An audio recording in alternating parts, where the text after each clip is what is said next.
a lot of times you're not feeling right. That's because you're not in the right environment. But one thing I will say about those of us that are in the Atlanta area, that's the reason why we flock here so much. And that's the reason why there's so many beautiful, beautiful Black women here in Atlanta, because it is a safe space for us. Yeah. It's a safe space. And I researched that. And that's why everybody wants to come here. Everybody wants to come here. It's going to be really interesting this year, because when this World Cup thing comes, they're expecting 300,000 more people to come. Where are they going to go? I think I better have something for them. We already, my son and I started a business this week. Okay. And one of the reasons why I'm busy working on the business we're working on, but the thing is yes, you want to have something for them, because they are coming here fully loaded, and they only got, the game don't last forever, so they got things. So anyway, this is these, and what you do is you look at these and you want to see where you're out of balance, and there's an exercise we do with that, and then you can see when you're coming back in balance. And this is holistic, because we're looking at everything, all the 4 elements: earth, wind, fire, water. That's part of Chinese medicine and Ayurvedic medicine, which as a functional naturopath, I help people with those things. But one thing I don't do is that I don't do codependency. We work together 1 or 2 times. And after that, if you're not moving forward, then you got all your tools. I call them tools to transform trauma into triumph. We can after you continue, we can work together. And I have a Facebook group called the Total Life Reset Soft Life Sanctuary. That is for people to come in, women to come in and discuss whatever they have going on, and they can develop and grow and feel comfortable as while they're going through that process. And that's why the Wombiverse, with all of us working together, we can do that. And one last thing about this before we start the mirror work and the movement. The last thing about this is that we are developing an army of women who have, of these 300,000 women that have lost their jobs, they don't necessarily see it, but right now that was a prison release.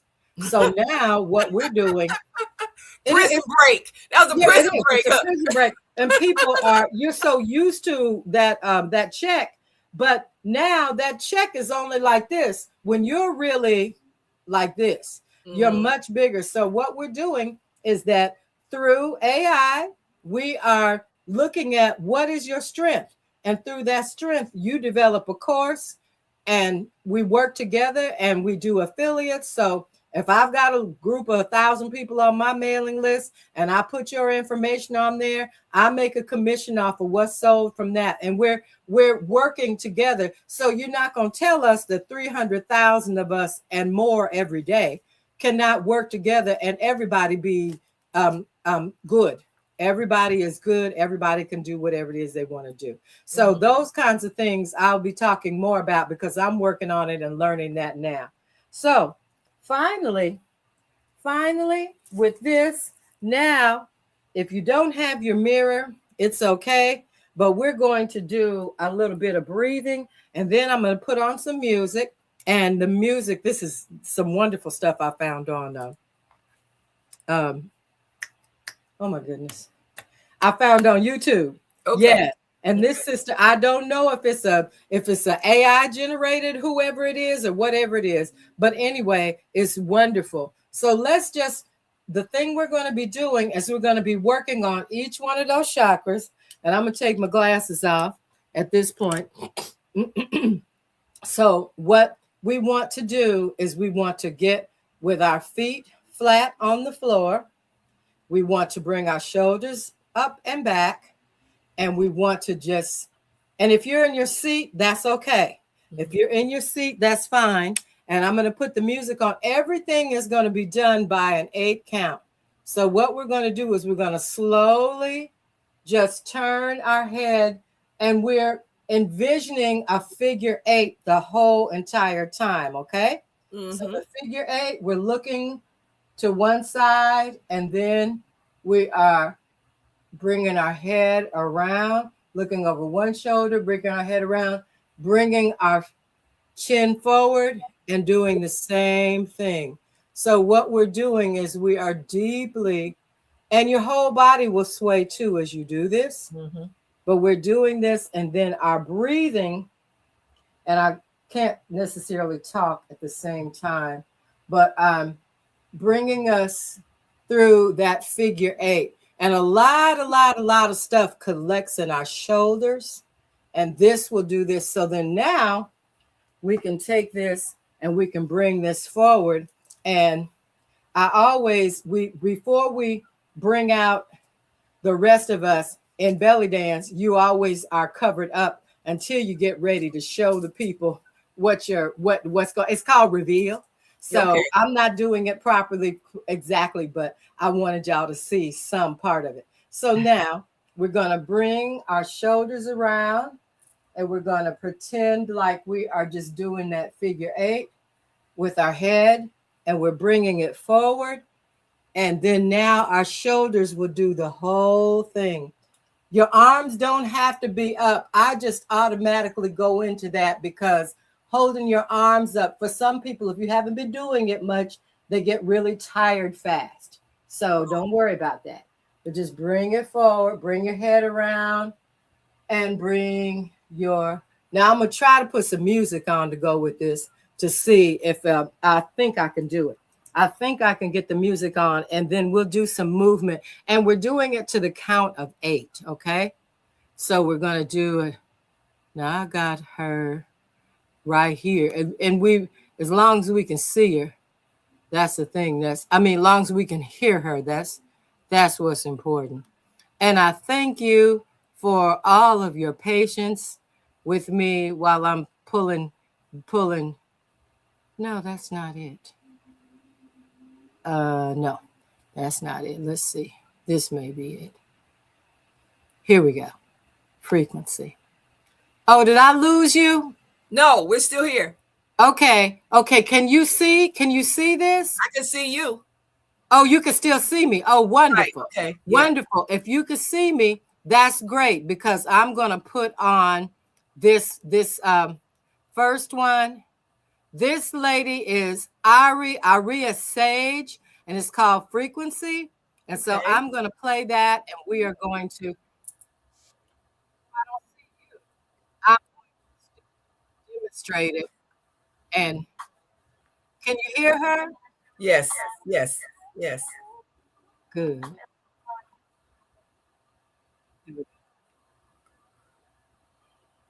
Okay, now, so what we're doing, you're going to be taking your head and bringing your head around like a figure eight.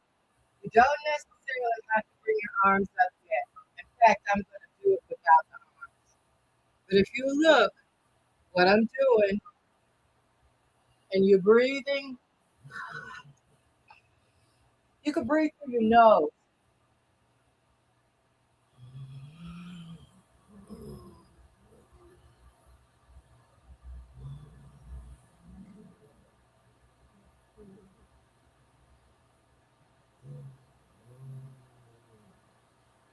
And if you do it in a figure eight, I think it works out to do it in a figure eight. You can keep up with an 8. Well, that's the reason why we do it this way. You know who does this a lot? When you see Stevie Wonder singing, what does he do? He's doing this. And that's that figure eight. Okay, so now I'm bringing my arms up, and then I'm going to bring my shoulders up. I don't know if you can see my whole Yes, we arm. can see you. We can see you. Okay. Now you're going to bring this forward, and I'm doing figure eights all the time. Okay. And then our fingers are like this. Our fingers go like this. The thumb and the whatever this fourth finger is. Yes. Yeah, and then you bring that out. And now I'm doing the figure with my belly. See, coming forward and coming back. And then now We're going to do this a few times, and you're breathing. And actually, in a class, we would make sure we counted to 8, you know. Mm-hmm. And then bringing up one arm, and then we're going to be lifting our hip up, down, bringing one arm up and down. And then, let's see. Now, up,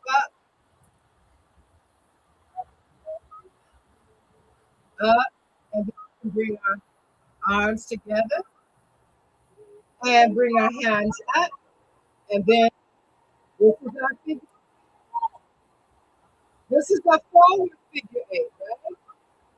Then now we go to the side. I'm gonna get up over here.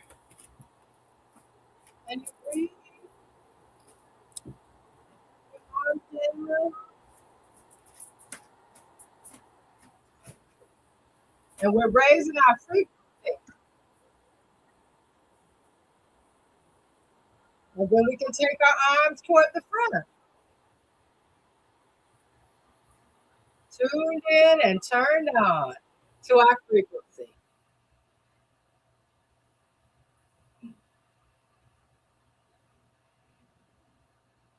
Okay.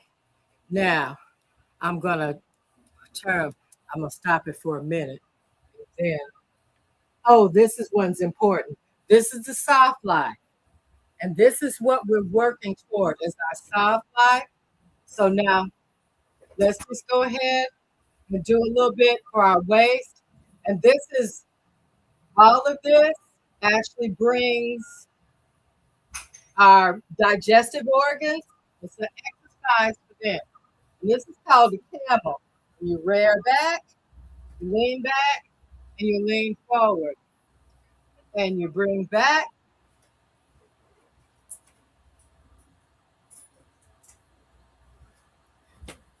What the soft life feels like. It's an experience. No more fighting just to feel right.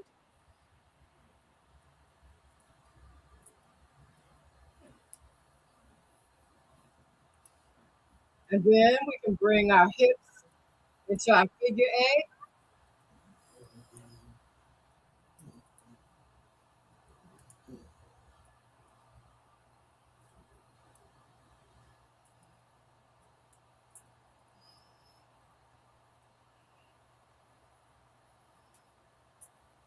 Bringing your body all the way around. And then this is just so good for your hips, your thighs, because you are moving and you should be feeling. Now listen, if you don't feel like doing it this way, you do what you want to do. This is totally freestyle. Opportunity, you can bring one hip up and then bring it around. And smile. Smile. Oh, we're smiling. We're smiling. Good. I'm over on the side doing it. You're on what? Now, okay, we want to do a little bit of shimmy. Okay.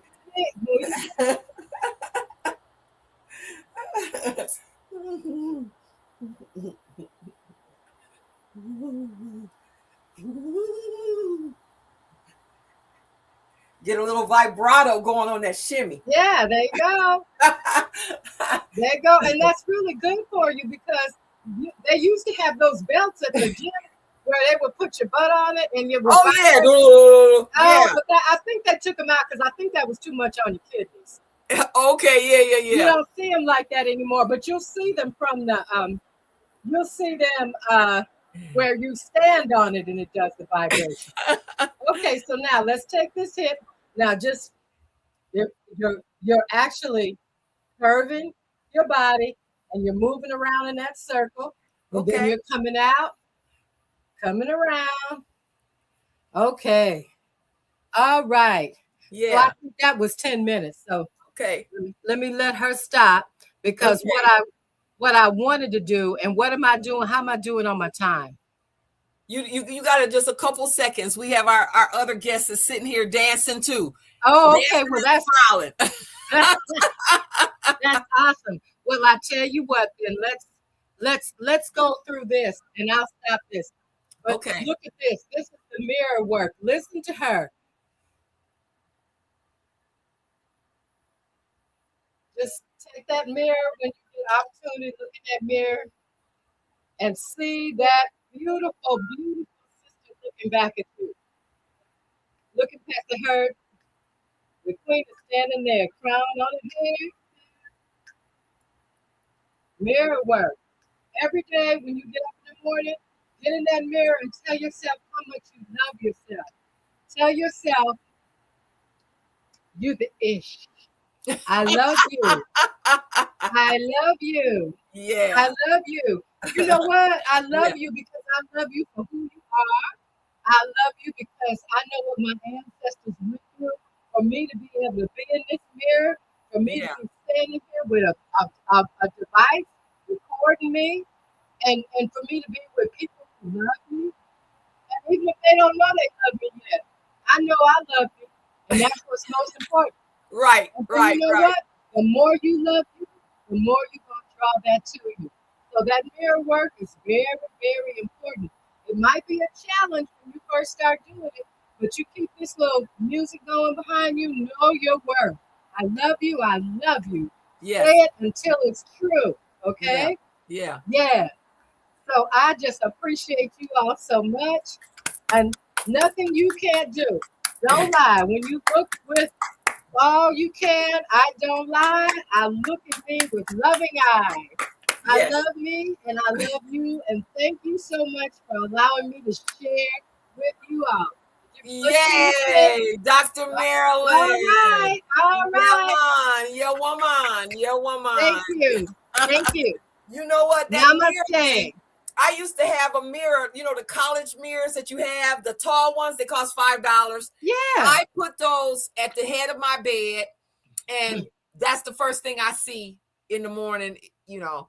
And that's when I do my mirror work for years and years, you know. Just talk to myself first. And smile and tell myself all the great things I'm doing today. I didn't think to do a hand mirror because you know me, I'm into big. I'm into big. But you know what? I'll do them while I'm still laying down.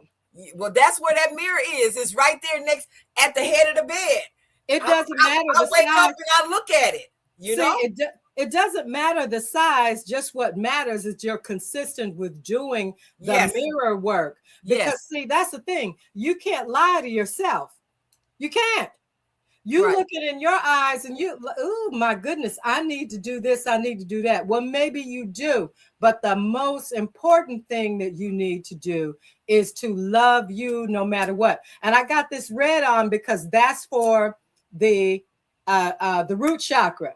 And your root deals with your legs, your all of everything below the hips, and then also your ability to pass your stool, your ability to get rid of everything. Right. So that's why I put some red on with this today and painted my nails red so that it would go with that and the lip.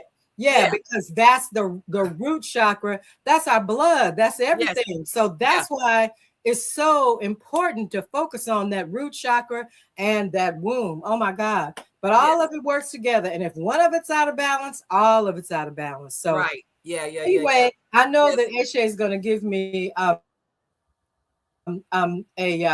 a list of everybody, and I'm going to send you some things and so forth. And I just invite you to join the Soft Life Reset Show Sanctuary because there is a podcast coming and it's a group on Facebook. Okay. And so we're working together. Okay. And I appreciate you so much. Namaste. Yes. Yes. And Ovario. Yes. Because, you know, we are going to start, it started already, the Wombniverse Wisdom Collective. All womb workers and women who are involved in, it's a global professional organization devoted to the ethical preservation and practice of womb healing traditions from around the world. It's amazing. And we exist for women who value depth over trend and honesty over dollar bills. That part. Yes. Wisdom over performance and accountability in womb-centered work. And I had been talking to a few sister friends of mine about this, and I just can't take it no more with people lying to folks to get them in their quarry about fibroids causing cancer and cranberry juice healing fibroids. These are lies that cannot stand, you know? And we are a circle of women, whether we like it or not. And we are the ones who need to check them before somebody checks all of us. Absolutely. You know? Absolutely. We will get an organization put on us if we don't have our own, you know? And it is, we are powerful beings. We all have created incredible things, classes, courses, mindsets, babies, people, all kinds of stuff. Yeah, we create everything. We create everything. We are creators. And you know, we need to have the accountability back where it belongs. Yes. And I see all of this coming about because on Instagram and YouTube, I'm seeing men say that, you know, the more you give to a woman, the more your life is going to be. And I'm seeing that more and more because I guess that's what the algorithm is bringing me. Because the more you give, the more you care, and the more you nurture the women, the better your life is going to be. Oh yeah. You know, we definitely are the plug. Yeah. And we create everything, but don't have the confidence to take credit for what we're doing, you know? So we allow other people to take the credit of stuff that we have done. And, you know, just like we were talking earlier about our bodies have always been political. We need to make the politics around whatever we want now versus us being the object. Yes, we'll be the, you know, the protagonist, I guess we could say, you know. And that little young doctor that died like last week, who was a doula and a RN and all of that, that was so sad to me. I was like, what? She was 31 and she died in childbirth. Black women have a higher propensity than any other woman on the planet in this country to die from childbirth, simple childbirth, you know? I mean, even when I saw a woman who was a doctor was telling the doctors what was going on with her and they didn't listen. That's my point. And that's what I feel. I feel that was very, very political because she was raising the consciousness of everyone else. So they just, you know, like, okay, that's one less we got to worry about because she messing up our apple cart. Well, I hate to think of it that way, but you can't not think of it that way. Right. Well, you know what the thing is that's why I said our bodies have always been political. We can't shirk from what we know is happening. That's why we're here in this situation that we're in, you know? What's her name? Serena almost died. Same thing. She knew what was happening and they wouldn't listen to her, you know? They do not listen to us. And we got to change that, you know?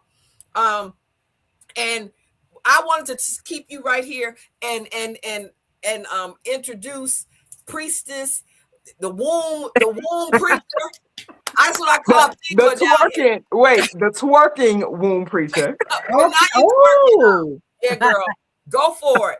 But I have been calling her the womb preacher because she has a special gift, and she was getting up at 5 o'clock on Sundays and taking everybody that want to go to church to the womb church. You know?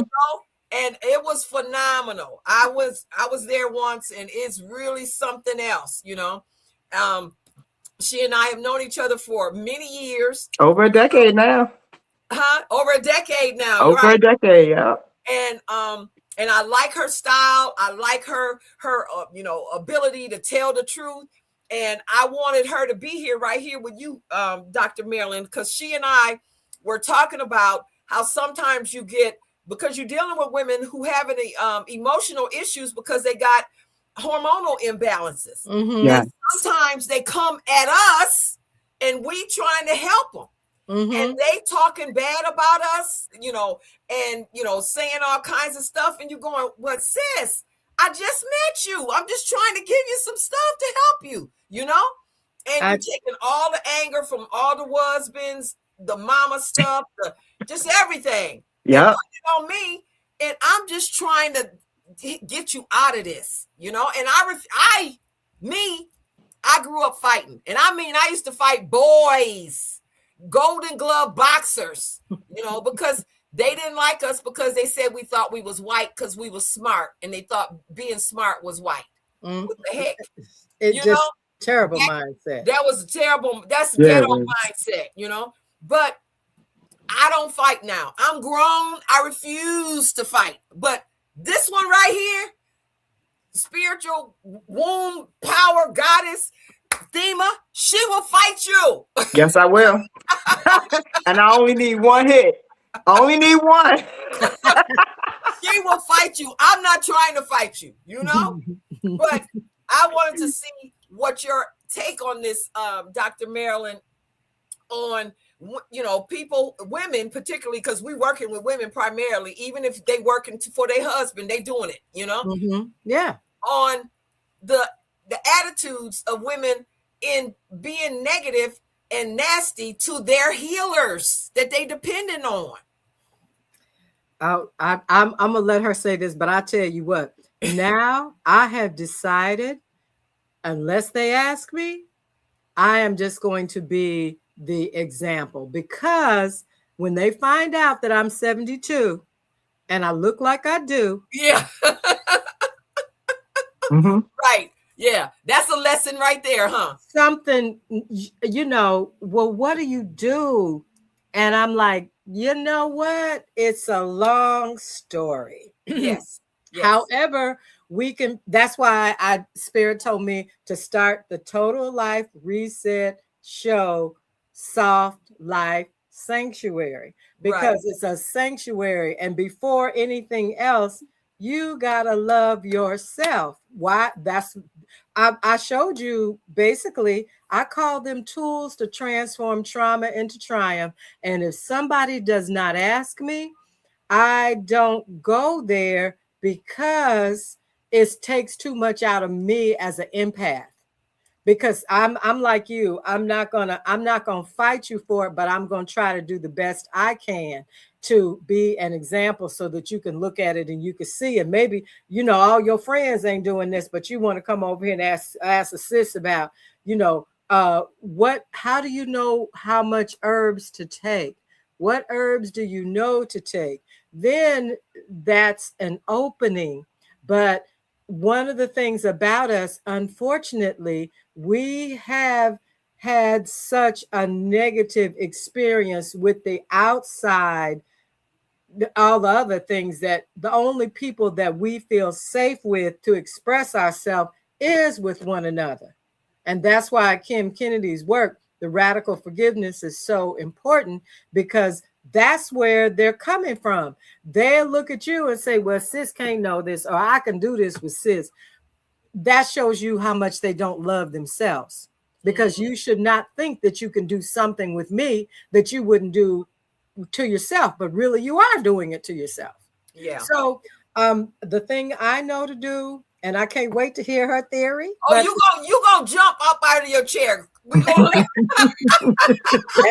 That's what it's been for me now, because after 35 years of trying to tell people, I don't know, 35 years trying to tell people, just smell this oil, you'll be a little better. Just write down what you feel.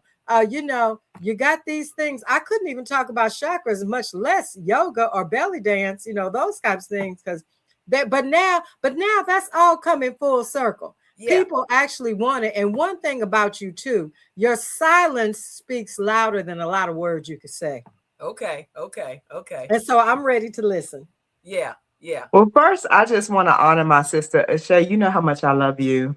Okay. And I am so excited about the Womb Marathon, because it's so needed. We needed this space. We needed these conversations. And Dr. Marilyn, you are my kind of vibe. I came in here, I saw that belly rolling in the camera. I said, yes, this is my people, my crew. Right. I appreciate your dedication and commitment to sewing into women the way you have, as long as you have. Deep bow to you.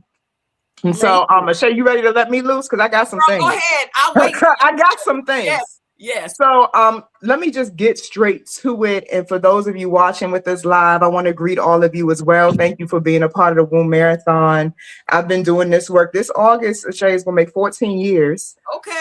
And compared to the two of you, it ain't that long, right? I'm still You're doing great work, sis. Yeah. You know what? We're happy because sister get tired. We need somebody. No, we have to create a legacy of womb wisdom. And it's important that our daughters and our sons my son know what it looks like.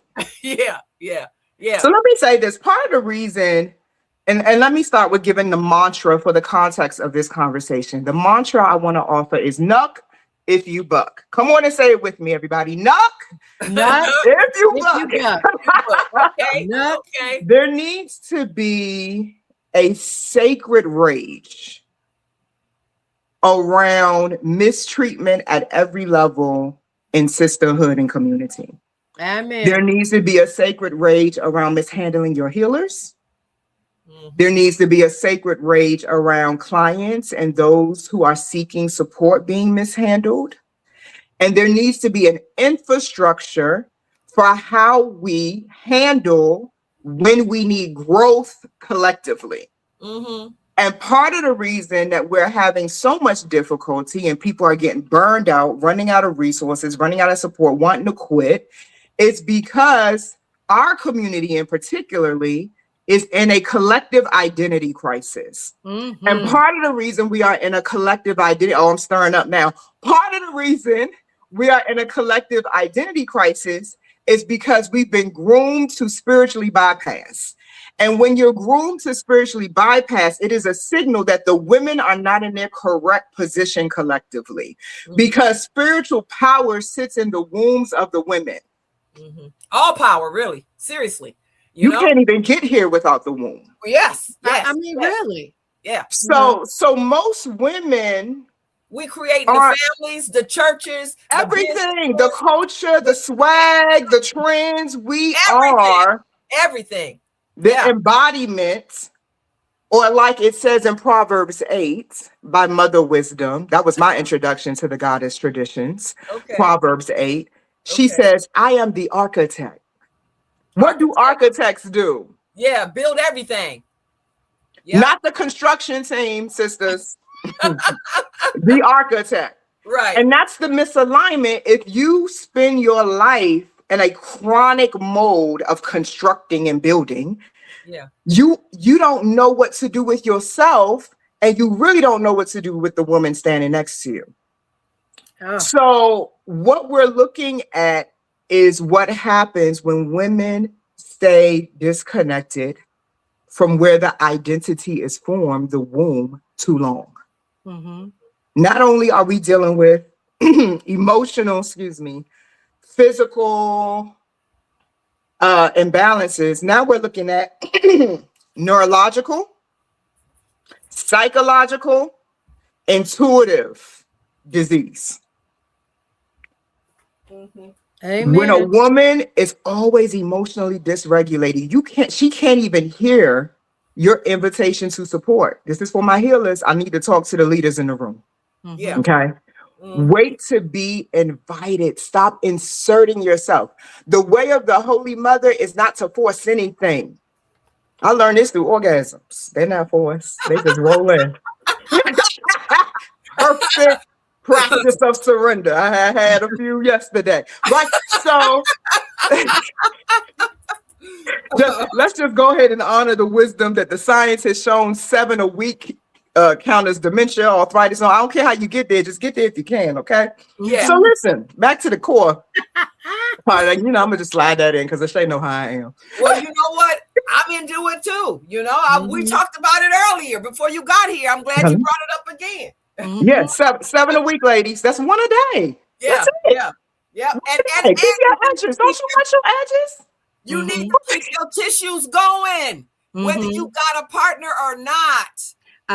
That's no shame in the game, baby. Keep them going. And you don't get dry. I hear them complaining about they dried up. And I don't have none of that.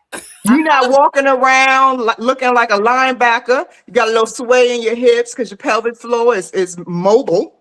Right? Yeah. I could tell when I'm dealing with a woman whose life is not the way she wants it to be just by how she walks. Mm-hmm. The body keeps score. So my point is, we are not safe with one another until we get healthier. Until we get personally healthier. And we're dealing with a plague of women who are not happy.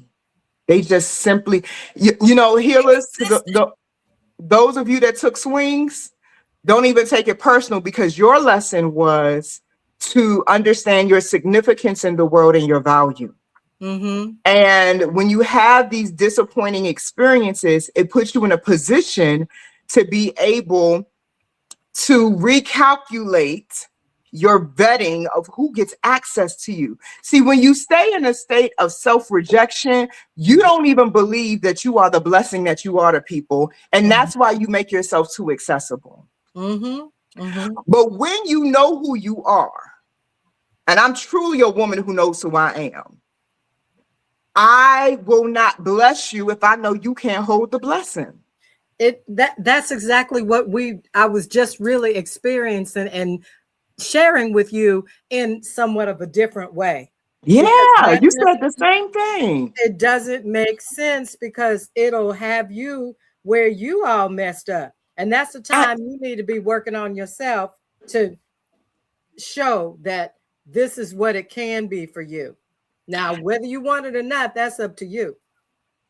And people need to know the difference between passion and alignment. Because every idea is not your assignment. So just because you're passionate about fibroids and womb work, just because you're passionate about financial literacy, that does not mean that's in your destiny card. You got to really do the work internally, get yourself in a state of overflow of wisdom so that you are properly positioned to serve. The mess that we are seeing in the womb marketplace right now is because we had too many womb healers that got enthusiastic about the work, but not properly prepared for it. Yeah. I know that to be true. It has to be, because I sent out 700 invitations. I sent out, I text people, all of that. And I'm looking at our burgeoning crowd here. And so that it has to be. And I think it's because people they are too afraid to look at their shadow side. They're just too afraid. Where's the container to do it safely and consistently? Now, see, well, I love it. I'm taking notes. Where's the container for them to do it? Where's the space for that? Like, even with the Womb Sauna University, as Shay knows, I certify and train people in the art of yoni steaming, the womb sauna method. And it's what took my brand international. We're in 17 countries right now, right? But even in that, I damn near say almost 98% of my students struggled with my curriculum and finishing it. Why? Because they thought they were coming to do something trendy. But the way I structure my program, you must heal before you touch anybody else's womb. What's going on with yours? Right. What's going on with the womb of your mind? Right. The womb of your body, the womb of your spirit. Right. Are you a whole woman? Because going out here to host like that, I don't think they understand. There's been times I've had women on my pod, I had to open the windows and the doors. I do exorcisms. This stuff is real work. You can't get into this work broken and shattered, trying to feed your ego through being able to pull some clout and then think you're going to stay intact. You're going to start losing your mind. You're going to start losing your resources if you're not careful. But those of us, me included, who've been doing this work for a long time, we didn't know how to structure the net, the safety net, to catch all of these people who are genuinely passionate, inspired, and want to do this work, but need help and support in a safe space that's non-competitive. Non-competitive. Okay. Well, you know that's what else? integral. Sometimes they don't have the resources to take care of themselves. Which means they're not ready for the work. Yes. You shouldn't be doing, you should be taking care of yourself, not anybody else. Right. And that's not a conversation that I think is had enough. People who know my brand know you don't get to represent the womb sauna and you don't work on yourself. But then when what I do hit reality TV, it became a trend. And you could go on Udemy and pay $30 and get a certificate as a yoni steaming practitioner. Okay. So now they think they know something because it's popular. But I want to talk to the women, whether you're on the healer side or the receiver side. I want to talk to all women about our value system and what we're actually looking for in life and from each other, because it's becoming more and more obvious that our values aren't helping us collectively. Right. And so because you're looking for something, or how Marianne Williamson says it in Return to Love, you wouldn't have gotten God if you weren't looking for a cheap thrill. So because you're looking for superficial success, see, success is the symptom of who you are. It's not something you can go buy. It's not something, it's the symptom of who you are. So because you are not clear on your identity, because there's too much space in your relationship with your womb, and you haven't fully activated your power because you don't even know how. You are just piecemealing together your identity. And after about 10 years of that, you get lost. I seen that. I seen one of the sisters who took my course. Everybody that she saw their video, she tried to incorporate an aspect of what they were doing into who she wanted to be. And so every other month she was somebody else, you know? And she's never really gotten to, I think maybe now she's finally figured it out, but it's not good for us, you know? Yeah, we got to raise the bar. The healers, I'm going to challenge you. Listening right now, your bar is too low, your standards are too low, you're too accessible, and stop giving certificates to people that aren't really ready for it. Like, we got to stop. We participated in this too, in the mess, right? Because we didn't even understand our own significance. And you can't give anybody what you don't have. And so if you're limited in the embodiment of your significance, now we're seeing the fruit of being too easily accessible and just dropping the wisdom on anybody. Yeah. Right. So my lesson in that was to take empowerment, but it was false empowerment. It was the empowerment of the dispensation of time we were in. Yes. This is the age of Aquarius. All the shit blew up. Right. So I won't say it was disingenuous. It was just a different time. Yeah, we were trying hard. That's what we, trying to put it out there, trying to get this juice in the universe, But imagine what's happening now as God makes it clear that the power is within. Yeah. So for the healers who are recognizing, I don't have as many clients as I used to. Like, what's going on with my conversion rates? Like, I don't understand why people aren't opening my marketing emails and all of that, right? So you're like, say more, you're on my street. So I said this, I prophesied this 3 years ago. Okay. I put this prophecy out on social media and I said, healers, the next powerful wave is going to be energy medicine. I said, because capitalism realizes that the holistic health wellness industry is $1 trillion industry. They realize that. We're looking at this administration, and I'm happy about it because I remember the days we was asking for validation that these vaccines are harmful, that they need to use our tax dollars to fund more natural medicines. Well, we're here, literally. The policies have changed. Doctors no longer are getting paid to incentivize vaccines.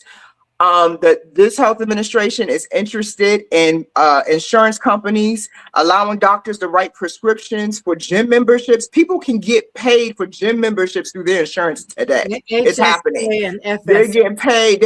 Watch what I said now. I prophesied it. I said they're getting ready to write prescriptions for lavender oil, herbal teas. I said, and what you going to do because you didn't understand manufacturing and how to scale it at that level? How is your small business going to survive in this climate? Mhm. The one thing they can't duplicate is your vibration, your signature, your energy. Mhm. So when we look at the medical studies that are being published right now around neuroplasticity and the ability, or my testimony of being diagnosed with cancer and having 2 tumors in my body, and the only thing I did to remove it in less than 30 days was decide that it must go. Mhm. Now we in a different kind of medicine. Mhm. The people are waking up. Mhm. And it can be traumatic for a healer who has dedicated decades of their life and designed their business to be needed. And so God is asking you to heal your codependency with the marketplace and go to another level, and how you serve and embody the wisdom and how you offer it. It's not nobody's fault that it's not working the way it used to. The age has changed. On December 12th. I just have to just make one comment about it. You validated me so much with that, because didn't I just say You just said it. I was going to say it. I don't do codependency. Don't do Look, I heard you when you said it. I was I'm clapping. going to say you twice. Yeah. And from there, we're gonna move on. I like comedy because I love endorphins and serotonin and feel good. And you're right. And I am a sacred sexuality. I'm trained in I could tell how you was moving your body. But the thing is, you know what? I don't even talk about it that much, because see, it's like as if you know how a squirrel, you giving your little nuts and you got them over here. But when they're ready, then I can bring it out and pull that out. But that has just always been a part of me, because that's life. That's life. But I'm so glad that I'm getting a little chills, because I'm like, somebody understands me. And it's been that's what she said when she came on and saw you and heard you. Oh, my people. These my people. Somebody gets it. Yeah, we do not cast our pearls before these people. And we knew, you know, the whole thing was not to be running trying to see me every week. You put your order in for your oils, and you put your order in, and you're writing in your journal, and you're doing that, and you're traveling, and you're eating well, and you're having the quality of life. Okay, I just wanted to tell you. I love it. I love that you feeling all of this. I love it. So here's where I think our blind spot has been. Let me just tell you what I think we didn't know what we needed. We gave them the information. We gave them products. You know what I think was missing? What? True community. Oh, absolutely. I think so. That's what we're ready to do. Yeah. True community. I've been saying for years now, community is the next major healing for all of us. Yes, it is. And it's so now we need each other. We've always needed each other, but especially now. And we have to get over our personal trauma, our personal limitations and with resources or shame. You know, we've adapted to a chronic trauma response called ultra independence. Okay. And so now you can't now the cultural pulse in our community is you could be sitting in a room of over 20 Black powerful women and leave there and still feel alone. Empty. You could be in a car with 6 people and all of y'all except the driver is on their phone. It's a strange time where people are trying to supplement the power and value of human connection. And it's a lost skill for our community in particular. Staying connected to each other came with a high cost at one period of time. Sure did. But at some point, we have to close that chapter collectively and begin to tell a new narrative, because we can only live the story that we tell. So even when I'm in rooms and they want to rehash, like I had this conversation with one of my friends about my daughter, Zariel, she's 10.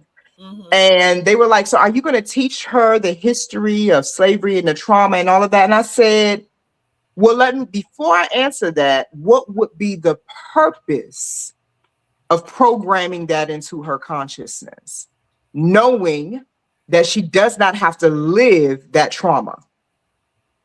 Do I want her to have an awareness of the history?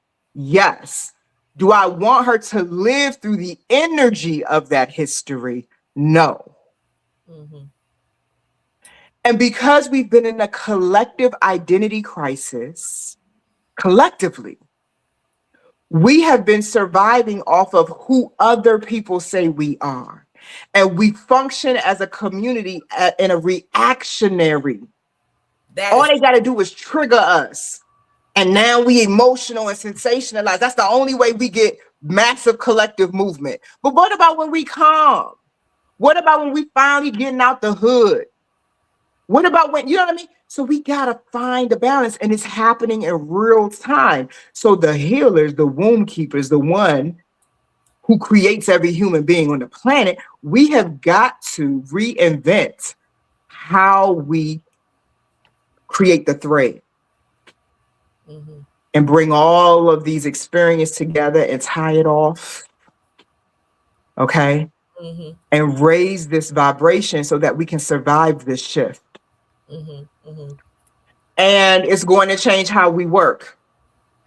So people aren't going to just be interested, and this is why you got to be whole to do this work. People aren't just going to be interested in your products and your services. They want you. Are you whole enough? Have you grown your capacity enough? Have you recovered from your entrepreneurial trauma enough that you can serve in this next dispensation of time and what's needed? Your community needs you. Come up off the internet and get back in these streets. Get in the streets, Exactly. But you don't like your people that you called to serve no more because they wore your ass out. And that's why. But you got to replenish. Mm-hmm. Yeah, every day. Get back up. Every day I do it. Every day. You have to, and it's hard. I'm not gonna pretend like it's easy. Let's say you not be cussing these bitches out. I am sick of the mistreatment. But to whom much is given, much is required. But they will wear you out. Black women, what? They will wear you out. And that's why? Because like Dr. Marilyn said, they are comfortable with you. They are, it's the child that knows you love them that's gonna clown you the worst. Oh my God. That's what we dealing with. You about to make me speak in tongues on this live right there. So that's what we're dealing with. And sometimes I have to just say, you know what, sis? I understand how you feel, and I understand you got a lot going on, and I'm gonna step back, and you call me when you're ready. Mm-hmm. Or don't call me at all. I do believe in the principle. I move in my anointing of the Holy Mother as a big mama. I'm big mama energy. Yeah. Okay. Yeah. So there are times where Big Mama says no more. Yeah. Mm-hmm. Because I have to weigh the cost of you misusing the energy. I've had to block some people. Yeah. So there are, and our community needs the women, those of us who are receiving the mantle of eldership and the changing of the guards is happening, is being passed to us. We need to reinforce boundaries. It's not enough to communicate our boundaries if we're not willing to enforce them. You got to enforce them. You have to enforce them. And I tell you, because let's see, the senior center I go to, these girls are in their 80s. And I'm telling you, they are more aware that, well, I guess God put them in my presence because I needed mentors. But these couple girls, that I'm dealing with, rocking with every day at the heated pool and pool class and all that, they are really conscious, and it's exciting because they know that they are on the they know they're getting ready to move on, and they have daughters. Daughters. One of them tells me her daughter is she's a medical doctor. Her daughter is a medical doctor, and she's telling me that she's got this spa that she done went to China and got all this stuff, just what you just said, because she's in that, but she's still going to need the community. She's going to need that community. I guess there will always be people who want to have stuff done to them so that they don't have to realize what their inside is going on. I guess there will always be that. But I I'm just so grateful to hear you say that, because that was just a discussion we had yesterday. All these big 500 and 600 groups of people don't want that. They want to have, if it could be 10 people, 5 people, like we got 6 people. That's a one. We have to research that number. That's a good number. So 6 people. Yeah. All of that means something. It means that we are able to get into the conversation so much more deeply and that intimacy. Take the time to listen and hear each other. And or even simple things. I love that you're sharing this. Even simple things like, can I call you without being invoiced? Like really think about what's happening amongst our community of Black women right now. Like we've gotten so immersed into the mentor, coach, life coach, this, that like all of the interaction has been housed as transactional. Absolutely. And then combine that with the social media climate, it's gotten very weird. And I'm very concerned about the social skills of women. I and particularly the ones that's coming up, you're right. They're all on that. Everything is about, well, get on my calendar, do this. And I'm a mobile woman. I do live by my calendar, but I am intentional about letting people that are my friends know I love you. I'll do these love blasts. Even if I don't have time to call, I'll send a voice note. I'll make sure you know that I'm here. I'm present. Absolutely. I'm a witness to your life. What's going on, sis? How you doing? I'm just checking in real quick. You good? You straight? Okay. But we don't have enough practice of that anymore. And it makes it easier to betray. To be trifling. Familiarity breeds disrespect. Too many healers don't have a solid circle themselves. One of my clients, she called me because I'm her mentor. She said, I want to launch my own sisterhood community and I want your advice. I said, I got a question for you. What does your lifestyle of sisterhood look like right now? Where's your tribe? Before you go try to build one. Because if you don't have one, sis, I love you enough to tell you your clients are going to become your tribe because there's a vacancy that you're trying to fill through the work. And that's how you get trauma bonded with the marketplace because you ain't got no friends. Okay? Why you laughing at me? It's true. All of that is true. All of that is true. So we have to like pause. We have to go deeper within and really more deeply connect to our womb, because the womb has cyclical intelligence. I was preaching on that this morning on the womb healing call. And one of the other sisters said the same thing about the cycle. Cyclical, she sure did. Cyclical intelligence. Dr. Zen, yeah. It's time for us to reconnect to our womb work. It's time for us to take that womb intelligence and let it influence how we interact with each other and what we do next. Absolutely. And you know, I have the containers for all of that. I want to offer to the sisters an opportunity to do that while I'm here, if that's okay. Shay, let me know. Yes. Everything. Okay, because I really, there's 2 things I'm doing in this dispensation of my work. I am showing women it's so easy to heal. You know, one of my students on the call this morning was like, I made one statement and it cracked open the whole call. And I can't wait to see Shay's reaction to this. I said, I don't care what y'all say. I'm always more powerful than food. Right? And I was like, okay, wait a minute. What am I supposed to do with that realization? Because some of the sisters are doing their New Year fast. You know, I'm like, that's cool. I'm not saying don't be mindful, but what I'm saying is the power source is going to always land with me. Okay. So even if as a community, like when I hear people talk about why we always got the worst food in our neighborhood, I came from a grandmother who would pop my hand if I touched my food before putting my ashe on it. It was called saying grace. There was a whole powerful clarity that my grandmother had about the relationship between her spirit and her food. I come from ancestors who had they didn't get the luxury of going to the supermarket to decide if they could read the label to see if it was GMO or not. They had to eat. You get what I'm saying? So I come from that. Right. Well, I think we just discussed that one earlier a Yes. few minutes ago. I know Shay done covered all of it. No, we not. No, we waited for you, girl, because we knew, the womb preacher was going to break something open. We waited. So my experience with that cancer taught me how easy it is to heal. I stopped telling my clients it's hard, that healing is hard work. Actually, it's harder to not believe you are whole and healed than it is to stay unhealthy. Like, you can heal everything.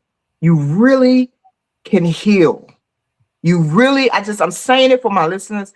I really want y'all to feel that in your body. Mhm.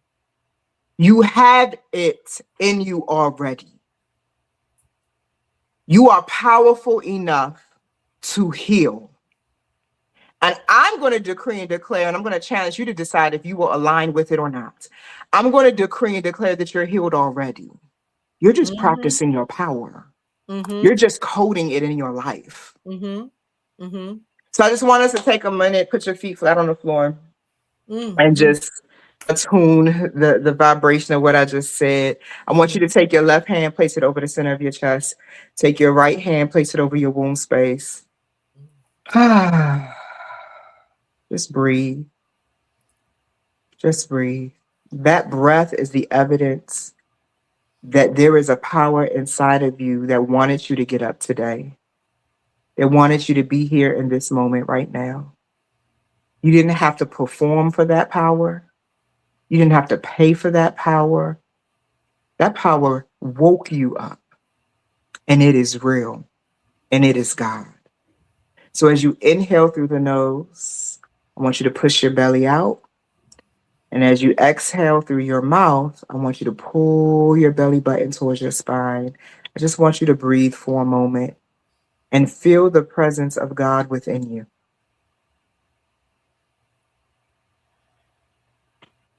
I'm going to ask you a question, and I just want you to register your answer and see where you feel it in your body. What do I feel here now? What do I feel right now in this moment?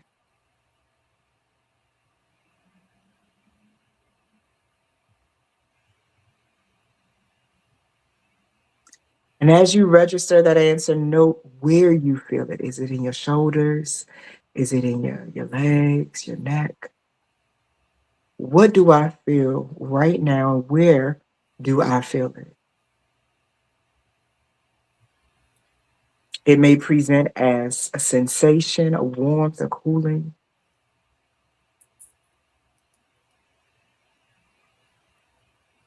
Take a really good, deep cleansing breath. As you inhale, I want you to hold it to the count of 4. And then release through your mouth. And I want you to say to your body and to yourself, I release who I had to become to survive. Just breathe. I release who I had to become to survive. Yeah. Take another good, deep cleansing breath in through the nose. Hold it to the count of 4. Then release the exhale through your mouth. And then say, I welcome who I am when I am safe. I welcome who I am when I am safe.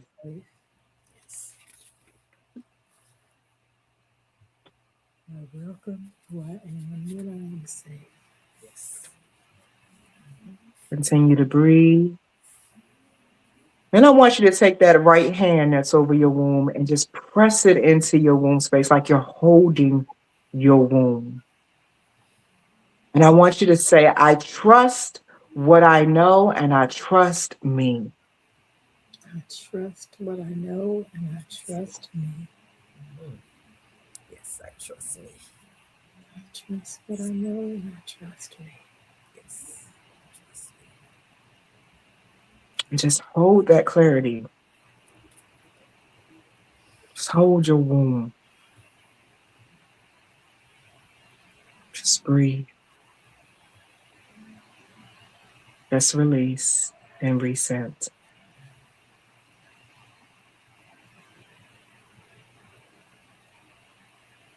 Relax your shoulders.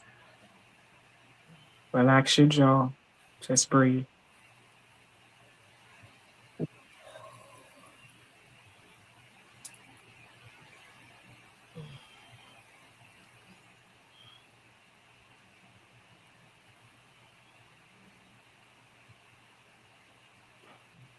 When you feel complete, I want you to take the tip of your tongue and place it on the roof of your mouth and hold it there for 5 seconds. You will gently contract your yoni. They call that a kegel. Hold that vibration in your body, seal it up.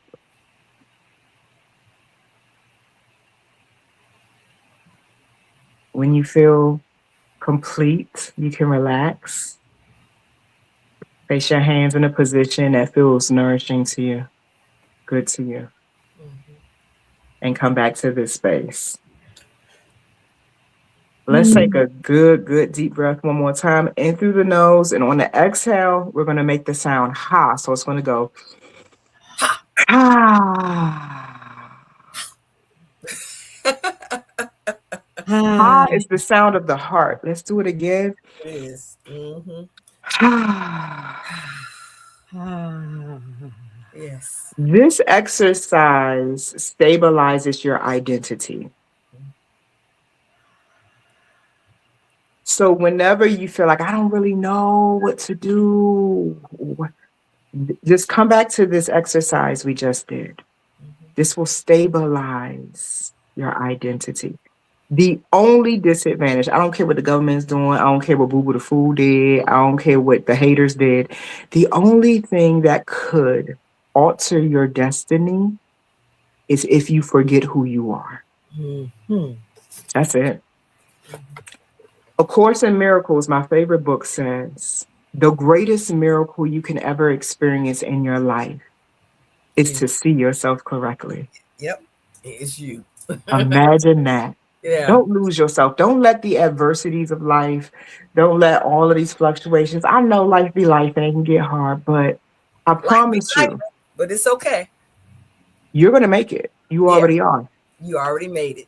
And if you're serious about community life, I got to tell y'all what I got going on. Okay. And so I don't just put women on the pot anymore. I now have created a 1-year self-development program.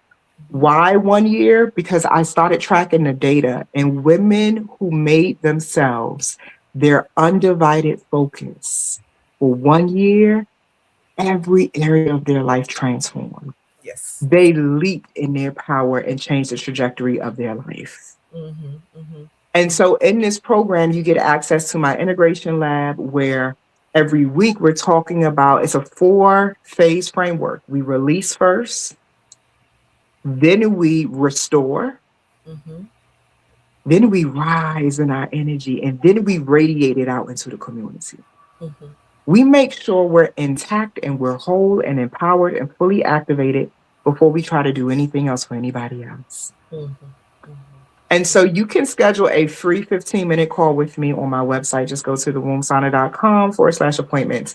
Let's see if we're a good match. Okay? Yeah. Because I have to be your witness. And if you know anything about me, I come in and go straight to the back of the closet and start sweeping. That's my anointing. And I am a part of this collective. And Shay knows I'm here. Anytime she calls me, I'm on deck. And so you'll get more of my energy if you also become a part of what we are organizing and putting together. But I do want to let you know, if you're serious about being like, I need community, I need tribe life is the advantage. I have a safe space. I have a program to help you work on yourself and become the woman you want to be and be satisfied with your life, ridiculously satisfied. Okay. So thank you, Ashay. I wanted to share that exercise because self-concept is everything. Yes, it is. Yes, it's everything. Yes, it is. And I love the program that you have set up. I think that it will help a lot of women. As I said earlier, you know, whenever you're working with children, you can see a difference in them in 30 days total. With adults, You need at least 90 days, and then you need to give yourself a runway.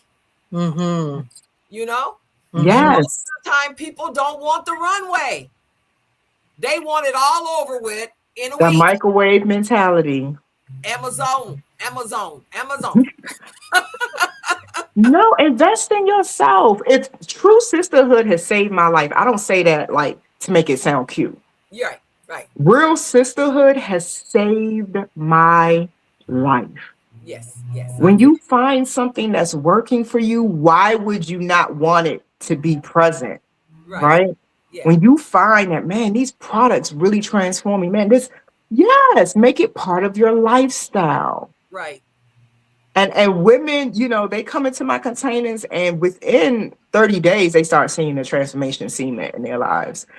And then I'm like, girl, your 1 year is up. They be like, give me another year. Is there just a never ending plan to just put me on? Because they realize, it's working. Mm-hmm. I am happier than I've ever been in my life. Yeah. My coochie's no longer dry. You know what I mean? My edges grew back. The blood pressure's regular. You know, I'm not hiding anymore. Right. My money has changed. Yeah. You deserve. Don't you know you are worthy of everything you want, and that there's nothing in the universe trying to give you a no. Everything is a yes, but can you receive the yes? Right. Do you have the capacity to receive what you've been praying for? Right. Or are you standing at the ocean with a thimble asking for a bucket of water and you're at the ocean? Right. Yes. So I just want to encourage the people, like, don't shut down. I know when you have a lot of trauma and stress, it's easy to freeze. Yeah. That's your nervous system. Deer in the headlights. Yeah. Mm-hmm. Yeah. But keep moving, even if it's a small movement. Keep going. Right. Keep moving. Thank you. Well, I love y'all. I'm so happy I got to be with y'all today. Yes. And I am so happy that you were able to be here too, because I knew that conversation, we needed to have it. And I mean, because you and I were going back and forth like, what are they doing? Why? You know? It's been rough out here for the healers now. I just did a post that was picking up momentum about abuse of healers. Like, we have to stop. We have to change. Yeah. But I was saying too, what happens is that, as you said too, and Dr. Marilyn said, we don't realize our power. And so we always waiting for a leader when we are it. That is the biggest thing. We always gotta have somebody we think, and 9 times out of 10, it ain't one of us women. Mm-mm. But remember what I said earlier, that's that spiritual bypassing. So when your whole religious and spiritual ideology is about needing salvation, I mean, what do you expect? You're looking for a savior all the time. And that's you don't realize that you are the living Christ. You are the living Christ. We got that mirror. That's true. That mirror, because you are what you've been looking for and waiting the for. Whole time. And everybody else has to, and everything else, they will fall right in line when you acknowledge that within yourself, because that's what God and Source want you. That's how God set it up. That's the formula. That's why it's 6 of us here. It's, right now, that's what it is right now. And so then from there, it'll grow and grow as we grow. Right. Yeah. I really appreciate it. I mean, this has been so wonderful so she's far. Fabulous. I tell you, she's the womb preacher. I love her. I love that. I need that on a t-shirt. I'm gonna go get me one, and I'm gonna get you one and send it to you. The womb preacher. I said, oh, you're so good with words and shit. That's one of the things I love about. I love the way you frame things. You're good with words. Yeah. And I again want to tell everybody about the Wombniverse Wisdom Collective. Thema and I talked about this because I've been wanting to do it, but busy women always doing something else, and I was trying to hold back, but it wouldn't let me hold back. Spirit wouldn't let me hold back. No, not now. Yeah, not in these times. Not with all this stuff that's going on. We're all, and what I love about it is everyone is busily creating some type of community. Isn't that beautiful? You said the community is what's needed. Yes, it's so needed. Stop the loneliness. Stop, where you feel like you got, and see, I'm so good by myself because right now God told me, I want you to buy my, I've been on my own this time for quite some time. But the thing is that when I sit around and I look, I'm like, oh my God, look what I'm able to accomplish. Look what you had me doing. And now, and I was told the beginning of the year was when you were supposed to get out and really start talking, start presenting. And then you called me. This day is very, very spiritually important too, because it's 111. Yes, it's a 3 day, and 3 is pregnant with creative ideas. 3 is a number of creativity, and 3 is my number. Okay. And we got 6 people, you said? You know, Nikola Tesla says if you want to understand. At the bottom, it's 6 people on the screen at the bottom. Wait. Yeah. 369, the keys and codes to the universe. And so that's why, and that's the kinds of things when you look at that, and you just look at how nature is pulling it all together. It has infinite numbers. Those infinite numbers like snowflakes and other things. You're on the right track. They work in nature in so many ways. You know? Oh, that's so good. You are on the right track. The Wombniverse Wisdom Collective. And it is a global professional organization dedicated and devoted to the ethical preservation and practice of womb healing traditions from around the world. You know, we exist for women who value depth over trend. Thema said that. Wisdom over performance, and accountability in womb-centered work. Ooh. And this whole thing, even though I'm talking to Thema about it, it all didn't congeal. Thursday, I said, this must happen because I'm sick of this stuff over here with this fibroids turn to cancer and cranberries can heal fibroids. I'm sick of this. This is not true. And we got to stop it. This is something that at least will put people in an organization that you know those people are ethical. Yes. If they're not in that, it's a reason. If they saying stuff that shouldn't be said, we say, you know what? As the Wombniverse Wisdom Collective, we'd like you to check your facts, sis. But you know what? And I don't think I said this to you before, Shades. You just said that. I think that's exactly what people want. I think there's a real anxiety that happens because when I first started the Womb Sonnet, none of this was existing, and my industry didn't even exist in the West. And so I remember the anxiety I had about not knowing if I was advising people correctly, but knowing that my heart and my intentions were pure. But I didn't know where to go to source certain information from the indigenous wisdom that my people kept about womb work.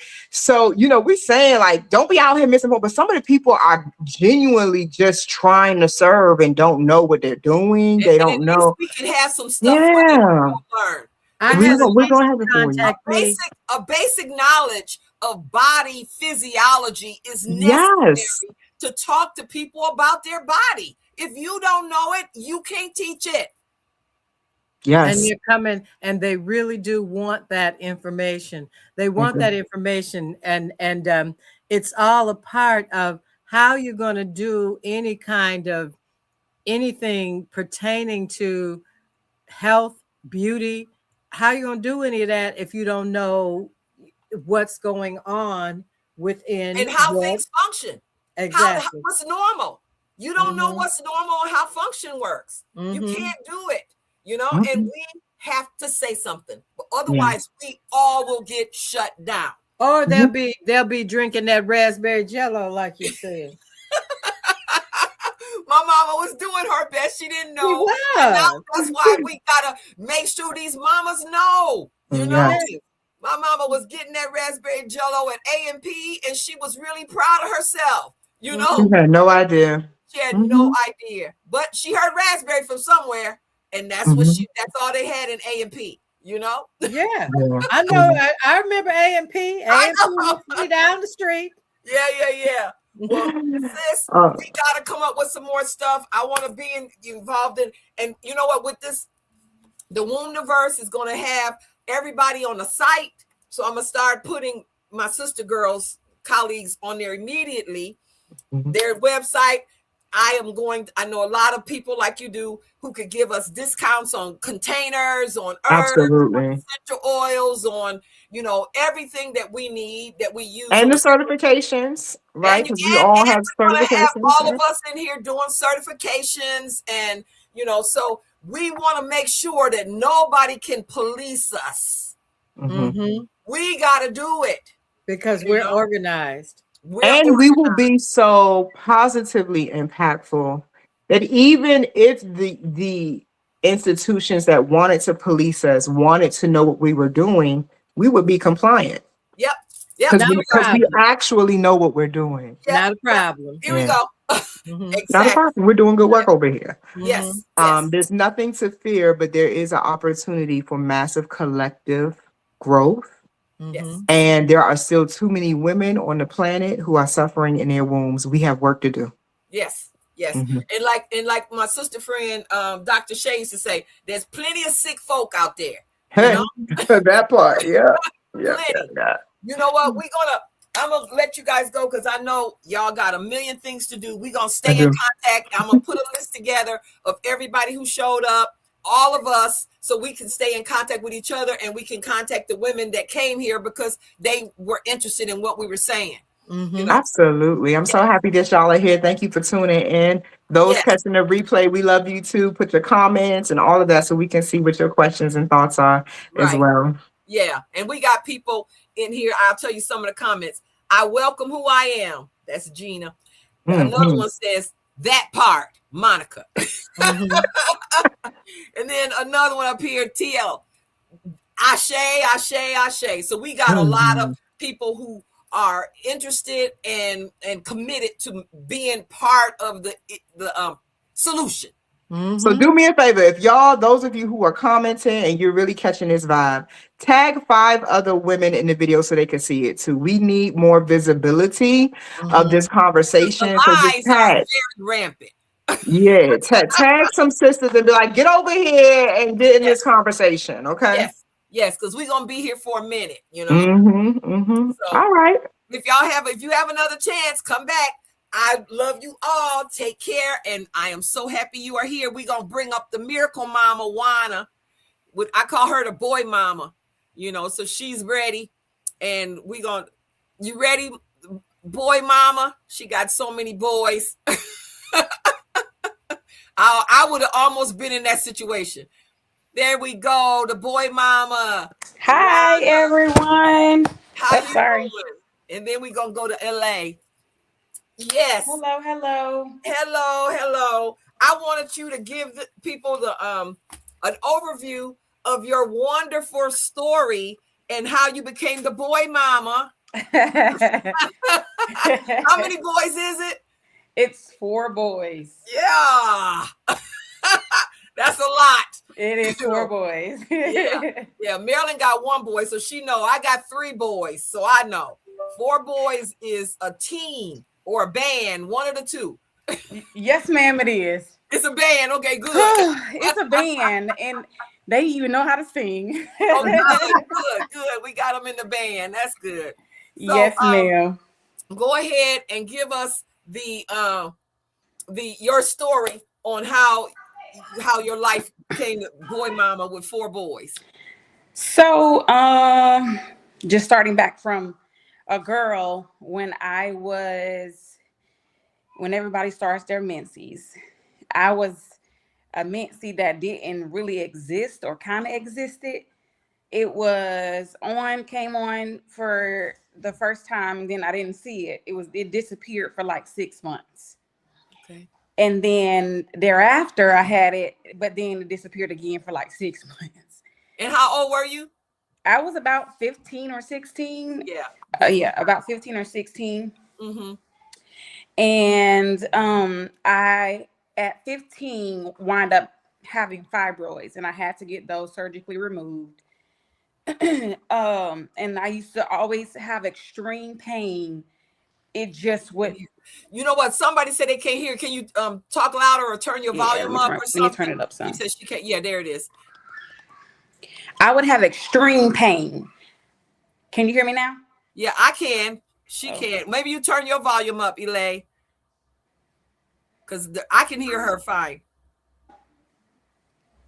Okay. Okay. Let me know when I'm good. Okay, you good. Go. Okay. I used to have extreme pain when I was a young girl, and it would be to the point where my legs would be numb. Oh, I could not walk. Wow. And it turned into the fibroids. They found out that it was fibroids. Yes, baby. Hold on a second. Sorry, guys. We know how it is. We just had a mama on here nursing. You missed that. So fast forward, I wind up getting on birth control to get my period on a regular cycle. But then the birth control would cause so much irregularities in my mind that I had to always get off of it. Okay. And so as I became an adult, I would still have these cycles of irregular periods, and then it turned into irregular cycles, irregular periods, irregular everything. I went to the doctor, everything was irregular, always irregular. Okay. Then I wound up getting married. Shortly after, I found out that I had ovarian cancer. I woke up one morning. How old were you? I was 21. Okay. And my stomach looked like I was 4 months pregnant already. Had never been pregnant in my life. And a young lady at my job told me to go to the emergency room to get myself checked out. I did. And in fact, it was ovarian cancer. Thereafter, I had the surgery, went through all the chemo, and the chemo was very extreme. It was stage 4B, which is pretty much the last stage until death. It was pretty much didn't know, felt fine, but I just knew that my body was not working properly. And I understood that, I could possibly not have any kids. They told me to go through all the procedures to freeze my eggs, but that was extremely expensive. And I just said no. I said, if it's in God's will for me to have kids, then I will. My chemo treatments were every day, 5 hours a day. Oh my God, really? Yes. And on Friday, they were 7 hours a day. On Friday, they were only 5. Oh, wow. For how many weeks? For 3 months. Okay. For 3 months. Okay. Go back, baby. Mommy's on the Zoom. No, give it to your brother. Go give it to brother. And so thereafter, after my 3 months, they told me, I was fine. But through the course of my chemo, my blood would, be crazy. And I would have to stop the chemo, try to get my blood back regular. And after the chemo, a friend of mine went to one of your events at the Prime I was born. And she was like, friend, you need to check this lady out. She does womb stuff. And I was like, womb stuff? I don't need that. She was like, yes, you do. She was like, that's a good friend too. I hope you're still friends with her. Yes, I am still friends with her. Yes. And she said, you do need it. And I said, because she was like, you want to have kids? Right? I was like, they told me I couldn't have kids. And she said, well, check her out and see if she can help. And I got in contact with you, and you told me that I needed to do a sarsaparilla detox. I got that detox. And when I say the detox revealed so much about me I did not know, I would excrete clots of blood still, like things that I didn't know that could come out of your vagina. Oh, wow. My skin felt like it was on fire. Oh, wow. I had such of a awful smell that used to come out of my skin from the toxins that were in there. Okay. It was just all, I felt like I was nasty. Mm. But what the detox did was help my body excrete all of the toxins that were in my body. And ultimately, I really believe that the detox reset my womb. Mm. And had I not had it, I don't even know I don't even know how to think had I not taken the detox, honestly, to be completely honest, because that was the first thing that I did. As I took the detox, that's the very same year I took the detox. I believe my chemo treatment was ended in July. I took the detox, I believe, in August or September, and in December I was with child. And they told me could not have kids. Right. They said that it would be impossible because I only had one ovary. And if anybody knows, individuals that have one ovary, it doesn't cycle every month. It cycles every other month because the egg drops from takes turns. Yeah, they take turns. Alternate, yeah. So had I had 2 ovaries, I would have more babies. So it just saved my life. Honestly, it saved my life. And I'm so grateful for you being obedient to the things that you know and you do, that you operate in your gifts that God bless you with. Because going through that process of me knowing nothing about my womb, I didn't have any education. My mom had problems with her womb. Right. And she didn't know anything about woundology, knowing how to really heal her body from the things that she suffered with, because she also had fibroids and she also had a hysterectomy. And thank God. The crazy thing is, when I went through surgery, he said he made me sign papers to get a hysterectomy at 21. He made me sign papers to get a hysterectomy. He would not do the surgery if I did not sign those papers to get a hysterectomy. Yeah. I had ovarian cancer 4AB, and he would not do the surgery if I did not have a hysterectomy, because it was too detrimental for him for me to not have the surgery. Uh-huh. He said if he went through the surgery and he said he saw that it was cancer, then he would do the hysterectomy. Mm-hmm. This is the miracle. Went through the surgery. They found no cancer in the lab at the surgery. They sent it away and dissected every part of it and then found the cancer. Okay.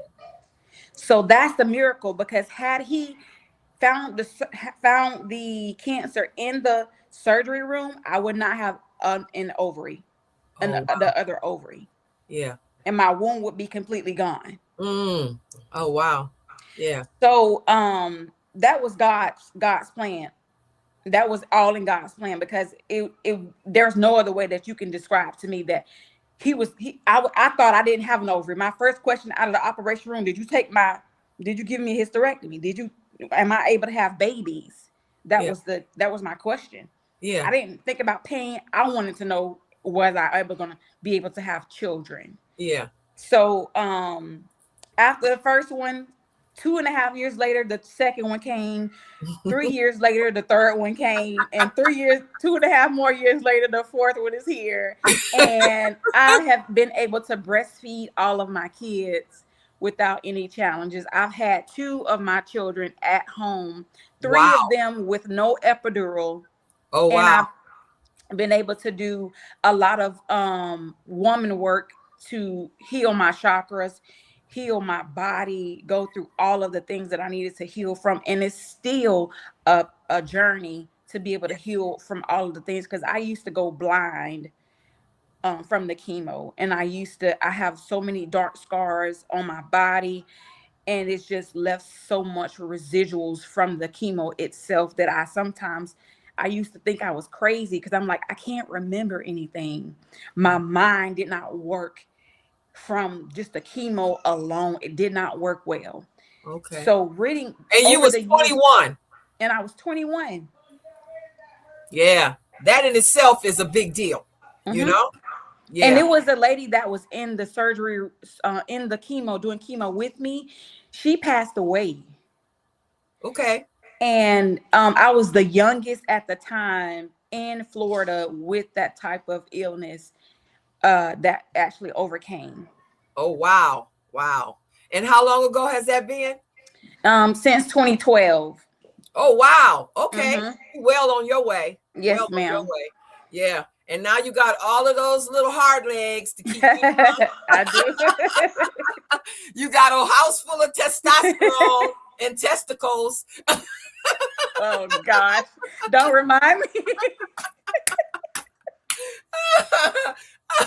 I tell men the same thing. I say, oh, you in a womb house, nothing but wombs and ovaries. You just gotta do what you do. That was my brother-in-law. He was in a womb house. Yeah. I think that, I'm always amazed by your story. I'm always amazed by them, all of the little band members, and I just think that it's just so heartwarming. I am happy for you. I'm happy you came to the natural hair show. That's what I used to do that all the time because people were looking to change their lives at go natural.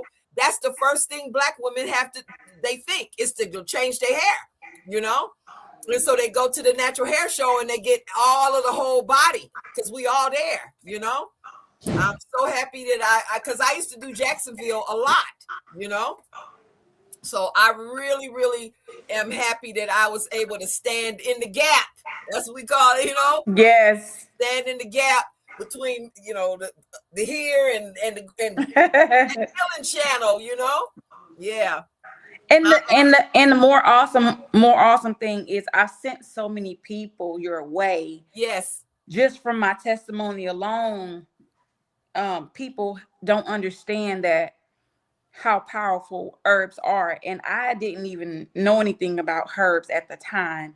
Yeah. And just getting through the journey of learning about how there was no medicine as we call it today back then. Yeah. And so the only medicine that we had was to know that, hey, you better go get some sap off the tree so you can heal your body. Right. And, put it in the pot, boil it, whatever you got to do, and drink it. And you do good. Yeah. Right. So, yeah.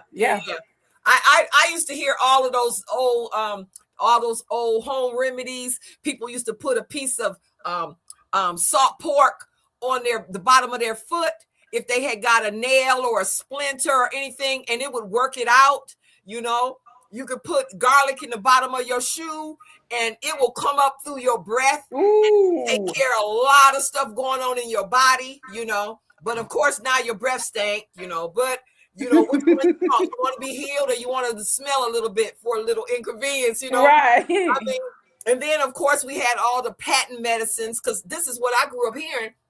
My daddy talking about the Big Mama in Mississippi and all of the different things that they would do, and the 3-6s and all of these different patent medicines and the asaphysity, that's why I have Aunt Henrietta's lung tonic because my great aunt was the town herbalist for Utica, Mississippi.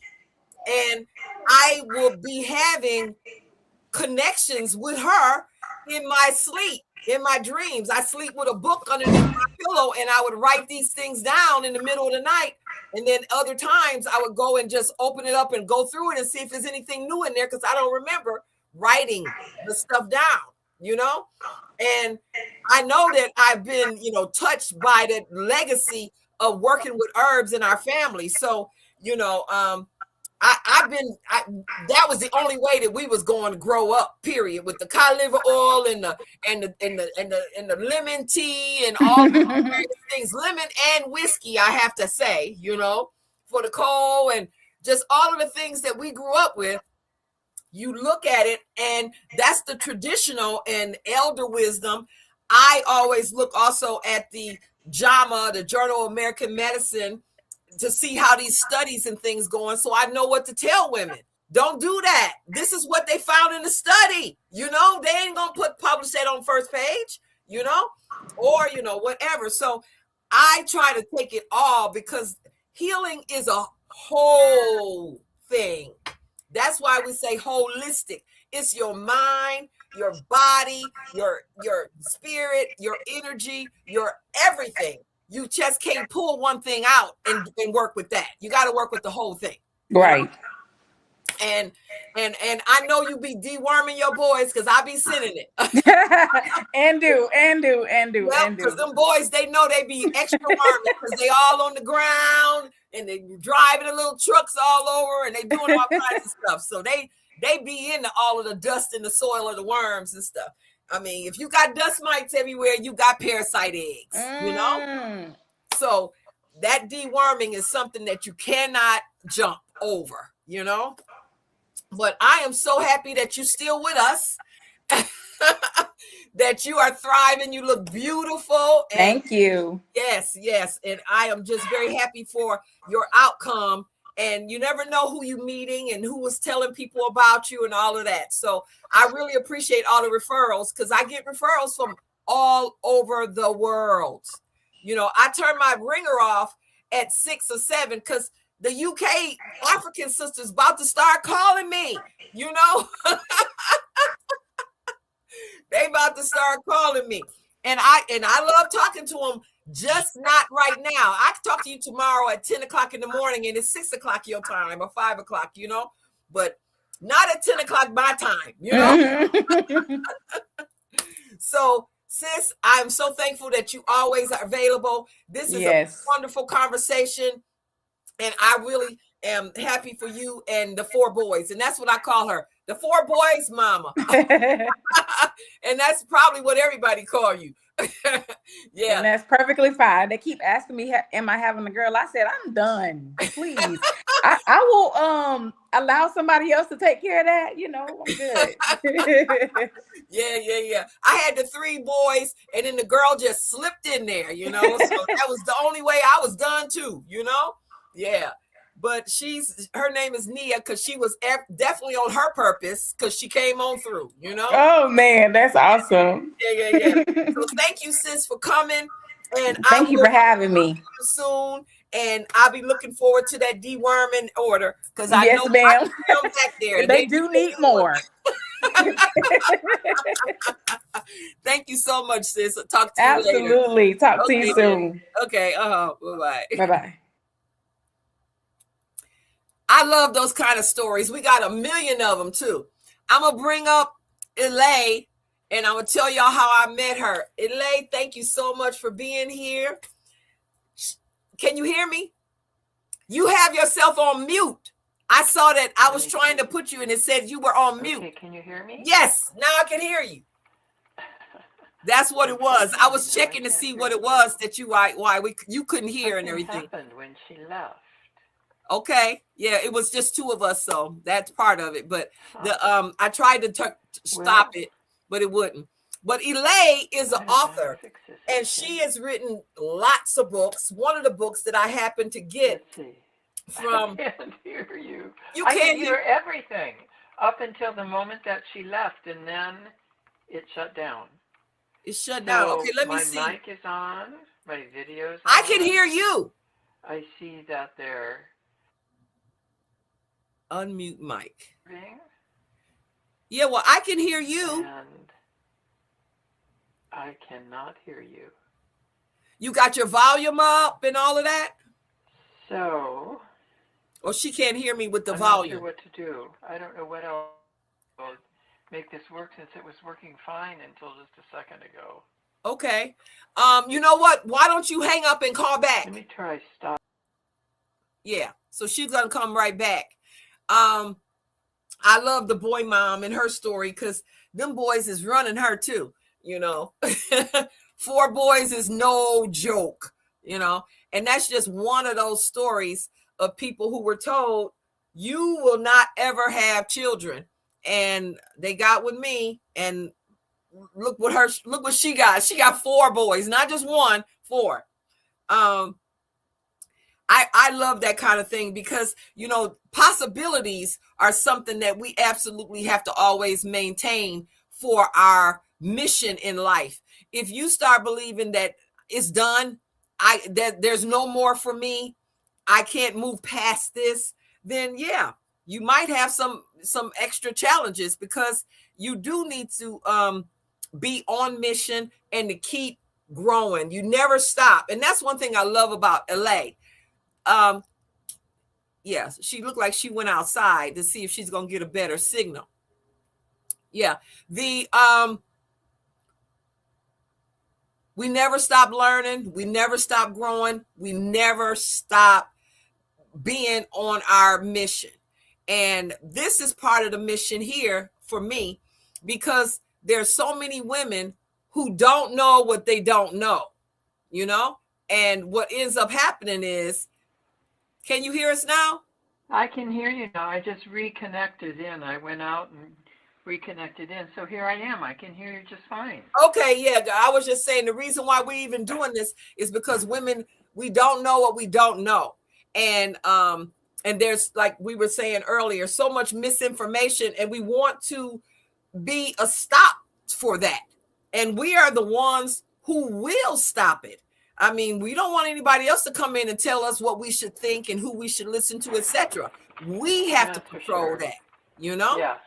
We have to decide if this information is healing and healthy for us. And when we notice that it's not, we got to stop it, you know? That's right. So I met Elay because she wrote an incredible book that I felt like I had obviously read, wrote in my sleep or in some kind of state that I didn't remember. And, you know, Earth is your sweet spot. Earth is your sweet spot. I love that book. And now she just written Earth 101. Yeah, Earth is your sweet spot. I know it's right over there on my, I should have one right here. That's it. Earth is your sweet spot. Book so profound for me. I found so many things that I have been thinking that I may have not even written out into my journal yet, but they came so clearly in her writings that I decided, let me get in contact with her. Now that's a pretty bold thing to do, as my girlfriend says, that's who I am though. I contacted her through Amazon and say, I like what you said. I do a lot of different things with women and I want you to come and talk. She says, I got a family situation going on right now, but as soon as I resolve it and it's settled, I will get back with you. And she and I have been friends ever since. So again, you just got to take these chances, take these risks, go after what you want. You want to talk to somebody, go talk to them, you know? And she and I have done several projects together and we will continue to do more in the future. I want to welcome Elay Ellenwood to the Womb Healing Marathon. And thank you so much for being here. Thank you, Ishay. I just, you know, we just have such a wonderful friendship, and you're the best thing that came out of that book. You know, just our friendship and what that's developed, and the worlds that it's opened up to me has, it just means the world to me. So whenever you invite me to come and participate in something, I always want to do it. But I'm somehow not cool on getting on the computer. So I was sitting on the wrong, I turned you on at 7. And I did my housework and all this stuff, but I was in the observing part. It wasn't until I went back and checked the message I had sent to you and I saw that you had an attachment. Oh, okay, and okay. So I touched the attachment, so I missed my time when I was supposed to be doing things. Oh, that's okay. And, we all been running over and I had to switch people. I mean, you know how we are. Women, we have to be flexible and make it work. And that's what we're doing, you know? Well, it worked out. You gave perfectly me an opportunity to see 3 amazing women. Yes. Which I would have missed before because I would have hung up right after my presentation. Oh, so right. It worked out just perfectly. Yes. And each one said something that's so relevant to me. I think now we're learning how to be individuals and not rely on the world to tell us who we are and who we should be and what we should eat and what we should drink. And we're learning how to take complete responsibility for ourselves. And that is a very big deal. Right. And each one of the women that came and spoke to you was so clear in what her commitment to what she's doing and how she's doing it. And it was just wonderful. So I apologize for you having to put me in at the last minute, but I'm very grateful that it happened like that. Yes, I get it. I get it. those women right there, they're profound, you know? Really, it was great. Yeah. So let me get, I am the earth person.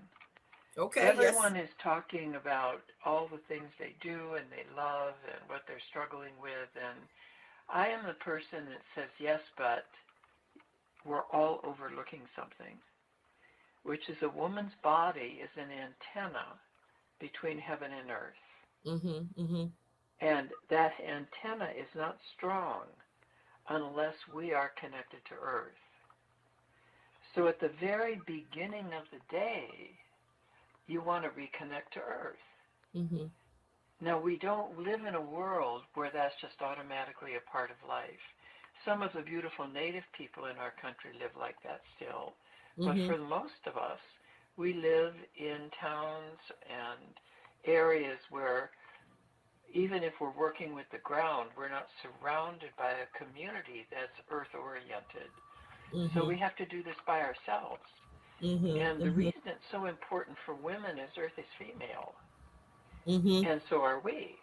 Mm-hmm. So our bodies have an instinctive connection to the truth of earth, which means earth and you, earth and me are one. Mm-hmm. She speaks to you. She Mm-hmm. speaks to me. And you and I speak for her. Mm-hmm. Mm-hmm. Otherwise, her voice is weather. It's diseased animals. It's things that don't work on her. But if we speak for Earth, what we're doing is we're speaking from knowing instinctively how she should be balanced. I just saw a video of a famous tennis star who stopped her match because a butterfly landed on her face. Wow. Now, my guess is that most people, and certainly a masculine, because in male lifetimes we're not connected to the earth, would have brushed it away. No, she reached up to her nose. The butterfly got on her nose, on her finger. She took it over to the edge of the court. She released it, and she went back into her game. Okay. Okay. Now, to me, that's a woman who is an antenna between earth and heaven. Right. Right. So it's, we live in a world that, and it's certainly happening now in our politics, where the voice of what we express is becoming more and more muted for now. It's more important than ever to wake up in the morning and ground into earth first, and then to maintain that grounding through the rest of your day. Mm-hmm. If you do exercising, yoga, you can do the same thing, because yoga is particularly good because it came from a culture that was earth-oriented. Mm-hmm. Mm-hmm.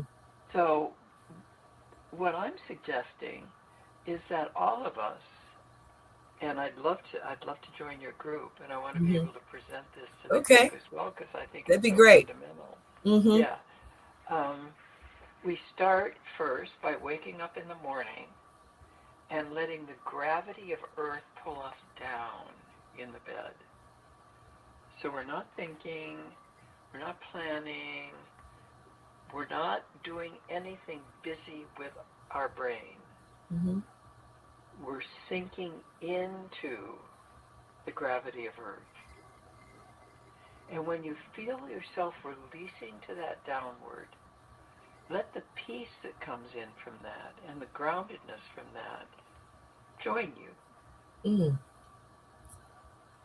When you get out of bed, you may feel that the openings in the soles of the feet are taking in earth energy more, which gives you feet this wonderful light sense of being, but it also connects you into the mother.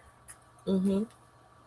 Now, these are things that you do for your own health, for your own welfare, for your own state of being. But honestly, I think each one of us, as we come to terms with where our species is going and all the ups and downs that it creates, that if each one of us was earth-based in our lives, yeah, not only would we be more centered in who we are And a lot of the questions of who am I wouldn't be there because we're earth-based. Okay. We know who we are. But it also would deeply enrich how we are connecting to life. Okay.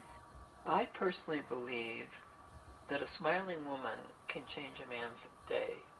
Okay. And that in male lifetimes, for whatever reason, we're just more destructive to Earth than in female lifetimes. For whatever that you might say that comes from. And that if a woman is grounded and centered in herself, and she knows who she is, and she's just pleasant and warm to be around, it helps men be less destructive. And this is a huge problem that we have now. So you don't think they're being macho with this destructiveness? And also we got these red pill guys out here who think they're teaching men how to be with women by disrespecting and wanting to be abusive toward women. And they think that that's a philosophy that they can sit on their podcast and promote. And I have to tell you that it is seeping into the consciousness of most men, thinking that this crap is really how you go about getting a relationship, when they don't realize that's why you by yourself, dude. Yeah. Well, the archetype of the fear of all men is inadequacy. And that's exactly what they're playing on. That's right. And if you tuck that away, you can see that that's the underlying fear of our president. It's the underlying fear of these men. It's how men keep themselves and others in control by making them feel inadequate. Yeah. If you understand that that's what's going on, then you don't buy into it. And but these guys are young. They're young. They don't know. You know? This is a little different than the direction I was planning on going, but I think it's timely. That understanding that not being connected to Earth, they have a concern about adequacy. Women, our archetypal concern is rejection, because there's no rejection in Earth. So rejection doesn't make any sense to us. You know, there's always grist for the mill. There's always something that can be learned out of this. And, but it's much more difficult for men to be the way I think a lot of women would like men to be. But you remember that as a woman, you have something every man needs and wants, which is a connection to Earth, which is your body. You also bring him his children. You also bring him your wisdom. You also bring him the nourishing of who you are. And men need that. Yeah. Desperately need that. Yeah. So be that. Don't fight it. That joins the masculine. Be feminine. And join with your sisters so that you have a group of sisters that strengthen you. And all of us move out together, not to dominate the masculine, but to expand the feminine. And then that goes back to becoming an antenna between heaven and earth. Now, you're not going to do it, I wouldn't think, generally to improve your relationship with men. You're working to bring yourself into a connection to earth where you feel completely who you are and grounded in the peace and gentleness of her.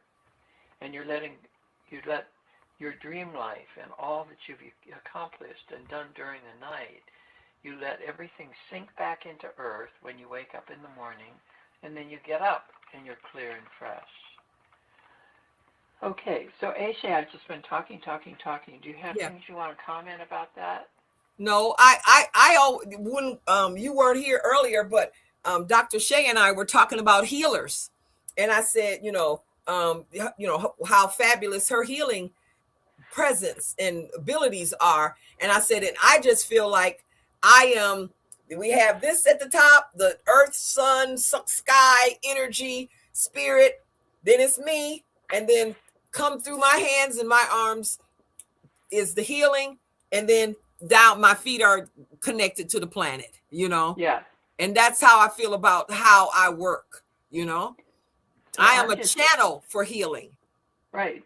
So I'm just suggesting that you experiment with the energies drawing Earth up first and letting it come through your legs. You can imagine that you have 3 prongs, a belt of 3 prongs across your abdomen, low on your abdomen, and you bring that flow up over the first prong, under the other 2, and you send it out the top of your head. And you Grounding feel and your running body, energy. yeah, you feel your body come home. Yeah.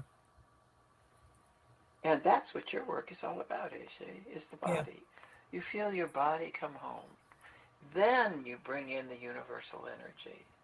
You run it over the top rung, under the other 2, and out the legs. And then you focus on the center rung that's exposed. And you just feel the balance in your body. But I just always feel that we want to connect with Earth first. Well, I think that, I used to do, before I had kids on a regular basis, I would do that on a daily basis, what we used to call grounding and running energy.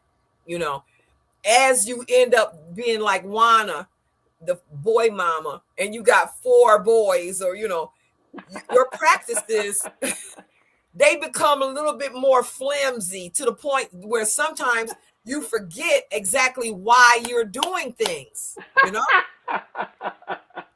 that is why, sometimes it's good to re-examine your journals, your ritual pages, or even recognizing it's time for me to reorganize my rituals, Yeah. Yeah. Yeah, good point. Yeah. And let me read from one sister person here. She says, I have a grounding sheet. However, I don't know that it does anything. I used to live in New Jersey and had a garden that I used to walk in, and it gave me so much energy. What do you think about the grounding sheet? That's what she wants to know. That's Gina, Sister Gina. Well, there are lots of things now that are put out that are supposed to replicate. Basically, what they're replicating is something called the Schumann pulse, which is a scientific measurable vortex. They call it a resonance that moves from Earth to the universe. And it's how the Earth and the universe communicate back and forth. It's why you feel better when you go outside, because you step into that resonance. Right. And many very grounded people feel the resonance moving through their body all the time. Okay. They'll look at us and our lives look crazy because we don't have that resonance. Right. So I would suggest, rather than working with the Earth mat, I would suggest working directly with her. So with the ground? If she's in an apartment, have some plants around her. There are 3 really wonderful exercises that I think everyone can benefit from to put themselves back in that resonance, which is really what we're trying to do always when we talk about healing and being good to each other and understanding life. And we're all talking about what the resonance gives us when we've been in it. So there are 3 different exercises. One is to remember that Earth is female. So if you meet a woman that you're interested in having as a friend, you have to figure out how to get her to open to you. Okay. This is a big challenge for men. They get attracted to a woman, they have to figure out how to get her to open to them. Earth is exactly the same way. She's female. So walking on Earth is one thing. Giving her a gift before you start the walk, and thank her for all that she gives us, which honestly is everything. That speaks to us through Earth, and everything comes from Earth. Okay. And then give that gift. Cornmeal in this part of Earth is traditional, but it can be anything that's organic. Give the gift and thank her, and then go on a walk and leave your self-absorbed thoughts behind. and just simply admire Earth. Admire her. And then get back to the beginning, and you'll feel different. You'll feel cleared, actually. Okay, that's Mm-hmm. one.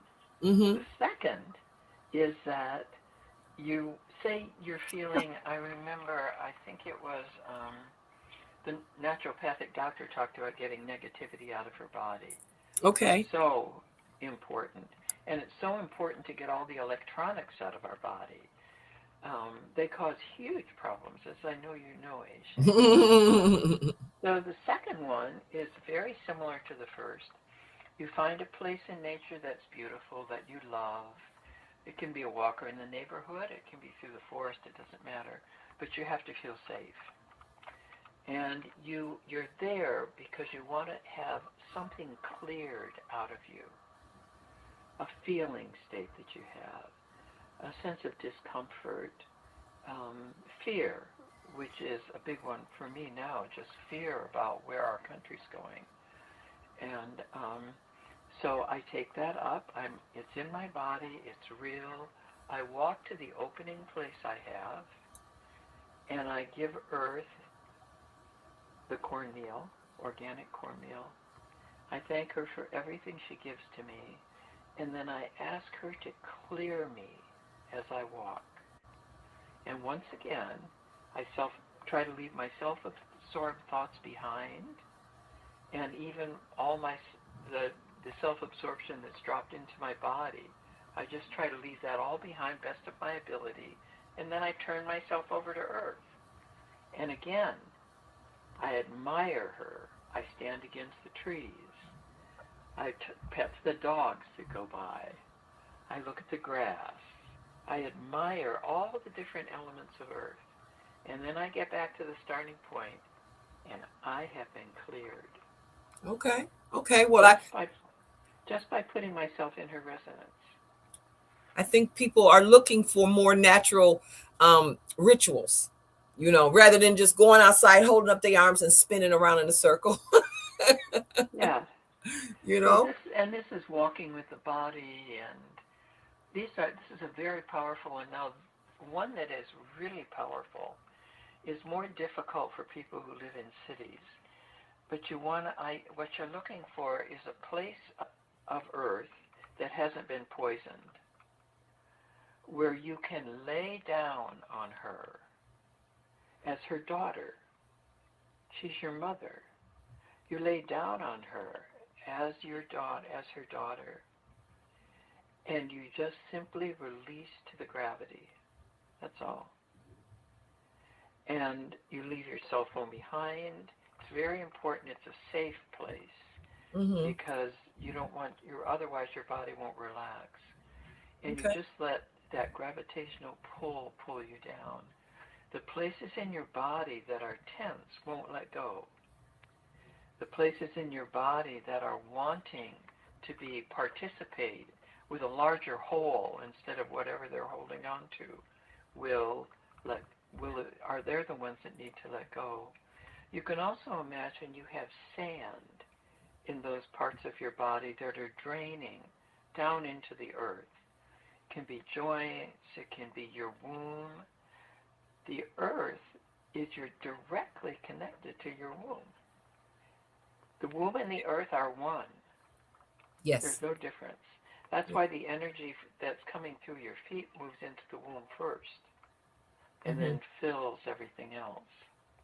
Okay. So give yourself like half an hour, 45 minutes for that, and then you'll have a feeling of, okay, I'm done. It may come sooner than that. Yeah. And then get up and give the cornmeal again. Thank Earth for what she's given you.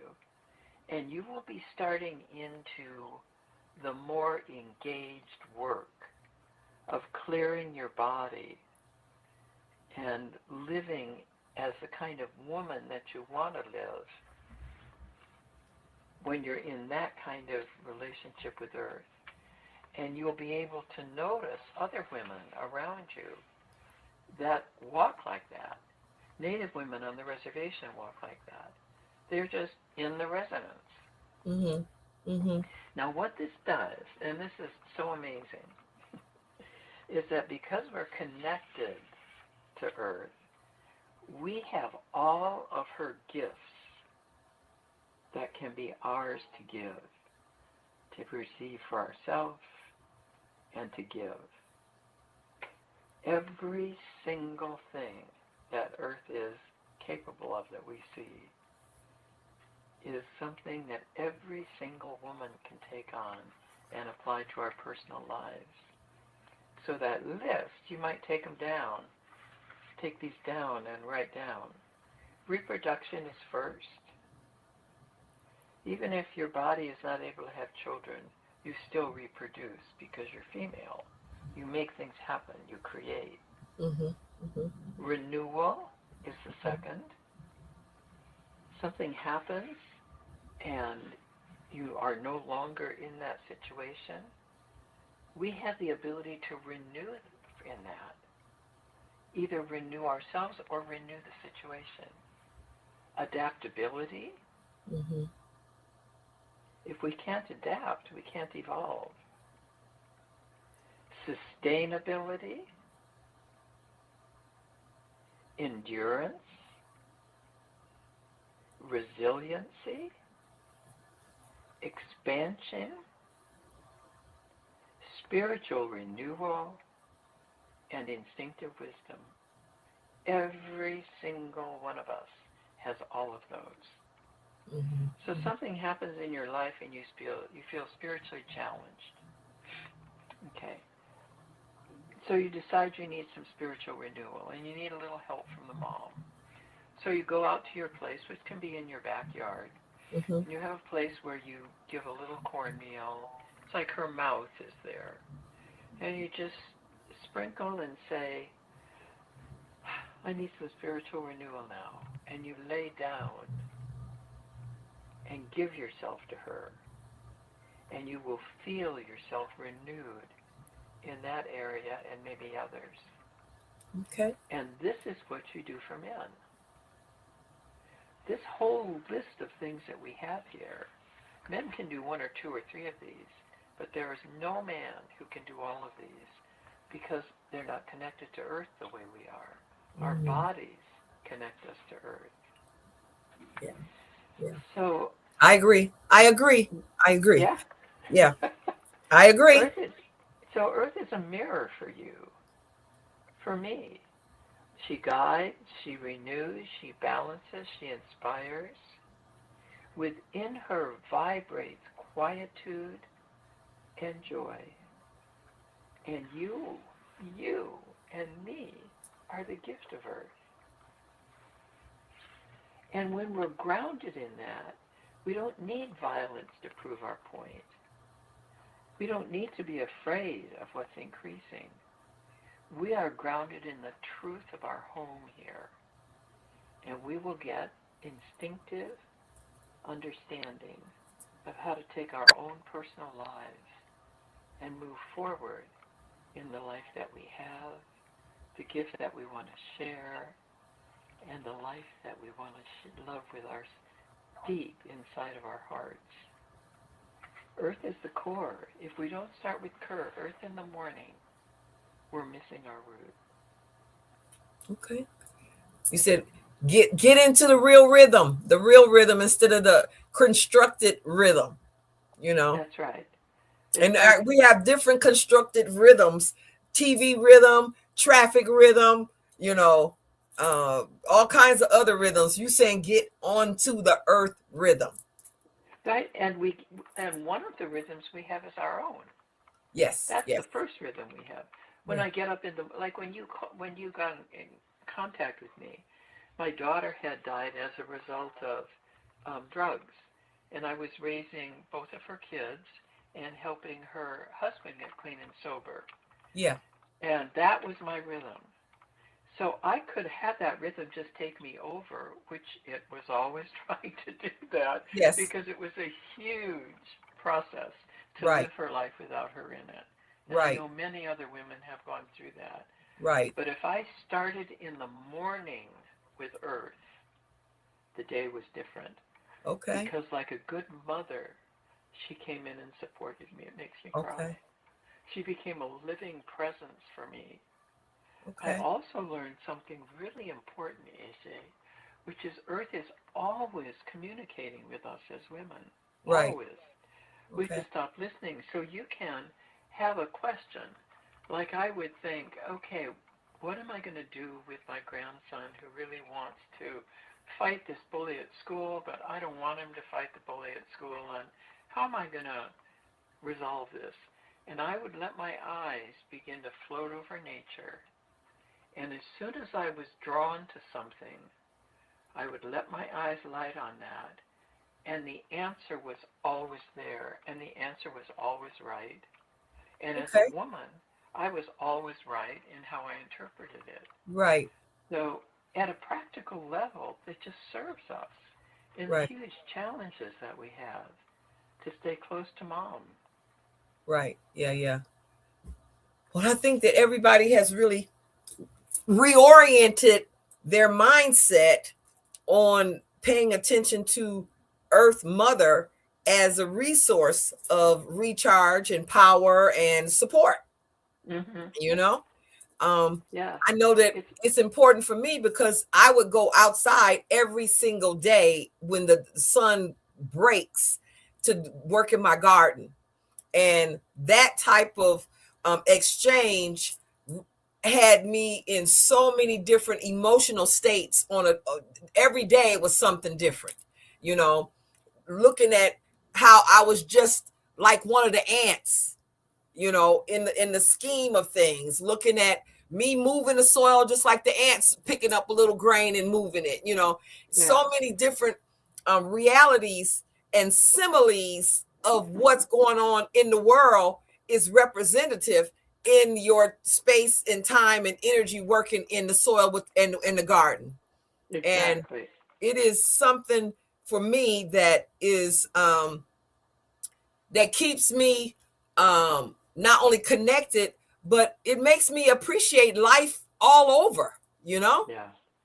I mean, and then you look at, that's why it's so much like the moon and looking at the, you know, the ocean and recognizing that seashells and all of the sand has been all over the world and now it's here and I get to hold something that's been around for millions of years with all of this energy and power. You know, once you start looking at the earth and looking at your place in it, you start recognizing how many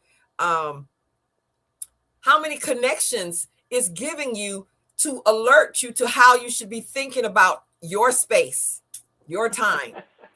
That's just beautifully said, Ishay. That's inspiring. Oh, yeah. Clip it.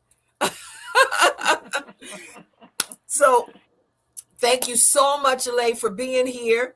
I always love when you can come and give your calm, because you know, here I am. And here you are.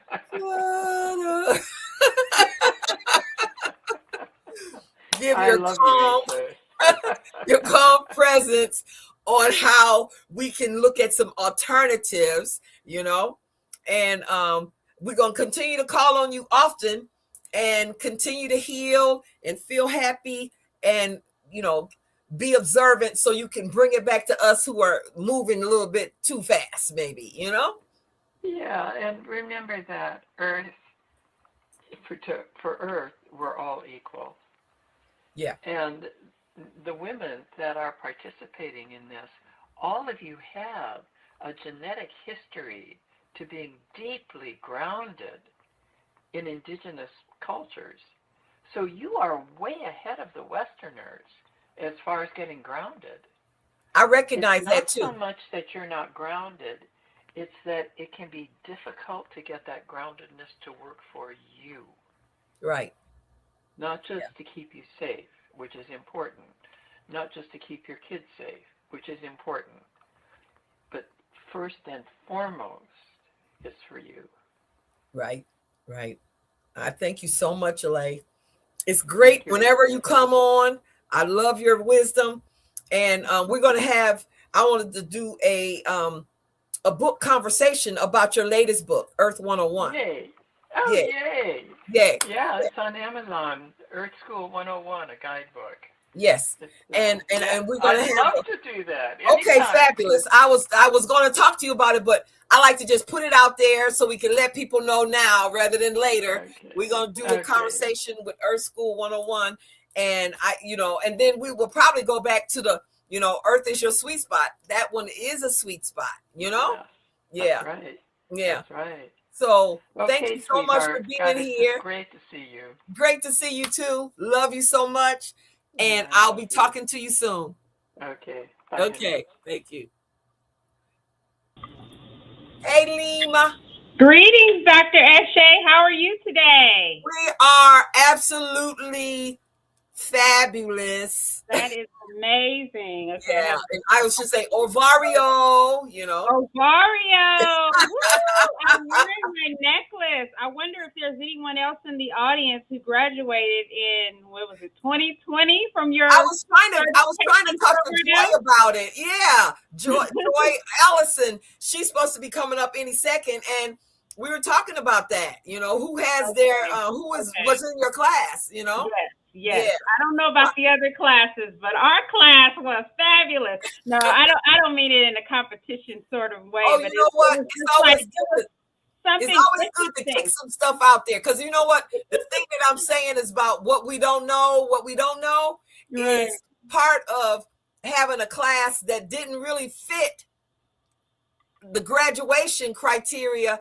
But as we were talking about it with Thema, we were trying to empower. It was a different time. Put as many people out there as possible who had this knowledge and who had the passion for it and who had leadership qualities, Right. And before COVID of all time. Right. and the thing is sometimes people use their talents in a way that's not helpful, And, so we're going to start this Wombniverse Wisdom Collective. And it's a global professional organization devoted to the ethical preservation and practice of womb healing traditions from around the world. That's beautiful. Yeah. That is amazing. Yeah. So you're automatically going to be put in there with all your contact information on the website. And we're going to have, discounts and all kinds of stuff. So if womb workers should come on and apply and be in this, because we're going to do classes and help people get certified and all kinds of stuff, because, these lies cannot be tolerated. Yes. Exactly. Telling women that, fibroids cause cancer and that cranberries can heal fibroids. Those are lies. Oh, people are saying they call. Oh my goodness. We are not letting that go. Yeah. We are not it's letting causing that go. Cognitive dissonance. I'm trying to think of like people are so confused what to do. There's so much information. Yeah. And because it's so much information, people think they can legitimize themselves by coming out with something that's shocking, But when research is not when you put an @ sign in front of something, that's not research, Exactly. You got to go to, some type of either technical or medical or, traditional. There's a lot of ways to get information, but @ signs at, at coochie cutter is not right. And going to AI is not going to do it either. It's not it. So with this wisdom, Wombniverse Wisdom Collective, we are going to actually collect information from all over, because we will have women from all over. And, I want everybody to join us so we can patrol ourselves rather than have somebody else come in and put a stop to what we're doing. Yes.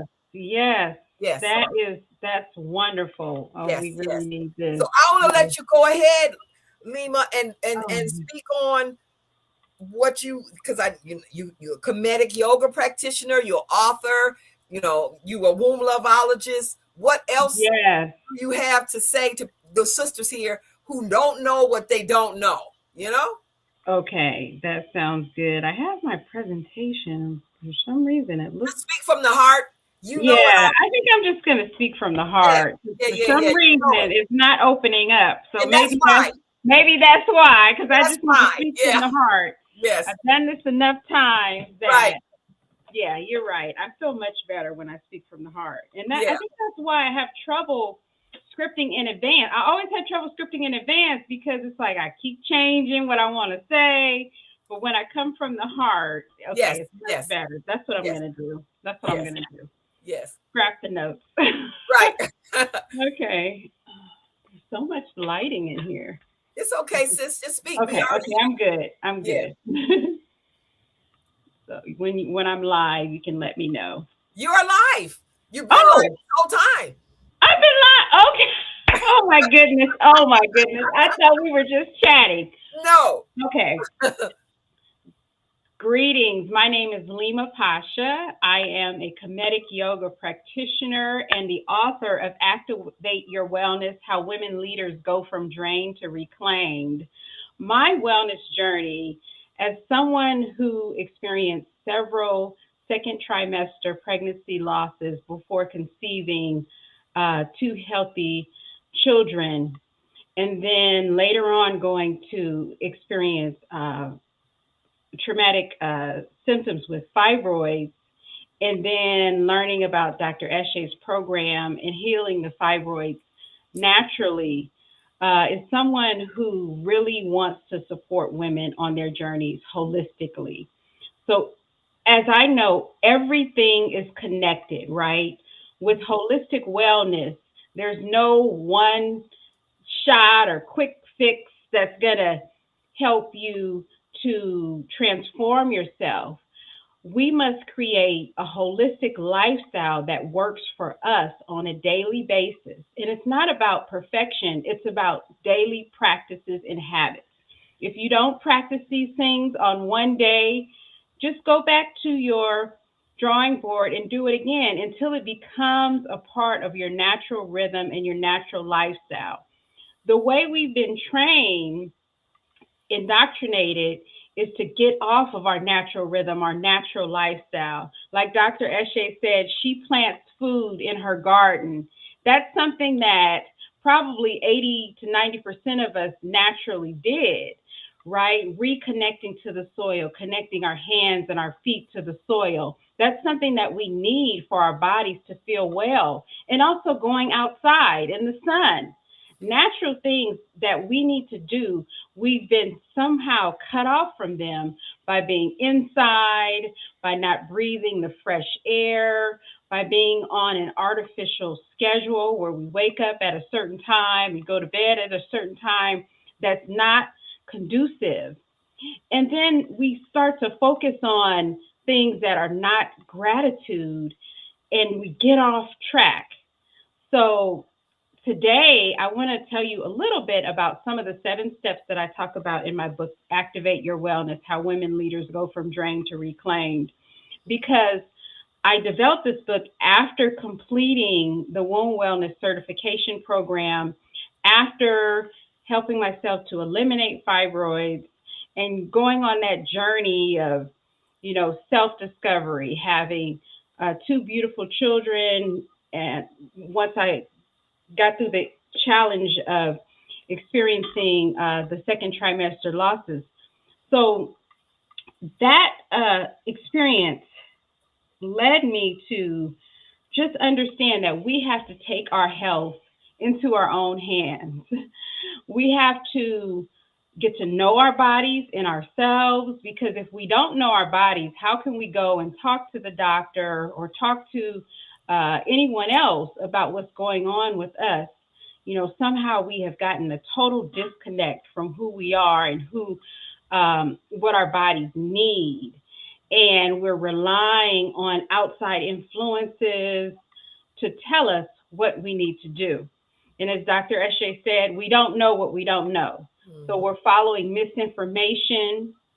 And not only are we following misinformation, like I indicated, we are not listening to the wisdom that our bodies are speaking to us. When we have a pain, we may take a Tylenol or do something else that's disrupting our ability to feel and sense what's going on in our systems. Mm-hmm. Our bodies are speaking to us. When you have a loss, your body's speaking to you. When you have fibroids, your body is speaking to you. When you're tired, when you have pain, your body is speaking to you. So Right. what is the wisdom that your body is saying to you? Yeah. And, you know, it's so important to reconnect. First to ourselves, first to nature, like we talked about. And so there are certain practices that I'll demonstrate today that will allow us to get reconnected to ourselves. You know, sometimes I talk about combating stress, but that's not the core issue. The core issue is when we are stressed, you know, how do you come back to yourself? How do you regulate your system and create practices to transform yourself to the highest and best self, even amongst the stress that we may face on a daily basis, because things do come up. And it's important that we don't judge ourselves negatively for experiencing things that we can control, or even things that are outside of our control. Let's come to a level of acceptance and say, you know, I may have experienced stress, I may have experienced trauma. However, my body is a self-healing mechanism if I allow it to heal itself. And if I listen to my body will heal itself. Mhm. If I listen to the wisdom of the elders, if I listen to the wisdom of nature, there are abilities. One of the most interesting things, I'll just say this before I start with the demonstrations, that I learned in the Wound Wellness Certification Program was about how our bodies are connected to the moon and the seasonal changes and all of those things. So sometimes we don't understand when we have changes in our moods or in our feelings and our emotions, because we don't really observe what's going on in the environment. If we observe what was going on in the environment, we'll say, okay, this is why I may have more energy now, or this is how I can work with the energy that I have in order to create the environment for myself that I need. So again, it's just a matter of creating a lifestyle that supports your natural holistic healing. And it's not about judging yourself negatively or feeling like it's a one fix. It's just creating that lifestyle. So that is what my book helps you to do, with the 7 steps to activate your wellness. And I give you an example of 7 steps, right, to get you on that path towards healing yourself holistically. And you can also design your own practices. So one of the most key practices that I demonstrate with the Kemetic Yoga and other is breath awareness meditation, because it brings us back to our bodies. It reconnects us to ourselves, because we're always breathing, right? If you're not breathing, you're not living. But sometimes we are clenching our bodies, we're holding our breath, and that creates a state or compounds a state of fight or flight. So I want to demonstrate today a 4-part breathing. Put your hand on your chest and the other hand on your womb. Breathe in through your nose, nostrils. As you breathe in, you want your belly to expand like a balloon for 4 counts. As you breathe out, release for 4 counts. Inhale for 4 counts. Inhale love. Exhale for 4 counts. Exhale what no longer serves you. Inhale for 4 counts. Feel the oxygen fill your belly up to your chest, and release for 4 counts. Breathe in love. Release what no longer serves you. Breathe in and repeat after me. I am this moment. Release. I am in this moment.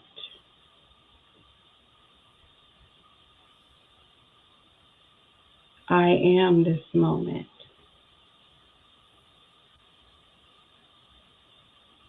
I am in this moment.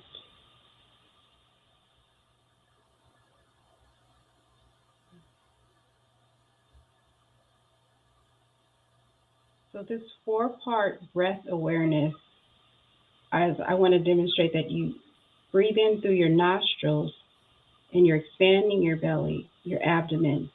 As you release, your abdomen is contracting, going back down, and the oxygen is releasing back down to the earth. Sometimes we do the reverse, and that is not our natural state of breathing, but we do the reverse of that breathing practice because we've become accustomed to being tense. So we're contracting our bellies as we breathe instead of expanding, but we want to allow for that expansion.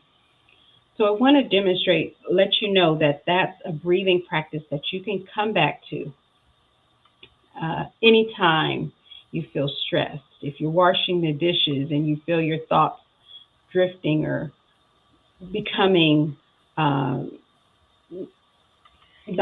as positive, you can focus on your breath. You know, that helps you to regulate your nervous system and support your growth and your transformation, get you out of fight or flight. That breath awareness meditation, you can do that with some music tones. And as you practice breath awareness, it becomes a habit. You become like, you know, when you're stressed, okay, I can go back to my breathing practice, even if it only takes 5 minutes at a time. You can do it while you're walking. Like I said, you can do it while you're washing the dishes. You can take a pause during your workday while you're sitting at your computer and just put one hand on your chest. Smile to your heart. Fill it up and release.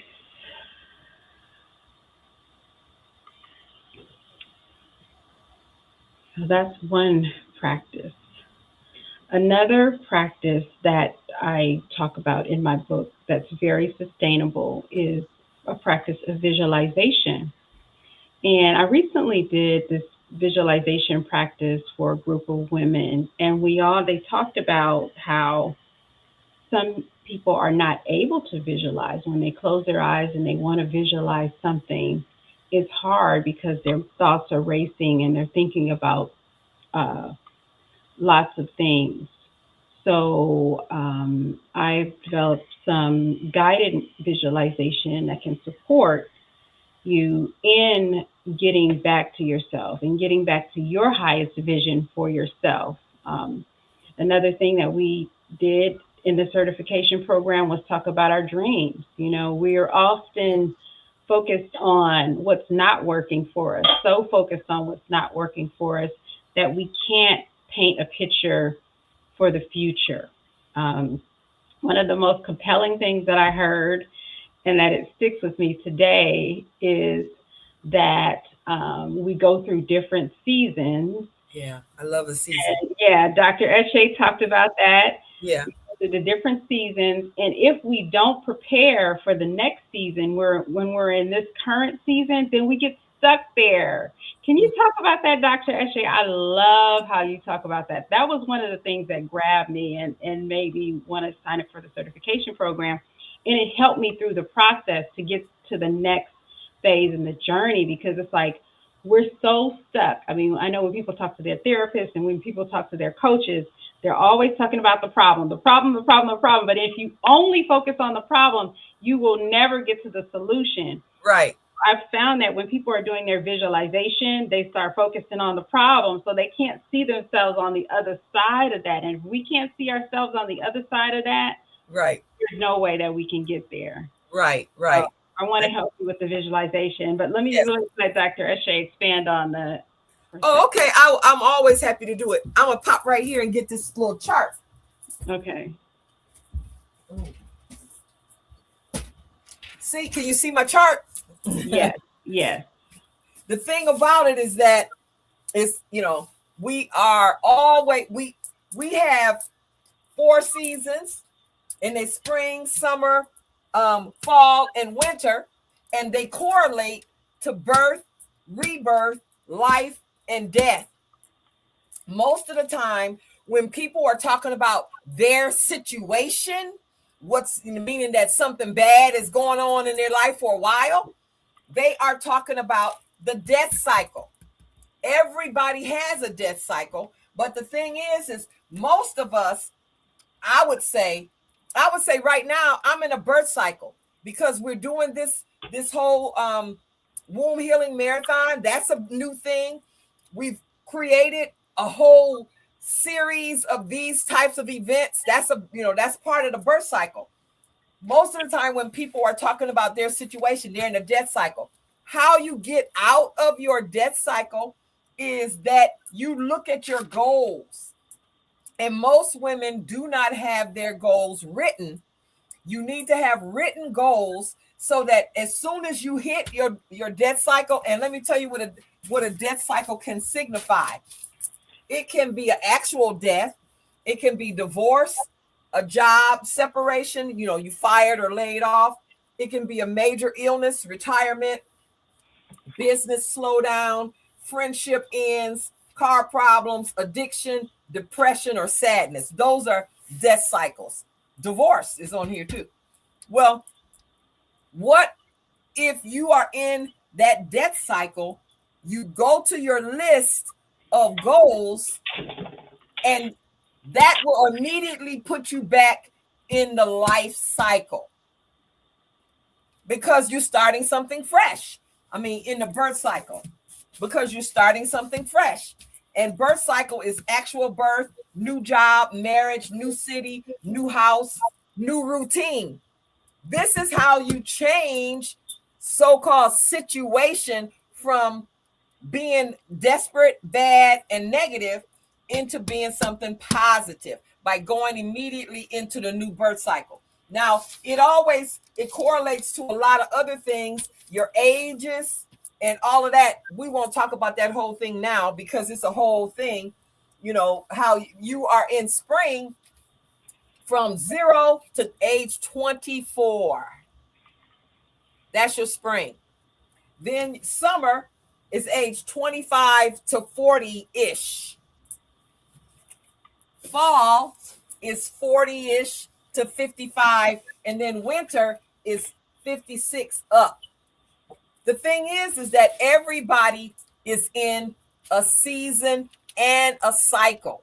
Right now I'm in a birth season, but my cycle is winter because of my age. I'm 68. And so everybody is in 2 different ones, the season and the cycle. So knowing what season you're in, the age thing, fall, winter, and everything, also gives you a lot of information. But knowing what cycle you're in, life, death, birth, and rebirth, helps you to change your life immediately. Because when you don't like something, you immediately go and put yourself back in the birth cycle. And we do that.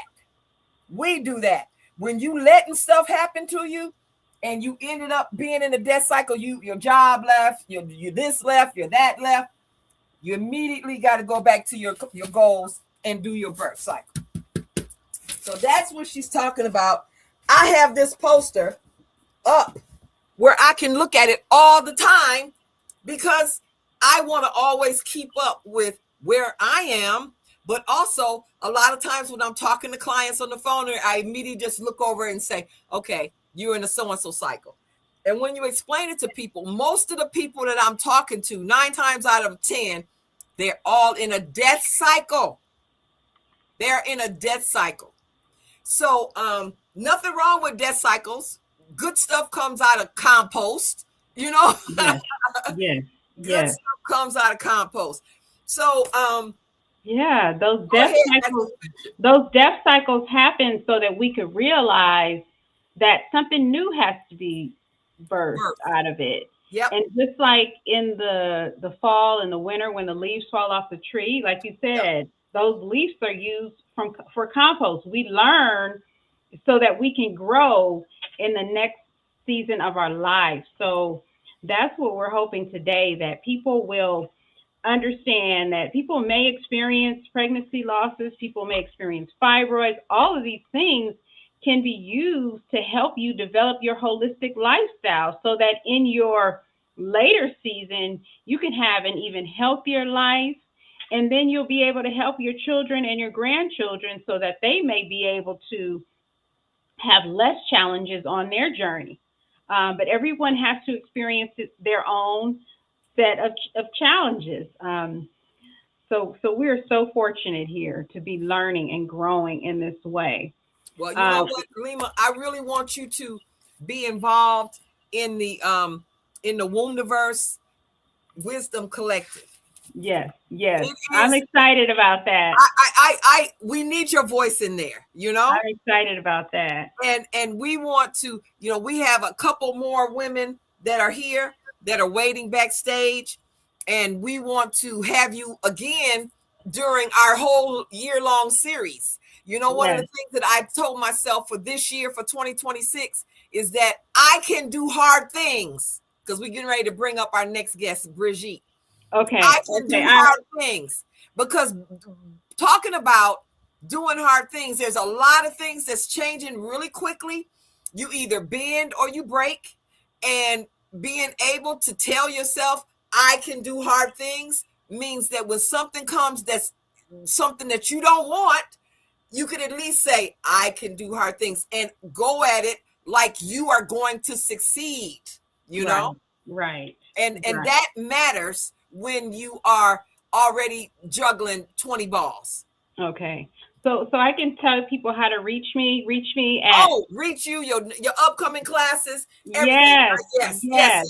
All of that. Yes. So you can email me at Leema, Leema, Pasha, Pasha @gmail.com.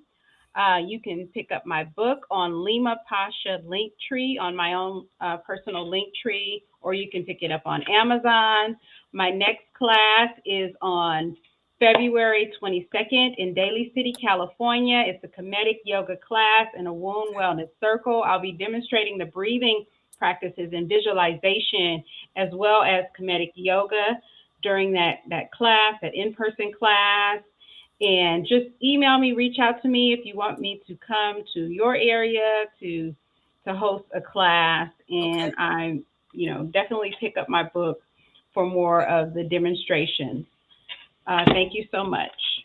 Lima, so happy to have you here. You always bring a different sparkle, because I know you come from that strong corporate world. And so you are always able to bridge the gap between the one and the two, Yeah. And it's important for people who have to do that on a regular, Right. And especially the techniques that you're showing and that type of thing is really good, Happy that you came, happy that you're here, and I'll be contacting you on our next thing when we get it together, it's going to be Women's History Month, right? March. Right. Yeah.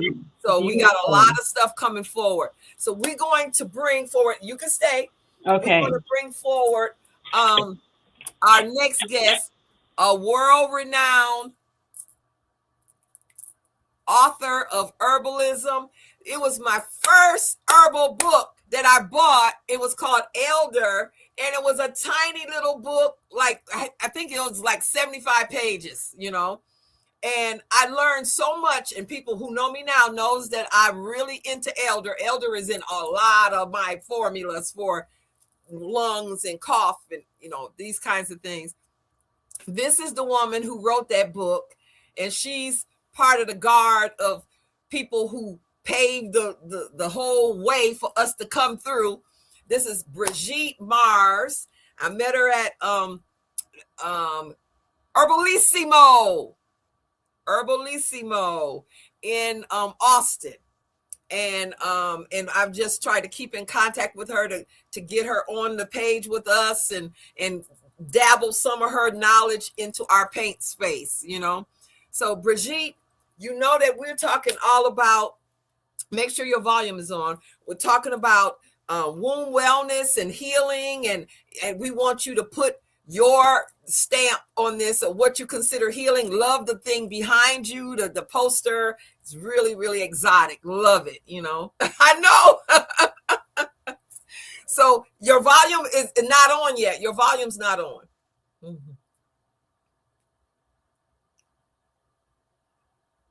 I know that most of the time this is the thing that we don't want to happen. If you look probably at the bottom corner in where you have the little headphones and everything, you might want to push on the mic and make sure your mic is on. In the bottom where the time is, in that corner, you'll see a couple little things, and you will see a mic, you know, one that looks like energy for listening.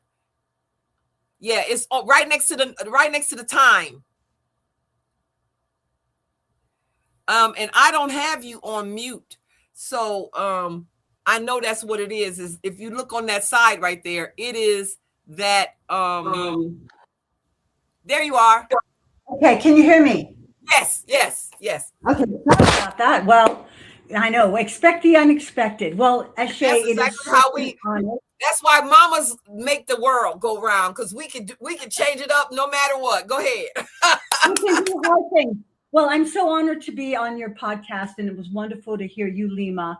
So I'm delighted for this opportunity to talk a little bit about women's health. I'm an author of 18 books now, and one of the ones I want to mention is The Sexual Herbal, which is all about holistic gynecology and sexuality and menopause and fertility and all of those things. But I thought I would just dive into some of the ways that I think that women sabotage their health because of the programming that they're getting from the media. Yeah. And I just want to share something. You know, when I was a teenager, I had elder friend, and she told me she didn't wear deodorant. And I thought, like, what's the matter for you? She said, I believe that commercial deodorants contribute to breast cancer. And I thought, Madame, the American government would never allow something that contributed to breast cancer to be on the market. Oh, yeah. And then a few months later, I was away at school, and I broke a bottle of the leading deodorant, and it shattered and broke, and I had to run to class. But when I came back later, that deodorant had hardened into a sheet of plastic. Oh, no. With all the glass in it. And so I remember thinking, well, maybe that, eccentric old lady was onto something, because I remember we would shave under our arms. Yeah. And then we would spray this stuff that like really stung a lot. Yeah. And then what do women do? They encase their breasts in polyester foam fill with underwires that doesn't allow you to breathe. And for me, that was a big aha, that maybe that's one of the reasons why breast cancer is so high in our culture, because we know that we absorb the chemicals that we put on our skin. Look at how many drugs are being delivered transdermally, whether it be hormones or, progesterone or diabetes medicine, heart medicine. So, and that also brings us to that our bodies need to breathe. And right now I'm finding it challenging to find natural fiber clothing. And so not only are women's breasts encased in polyester foam fill with all of that, what we wear, our skin is considered the third lung. And so I just want to put in a plug for it's worth it to find natural fiber clothing and natural fiber bedding. I'm so surprised, because we spend a third of our life in bed, and a lot of times the sheets are made out of microplastics, which doesn't allow us to breathe. And plastic is from the petroleum industry, as well as a lot of other things. And this also makes me think of all of the products that we put on our bodies, whether it be sunscreen or lotion, that are made from petroleum or petrolatum.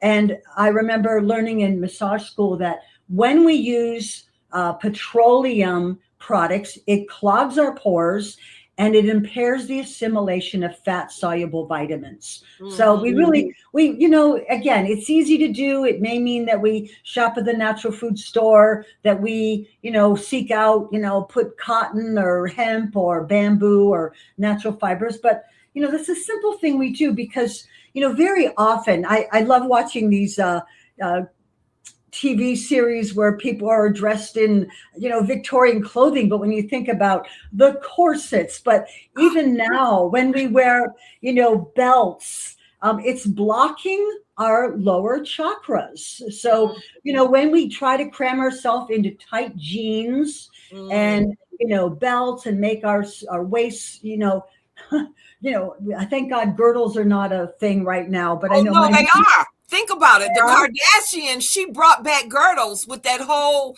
waist training thing. That's a girdle, Okay. Well, just say no to that. Okay. Right.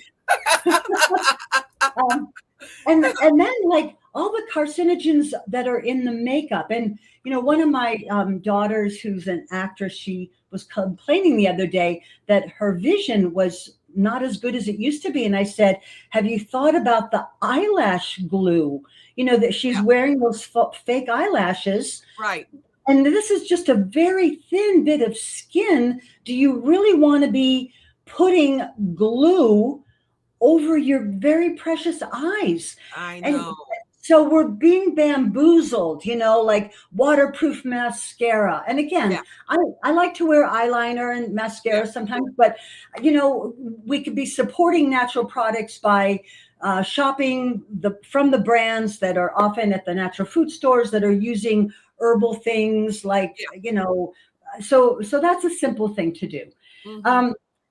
Another thing is like how many women are wearing their cell phone on their body all the time. Oh my God. You don't know how many women I'd stop in the grocery store because they got their phone in their breast, in their bra.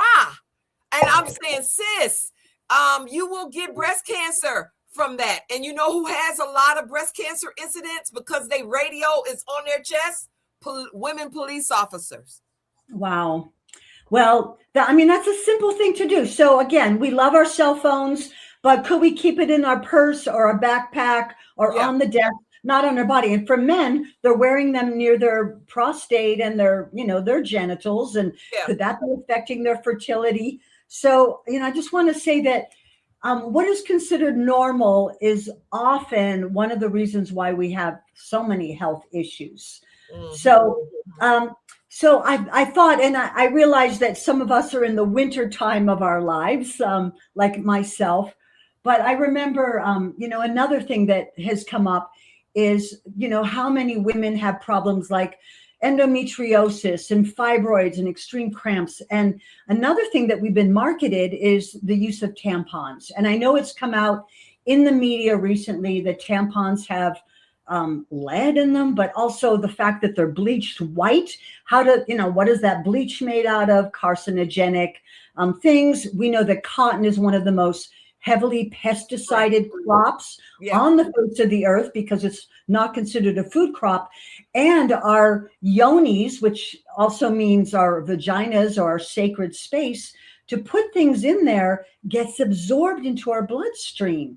And so, I learned years ago, and again, I'm way past the age of bleeding, but something I tried to teach my grandchildren and children and friends is what if we unplugged from that whole thing, because the media is saying, oh, you're on your moon, just plug yourself up, wear tight white jeans and go horseback riding. No. or swimming.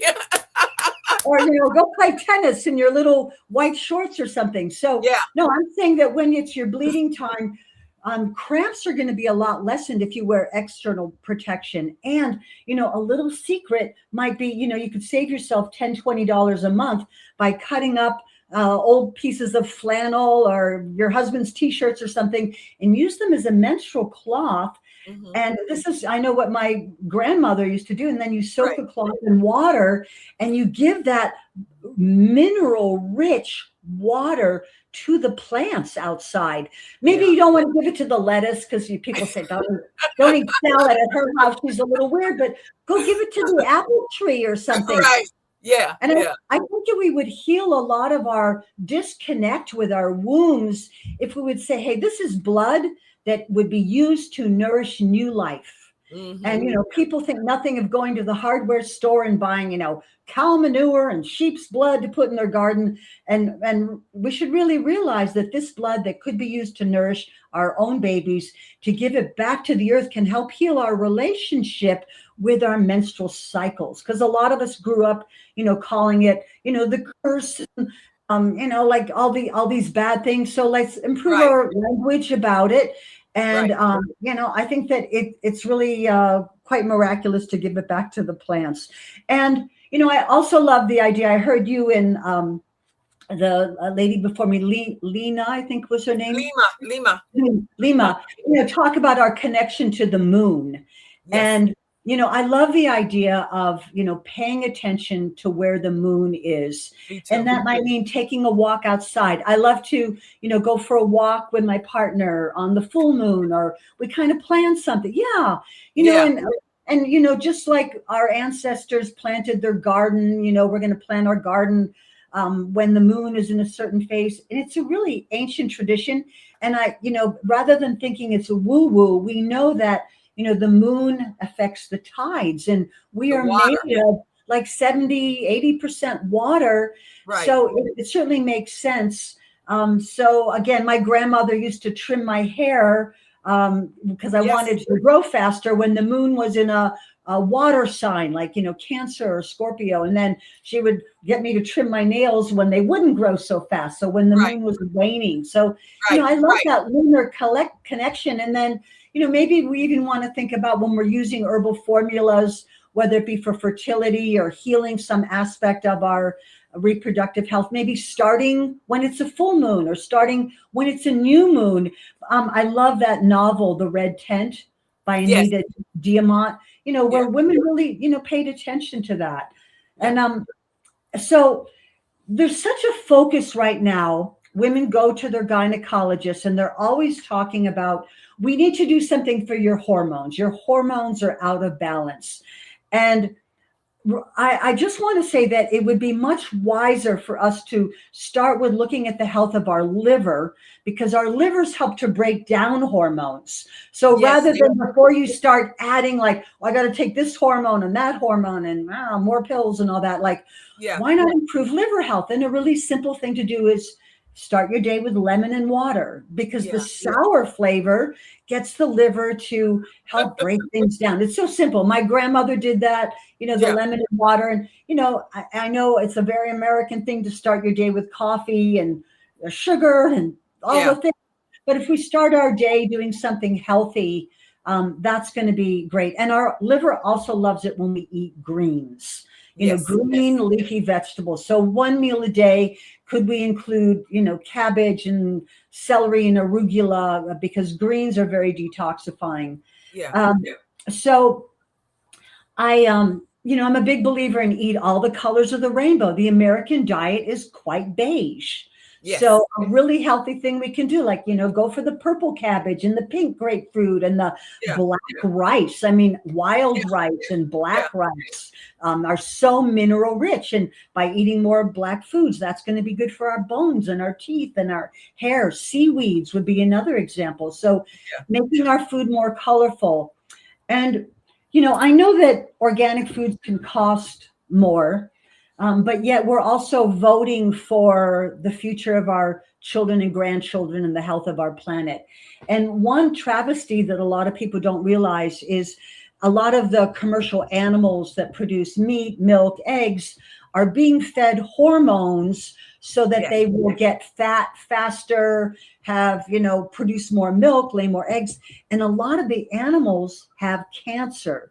Yes, and they it's do. not illegal to sell animals for meat, milk, or eggs that have cancer, because they say it's not proven to cause cancer in humans, but like something is up. And we know that, you can go into a health food store and find things like thyroid capsules or adrenal capsules or things to Yes. nourish your thyroid and your adrenals. But what about, well, if you can get the virtues of those, what about the detriments when we're eating unhealthy animals? So again, if you do eat animals, and I think most of us should be eating a lot less of those things, there's plenty of, vegetable things we can eat. But if we do eat animals, we want to support the farmers that are doing their best to treat the animals, and give them a good life while they're here on the planet. Everything's going to die eventually. And so to support the organic, the pasture raised, the grass fed, all of that's really important. And, the other thing is getting away from the plastic water bottles, because plastic mimics something, it mimics our hormones. There's something called xenoestrogens with an X. So so our bodies think that we're getting hormonal overload, and every time we put our water or our juice, including for our kids, in a plastic bottle, we're getting a hormonal overload. Right. So I think that's really important to look at too. Yes. And the thing about the xenoestrogens, as you're saying it, and one of the things that I make sure of is that I put things in my formulas that red clover is one, is to help that xenoestrogen get cleared off of the estrogen receptors so that the red clover can be there. Natural estrogen can be there. So women who are Googling their health are telling me, well, why do you have red clover in your formula? Well, that's because all the plastic that your body is already taking as estrogen. We need to get that off and put on the right ones, So it's very good that it is Xeno, Xeno estrogens. Yes. Yeah. And again, if water and plastic bottles are a problem, then what about our olive oil? What about, the beverages that we buy? So it's simple things. And the information is out there, and bless you for doing a podcast like this, because if we just listen to what's marketed on TV, or maybe even what our doctors are telling us, because I know I grew up where the doctor said, what you eat has no effect on your health. Oh, God. Take this pill. And so, again, I'm not trying to diss all the wonderful virtues of modern medicine, but I'm saying that ultimately, we need to be our primary healthcare people. Yes, everything else is secondary and tertiary. And so, I heard someone at a party say, well, I have high blood pressure, but my doctor's going to get it down for me. And I said, well, don't you think you should be taking some action, drinking less coffee, maybe meditating, maybe praying more, maybe, using a better quality salt. There's so many things that we can do. Right. So I love that you're using red clover in your formulas. And I want to say two of my favorite herbs for women, and I'm sure they're on your top 10 list too, but stinging nettles, I love. Okay, yes, nettles, love it. Yes. Nettles is going to be so good for our bones and our teeth and the hair on our head. It's very alkalinizing. So many minerals. It even has lysine in it, which inhibits the replication of the herpes virus. So I love nettles. I just wrote a book on nettle power. And the other herb I love, raspberry leaf is a boon for pregnant women. It's high in calcium, magnesium, and iron. But there's so many wonderful plants that we can, tap into. And I had a really bad accident a couple years ago. I fell and I like 15 feet and I didn't break a single bone. Wow. And I remember thinking to myself, it's the nettles. Right, It's the nettles. And so, we kind of buy into like, oh, I'm getting old. And, if I fall on the ice, which happens a lot here in Colorado, like, blah. So there's things that we can do. And, I remember to think about the resiliency of the herbs, because they grow wild very often without anybody planting them, without being watered or weeded. I mean, look at the dandelion, because hardly anybody except for weird herb people plant the dandelion. And yet, it survives the lawnmower, it survives being stepped on, the dog pee. Like, we need to be resilient like the weeds. Yes. And it's really a beautiful thing. And, I had a chiropractor friend over here the other day and saying, oh, but, there's so many problems out there, the chemtrails and the 5G towers and, the toxic media. I said, you know what? A lot of that is not going to go away. We're going to have to evolve and adapt. We're going to have to adapt. And the weeds constantly adapt. Right. They do. The dandelion, they come back. They survive the frost, the 120 degree temperature days, the snowfall, the drought. And so I think as a culture, we've become very dependent on eating annual plants that might die with the first frost, oh, cover your tomatoes, it's going to frost.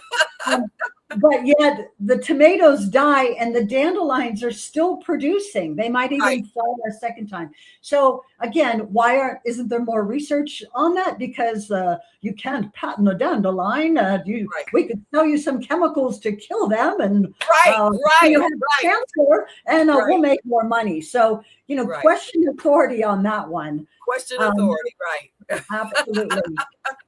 And because this is about women's health, I would say something about sexuality, because I think a lot of women are saying, like, well, my libido's not just like it used to be when I was in my 20s and I wanted to sleep with everybody. Yeah. Well, good for you. But I wanted to say that something my partner says is there's hundreds of ways of making love. Yeah. And to think that it's got to be this or that, or the orgasm, or that's like the word tantra means weaving your lives together. And so, finding a partner who wants to support you on every level, like, let's eat healthy, let's make a beautiful home together, let's have a dinner party together, let's grow a garden together. And again, things like massage and snuggling, trading hand massages, going for a walk, doing yoga together, learning about things like partner yoga. These are very healing things that we could do, because, when we're not trying to make a baby, libido might change and it becomes quality rather than quantity. And so I think that's important. Quality. Yes. But you know what? If you're doing that book that you have there that you need to hold up again, if you're doing a class on that, I think that's a class that I can help you get a lot of people to that, because I did a thing on sexuality, because a lot of times women who have issues with their womb have shut down on the sexuality thing. All of the bleeding, all of the never knowing when you're going to go off your cycle, the relationships that have been lost because you never stop bleeding or you always got some kind of issues, I think that has made a lot of women decide that, you know what, that's not important. Oh, yes, it is. It is important. It's just a hunger. Just like if you were telling me that you no longer want to eat food, I tell you that's a lie. You do want to eat, So there has to be balance in that, because I'm having women telling me about the dryness and the fact that their tissues are tearing. You got to keep it going. You got to keep it exercised. Muscles don't last on their own. They have to be worked. Kegel. Kegel. and having I love coconut oil as a lubricant. It's edible. It contains caprylic acid, which is antifungal.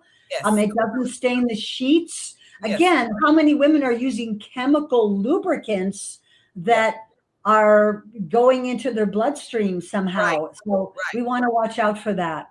Right. So, well, good for you, Eshe. That sounds wonderful. I would be so honored, and I loved that topic. And you know what?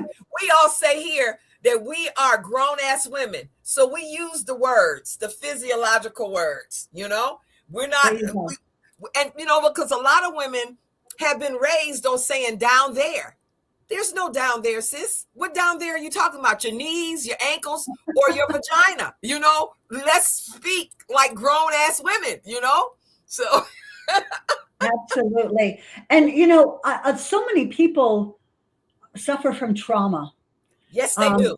Trauma. And, I hear that a lot. And that's Yes. something I address in my book, The Sexual Herbal. So I see that it can be an impediment to be like totally loving and trusting and sexy and orgasmic when you've had trauma. And I want to say that we're traumatizing men by circumcising them. To think that they don't feel it.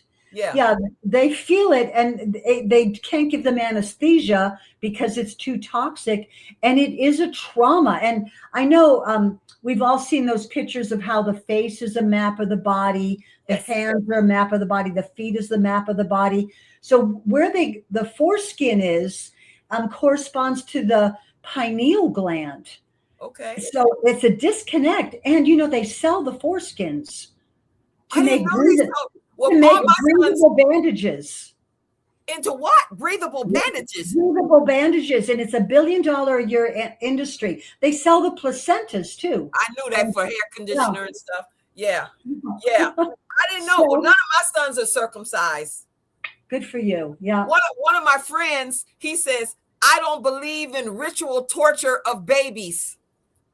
Yeah, and if you want to get circumcised, do it when you're 18. It shouldn't be done for you without your consent. But I think that begins some of the disconnect between the masculine and the feminine. We really need healing between the sexes right now. I think a lot of trust has been broken. And I'm also a psychedelic sitter, so I hear trauma coming up for people, like repressed memories, and it's really painful. And how do we move forward so that abuse and these things don't be part of the lineage that so many people carry with them for decades afterwards? True. I have one sister here, Sister Gina, who says, what about the breast sensitivity? That's the question. I don't know, For extreme, well, one practice that I do every day is it's a Taoist practice from Asian medicine. It's called the deer. And so what I do every day is I wake up and I do this exercise. It's in my book, The Sexual Herbal, and I massage my breasts 36 times without any oil as a way of like moving, and not the nipples, but just, like this. Right. And it's a way of moving lymphatic congestion.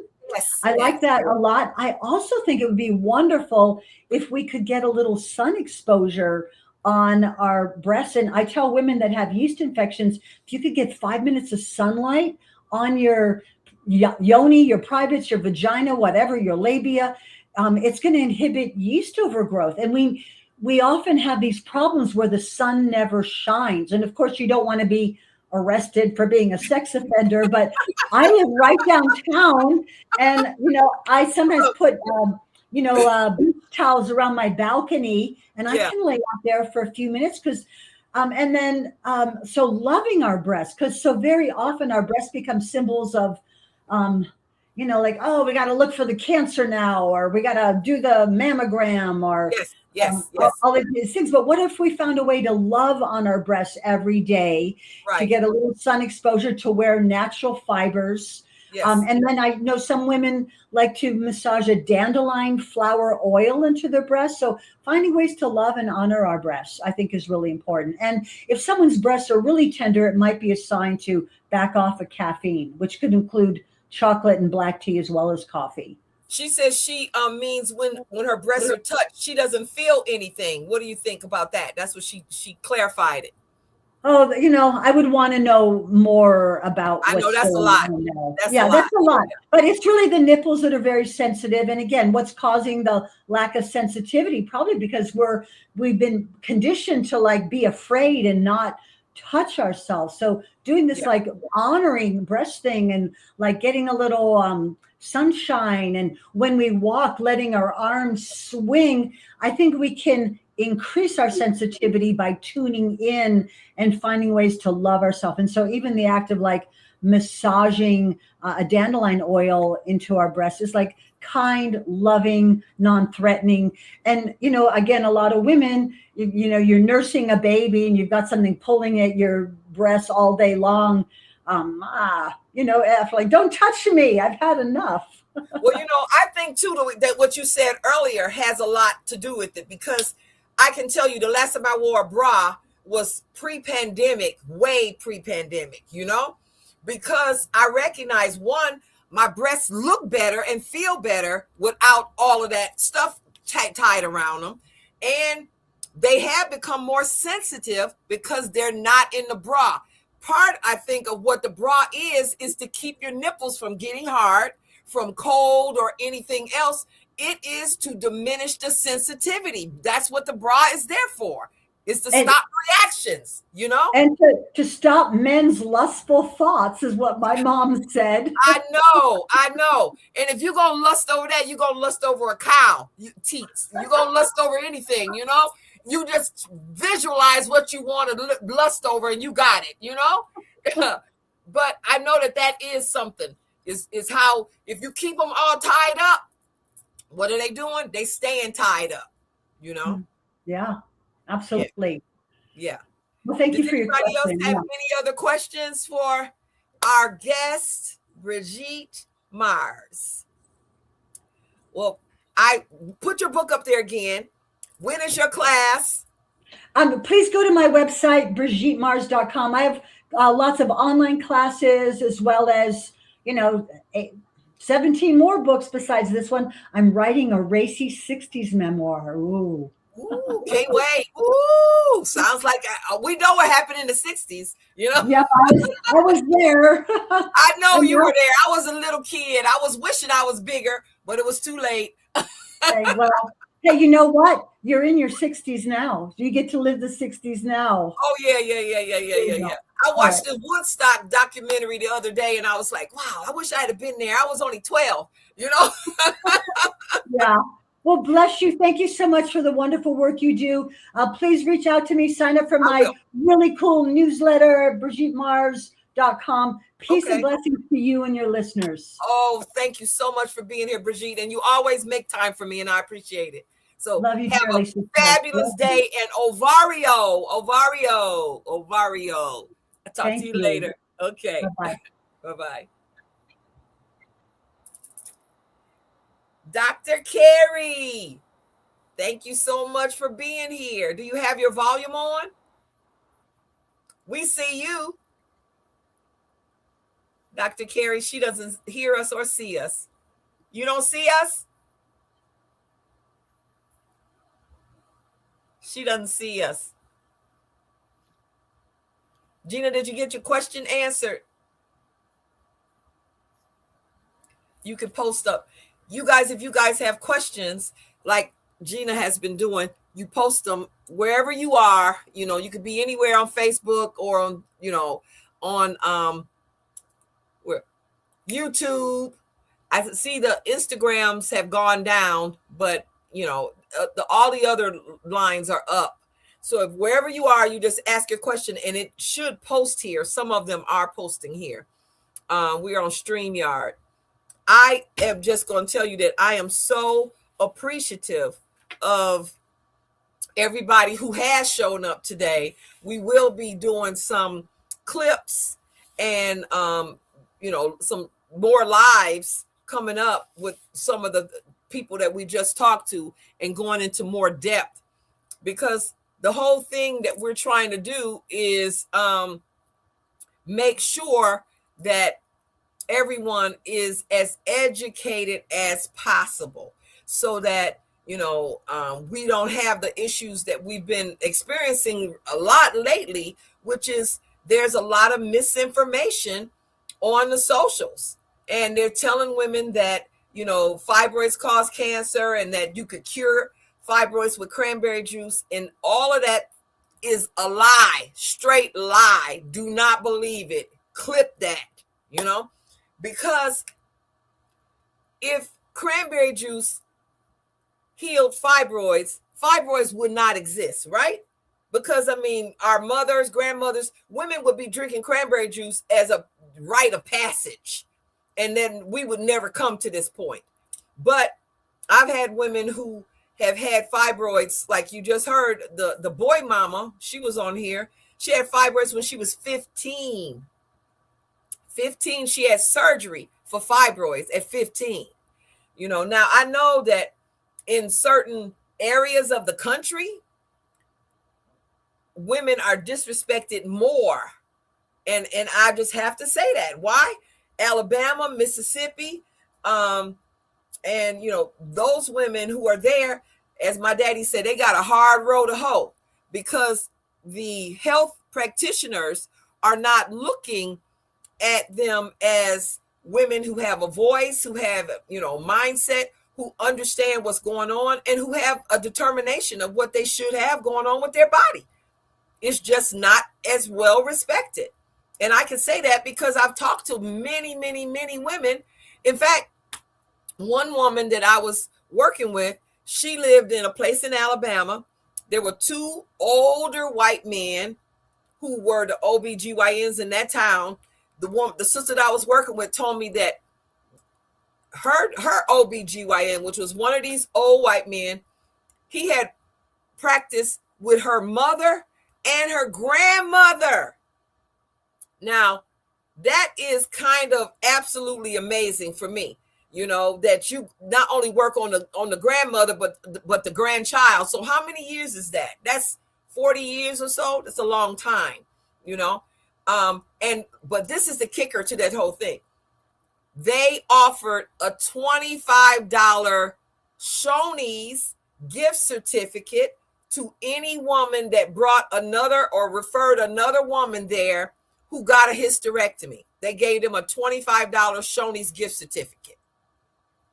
No, that's not right. $25 as they are doing womb captures, not right at all.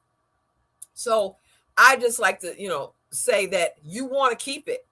It changes your life. It's your second brain. I mean, because it's not all physical. It's not all straight medical. Some of it is spiritual, and who wants to go without their root to the universe, We're going to see if Dr. Carey if she could, if she has that stuff. Can you hear us now? No, she can't hear us. She's still looking for Dr. Yeah. Got you. Okay, got you. Now, are you seeing my slide set? I see it right. I see it. There Okay, it is. Beautiful. Yes. So go ahead and start, because Okay. this looks really, really like something. I really want to hear this. Okay, Yeah. so thank you for inviting me to your Yes. womb health webinar. So today we're looking at the mind-gut-womb connection. I was really interested in what Brigitte and Lima had to say, some of what they were talking about. I was able to kind of capture in. Now, how do I move this along? It should be an arrow. Yep. So I want to look at I want to look at two aspects of our health. When we think about health, we have to look at holistically. Our Yes. sleep, we want holistic, we want restorative sleep so that when we awake, we feel refreshed. So sleep, you can't substitute sleep for a pill or something like that. You need to get good sleep, some kind of movement, exercise, nutrition, good diet, good food, because it translates into good health, positive communication and relationships and mind and emotions. But because of the time constraint, I only want to focus in on nutrition and our emotions. So Okay. Yes. let's see. Good ones. Yes. Okay, so and how it relates to stress. Now, stress and our fertility, stress does affect our fertility. It actually lowers fertility potential. And I'm trying to manage this. Okay. You're doing good. Yeah, how do I move the next slide? Oh, you just the arrow going in the same direction to the slide you want to go to, or you might be able to move it by pulling your finger across. Yeah, I did it just now. How is it not working this time? Yeah. Why is it doing that now? Okay. It's okay. Oh, there it is. Yes. No, it skipped a slide. Wow. Let's see. Can you tell us about the one that you skipped and then go right into this one? Yeah, it's not moving for some reason. Anyway, so a lot of stress actually, there's 29% reduction in your fertility potential if you're not able to manage your stress. Let me put this big enough so you can see it. Mm-hmm. Thanks. We can see it. Yeah. Okay. Mm-hmm. So women who have a high stress level, particularly the enzyme alpha amylase, they have a 29% reduction in the probability of conception. So we have to manage our stress because that relates to our fertility. And when we use stress reduction intervention, we can actually increase pregnancy rates up to 55%. So there's stress with menstrual disorders. So people who suffer from chronic stress are like 3 to 5% more likely to experience irregular menstrual cycles. And up to 80% of women who miss their periods, hypothalamic amenorrhea, they can recover their cycles when their stress is addressed. So PCOS is connected to mental health. Women who have PCOS, they have higher rates of anxiety and depression, endometriosis, and stress. Women who have endometriosis report significant higher rates of stress, significantly higher than those who are the healthy control. So using mind and body interventions can improve this significantly, up to 20 to 30% improvement in your progesterone levels. And so women who participate in these programs can show improvement. There is the trauma and reproductive. So Bridget was talking a bit about that just now. So I'll talk about how you can manage that later on. Okay. So yeah, so stress affects your hormonal changes, it affects your ovulation, it affects your libido and their lifestyle changes. And so what happens when stress is increasing? Let me just ask you before I continue. Yes. Is there a way that I can look at my full slide? Because I'm not seeing it all. What do you mean? We all seeing it. You're seeing it? Yeah. I see at the top root cause. I see a thing, how stress and emotions physically. But I guess what it's done is put you and I in a tiny spot, and it's made the slide superior. And so we see all of it. Okay. So are you seeing this chronic stress and hormones? Yep, in the middle. Okay.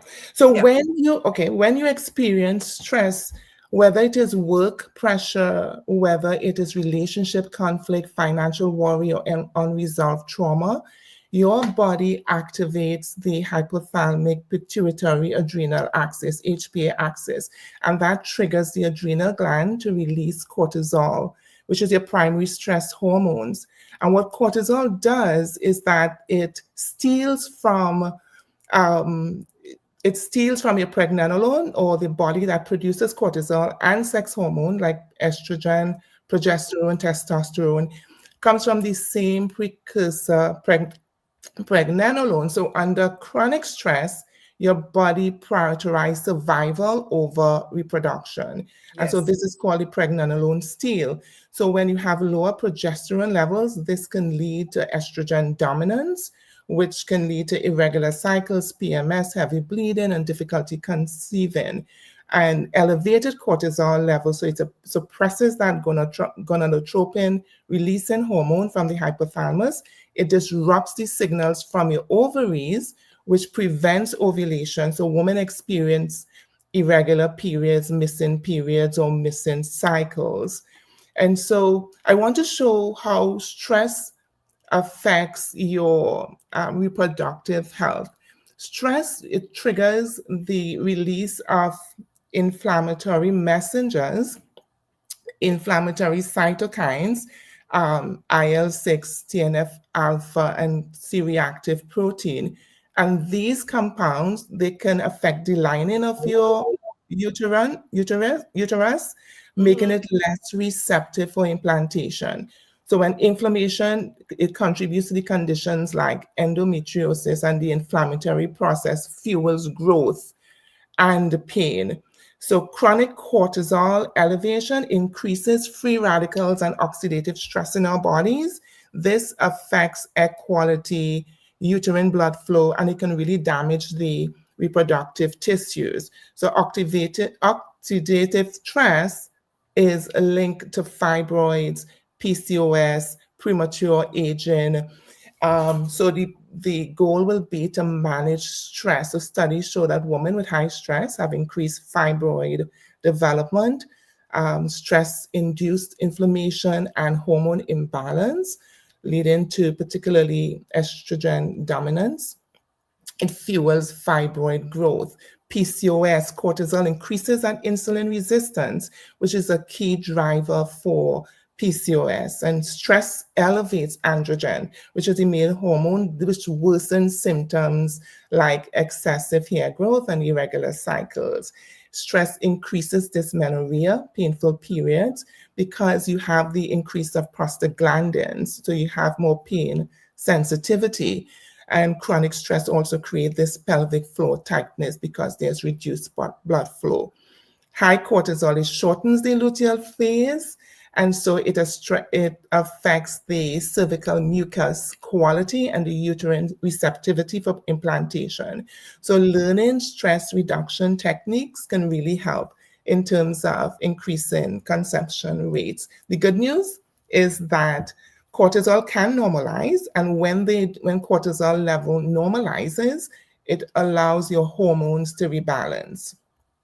It increases, inflammation decreases throughout your body, blood flow improves, your nervous system shifts from fight to flight, freeze, faint, fawn, to rest and restore. So your body can remember it's safe to ovulate and to menstruate. Yeah. And that's why an integrative approach is necessary.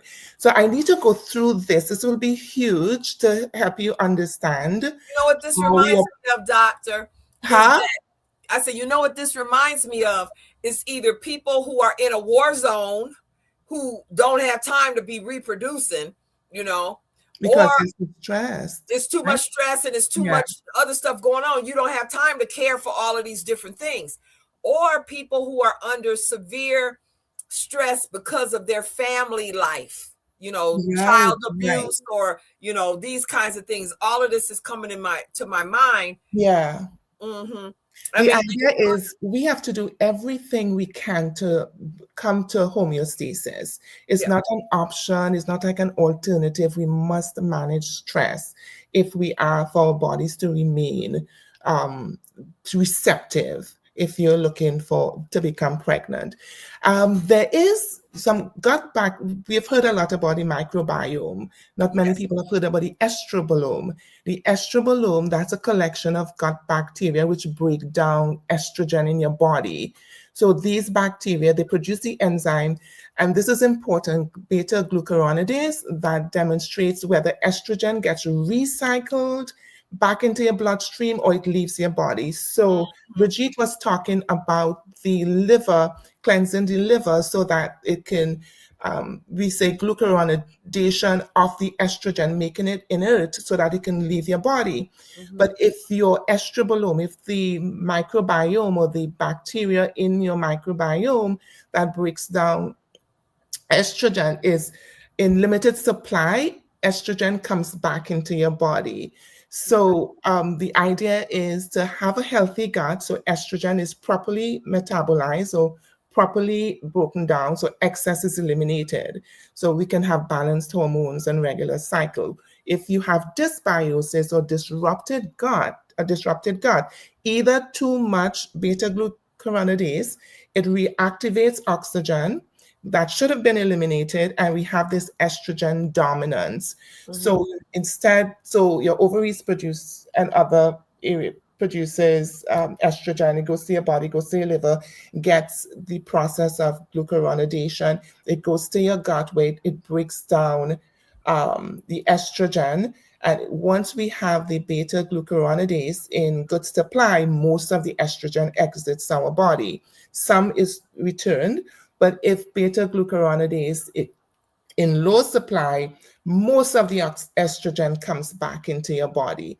And what happens when you have estrogen dominance from poor gut, that leads to painful periods, fibroid growth, endometriosis, breast tenderness, PCOS, mood swings, weight gain, difficulty conceiving or maintaining pregnancy. And what disrupts the estrobolome is antibiotics. Even one course, it destroys indiscriminately good bacteria, bad bacteria, poor diet, high sugar processed food and low fiber, chronic stress, and even liver stress, birth control pills, the environmental, and you were talking about xenoestrogen a while ago with Brigitte, plastics and pesticides and dietary factors that can lead to disruption or dysbiosis. I want to talk briefly about a pathway to help you understand the connection between the gut, brain, and the womb. Our vagus nerve is a nerve that leads the brain stem and goes to every organ throughout our body. 90% of our signals come from the gut to the brain and not the other way around. So these signals, they affect your mood, your stress response, your hormone regulation. So we can literally change our brain chemistry through our food. So the gut contains like over 500 million neurons, and that's directly related to brain and the nervous system. So the vagus nerve is the longest nerve in our body. It runs from your brainstem to all your organs, and it connects to your gut and your reproductive system. So it's this two-way communication. And once there is gut inflammation, it sends a distress signal through the vagus nerve to the brain, and the brain interprets this as stress, and it activates the stress response through the HPA axis, hypothalamic, pituitary, adrenal axis, and this triggers the cortisol release, which disrupts the reproductive hormones, and so the cycle continues. And so the signs that you know that your vagus nerve is impaired, you have digestive issues, bloating, constipation, IBS, along with your menstrual problems. You have anxiety and depression, difficulty with stress regulation, poor sleep. You're feeling tired, but you're still feeling wired. There's a pathway, I'm going to put all of these together in a bit. The pathway of your neurotransmission, like I said, your gut is your second brain. I think there's talk in the scientific field now, really our gut is our first brain. But presentation, they say our gut is our second brain. 90% of your serotonin, which is your happy hormones, and 50% of your dopamine, where you get pleasure and motivation, are produced in the gut, not your brain. And serotonin is needed for mood regulation, so you can be calm, right? So you can mobilize and modulate your emotional being. So emotional well-being, serotonin influences your menstrual pain perception. So if you have low serotonin, you'll have this heightened pain sensitivity. It affects your sleep quality, so you get up feeling tired. It's low serotonin is linked to premenstrual dysphoric disorder or severe PMS and severe PMS. And also your common neurotransmitter GABA, which is also produced by the gut bacteria, leads to anxiety, insomnia, muscle tension for people who are experiencing pelvic floor tension. It also contributes to low pain or painful intercourse. So here is a cartoon drawing to show how inflammation, another pathway that affects your reproductive system. The cells in your gut are closely joined together by tight junctions. When there's inflammation, those junctions become compromised, and undigested food particles and toxins get into your bloodstream. And so we call it like the leaky gut or intestinal permeability. And so what we need to do is to be able to digest our food. Those cells, we need to heal the gut inflammation, so that your estrobolome can produce in a way that can help you get to your reproductive goals. So when there's a compromise or when your gut is inflamed, you're not able to absorb your food. So you can be eating a clean diet, a healthy diet. You can have herbs and all the good things that you put into your body. But if you're not able to absorb, Yes. you can't produce hormone, the hormone production that is needed. So vitamin B is essential for estrogen metabolism and neurotransmitter production, magnesium that is needed for progesterone production, and stress management and menstrual cramps. Zinc is critical for ovulation and hormonal balance.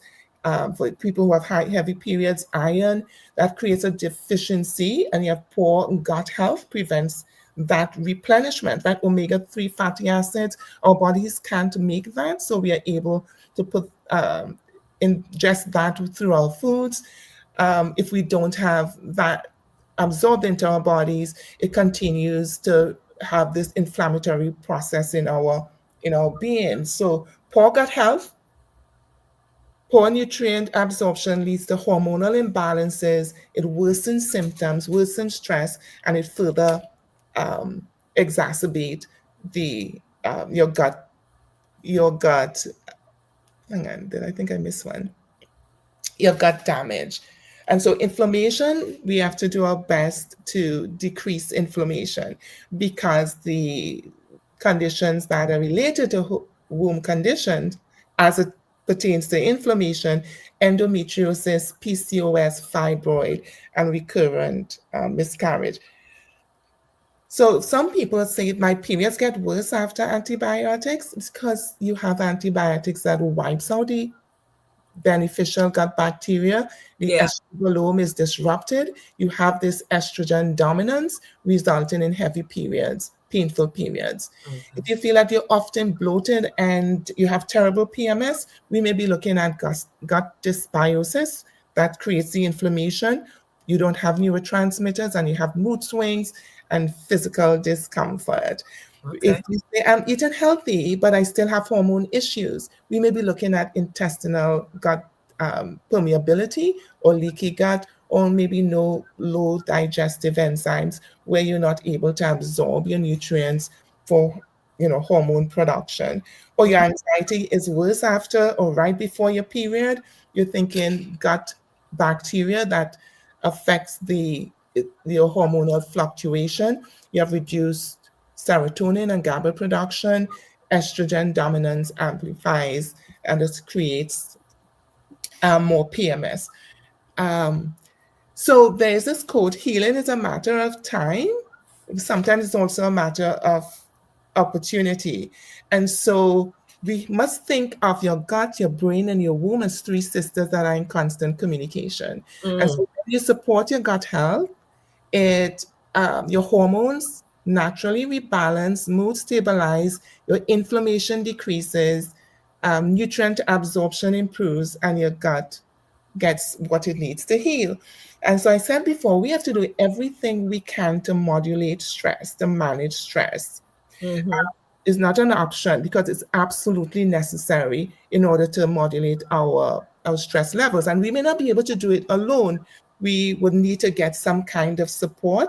So getting some counseling or mental health support. I think you answered a question from someone who said they were not able to feel their breast. There's this disconnect with their body. When you seek counseling or get a mental health support, when you're experiencing things like trauma that affects your body, history of sexual trauma or abuse or medical trauma, you had difficult births or pregnancy loss or some kind of invasive procedure, if there's a relationship, a trauma relationship affecting intimacy, PTSD, childhood trauma, anxiety and or depression, panic attack, you seeking mental health support would be useful. Grief and loss, work stress, relationship stress would be important to get in help. The disconnection from your body, your inability to feel your sensation, whether in any part of your body, it's a reason to seek some mental health support, because you feel cut off from your body or disconnect, difficulty with the awareness, whether it's a pelvic floor and with someone who was listening in terms of they weren't able to feel their breast, the relationship issues, painful sex with no physical cause, mental health support may be able to help you. If there's disordered eating, mental health support will be able to help you. And so what does counseling help with?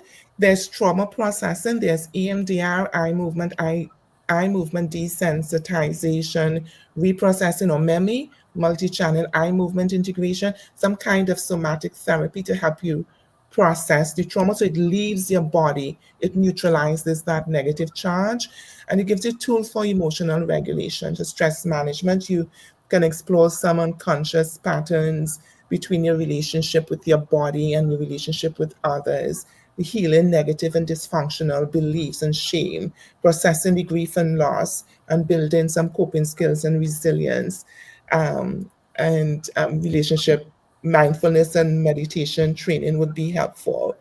There are several techniques that for somatic release that can help your body that you can do at home, because you're responsible for your health. You live in your body. Yes. Don't outsource your to experts, right? You live in your body, so trust that. And Yes. so some techniques, I think some were spoken about earlier. I think Ellie had mentioned it, or Lima may have mentioned it. The pelvic floor breath work. You lie flat, you put your hand on your womb space and on your chest.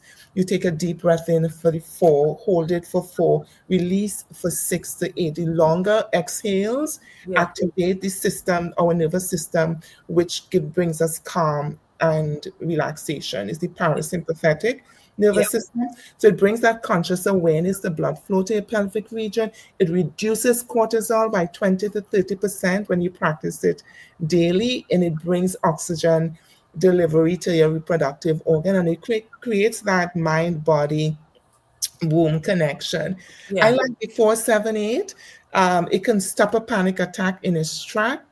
Your breath is with you, so punctuate your day with breathing. And these particular types of breathing, you inhale through your nose for 4 seconds, hold it for 7, exhale for the count of 8.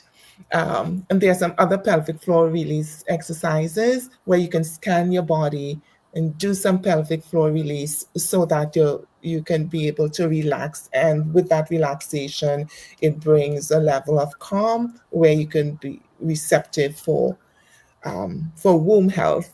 Then there's this vagus nerve activation. Remember I said the vagus nerve goes to every organ in your body. Yes. Every organ system. So you sit straight with a spine and you take a deep breath in, and on your exhale, you have this low hum, and this activates the parasympathetic and the vagus nerve. So this can be helpful. And there are some other emotional practices. There's this one that I like, just the dive reflex. You immerse your face in cold water, as cold as you can, with ice possibly. Take a deep breath, hold it, then submerge your face for 15 to 30 seconds and lift your breathing, lift up and then breathe normally. Repeat that 2 to 3 times. This again brings you into calm. It reduces stress. It reduces your heart rate. It moves you from panic into calm. And then I think a couple of the guests earlier were talking about grounding, and I think you said something about the grounding sheets. But grounding, you can just expose yourself on ground barefooted, and you plant, right, Dr. Ishe? Yes. Your hands on the ground. So that exchange of electrons with the earth, it reduces inflammation in your body. Yes. And studies have shown that grounding reduces cortisol. Cortisol, we need it at a certain level, but when it's elevated, it's real corrosive. Yes. And remember that brings the cortisol steal from the pregnant alone, so you're not able to relax and be able to care for your womb and your reproductive goals. It reduces EMF. Just when you're on the ground, make sure there's no pesticides. If they spray the grass, maybe not. Ground where there's no pesticide. Kind of go through this quickly. Yeah. because I want to get to the nutrition piece. Mhm. You have you can sync your cycle with your stress management. So your menstrual phase, days 1 to 5, is during your period. Everything is at its lowest. So the stress management practice, you can do gentle womb massage, journaling, warm castor oil packs, and say no to extra activities and avoid intense exercise and overcommitting. Days 6 to 14, that's after your period and just before ovulation, the estrogen is rising, your energy is increasing. So you can do some more vigorous exercise, connect to your social network, morning meditation, do some journaling and problem solving, or you can take on some creative project. This is your superpower phase, so use that wisely. Your 14 to 16 day, which is mid-cycle, this is your ovulatory phase. So estrogen is at its peak, testosterone is surging, you have maximum fertility, the stress management, connection and communication. So do some open chest openers, Tai Chi, and some slow exercises, some dancing or stretching, some gratitude practice. Your body is primed for reproduction, so stress management is crucial here to conceive. Then you have the luteal cycle, 17 to 20. This is after ovulation. The luteal cycle is divided into early luteal stage and the late luteal days. You have the early luteal phase, set days 17 to 21. You're still relatively stable. So focus on completing projects and maintain movement routine, increase your protein. And the late luteal phase, days 22 to 28, this is the PMS window. So cortisol is, the sensitivity is peaked, your mood, anxiety, and perception worsen. So use some of those practices that I mentioned earlier. So the critical practices, you double down on your womb breath. Magnesium supplementation will be helpful. Use the glycinate form, 400 to 600 milligrams. Reduce caffeine. I think there's only one way to really take caffeine, and it's not orally. But eliminate caffeine. Use some Epsom salt baths. If you don't have a tub, try a foot bath. Cancel non-essentials. Eat commitments. Eat every 3 to 4 hours to stabilize sugar. Some gentle moving. And you're not crazy. Just recognize the cadence of your body and honor your body. Yeah. Can I run through the nutritional piece too? Yes, please do. Please do. It's been really, really, really great. And we got to clip this, and we're going to do the rest too. Yeah, clip this. Okay, so now the second pillar is the nutritional pillar. It was Hippocrates that said, "Let food be your medicine and medicine be your food." And I like this other quote: "He who takes medicine, even herbs, okay? He who takes medicine and neglects diet, you waste the time of your physician." When diet is wrong, medicine is of no use. When diet is right, medicine is of no need. So nutrition is a huge, important part of being healthy, for our womb health, as the case may be. Now, we often know of the macronutrients of carb, proteins, and fat. I think there should be a fourth macronutrient, and this is fiber. And fiber is necessary because it binds excess estrogen. So if you have excess beta-glucuronidase, that enzyme that reverses what the liver does, because the liver can make excess estrogen inert so that you can excrete that through your stool. But if you have excess beta-glucuronidase, it reverses that, and then you have excess estrogen in your body. So fiber can bind those excess estrogen in your intestines and carry it through your bowel movement. And the fiber, it feeds the good bacteria, the good gut bacteria, which regulates the estrobolome. The estrobolome, remember, is in your microbiome. These are the group of bacteria that breaks down estrogen. So it can create short fatty acids and things that would benefit your body. So without adequate fiber, your estrogen gets reabsorbed back into your bloodstream, and this creates this estrogen dominance. And what you can do to bring fiber in, You can just 2 tablespoons of ground flaxseed. Buy the flaxseed, and then you ground it when you're ready to use it. Don't buy the grounded flaxseed because it's already oxidized. Right. Eat cruciferous vegetables, broccoli, cauliflower, Brussels sprouts, because that supports liver detoxification and of your hormones. And berries, raspberries, blackberries, they're high in fine fiber, low sugar, rich in antioxidants. Lentils, your legumes, chickpeas. People are concerned about when you talk about lectins, and you've heard some ads that they're anti-nutrients. The anti-nutrients in beans and peas and nuts and stuff like that can be neutralized with soaking and boiling. So don't get afraid of using these plant products that can really help you. So fiber is a good plant-based protein. And chia is a good soluble fiber, and that helps with illumination. So start your day with some kind of fiber drink, berries, flaxseed, or leafy green. Here is a product. I am not in any way an affiliate of Garden of Life, but I do like it because they have 14 sprouted seeds, grains, and legumes, and that can really support your body. So try it. It has the organic flax and chia seeds, and also probiotics as well. What to eat? Eat healthy fats. So I think it was last week the FDA or the Health and Human Services has reversed the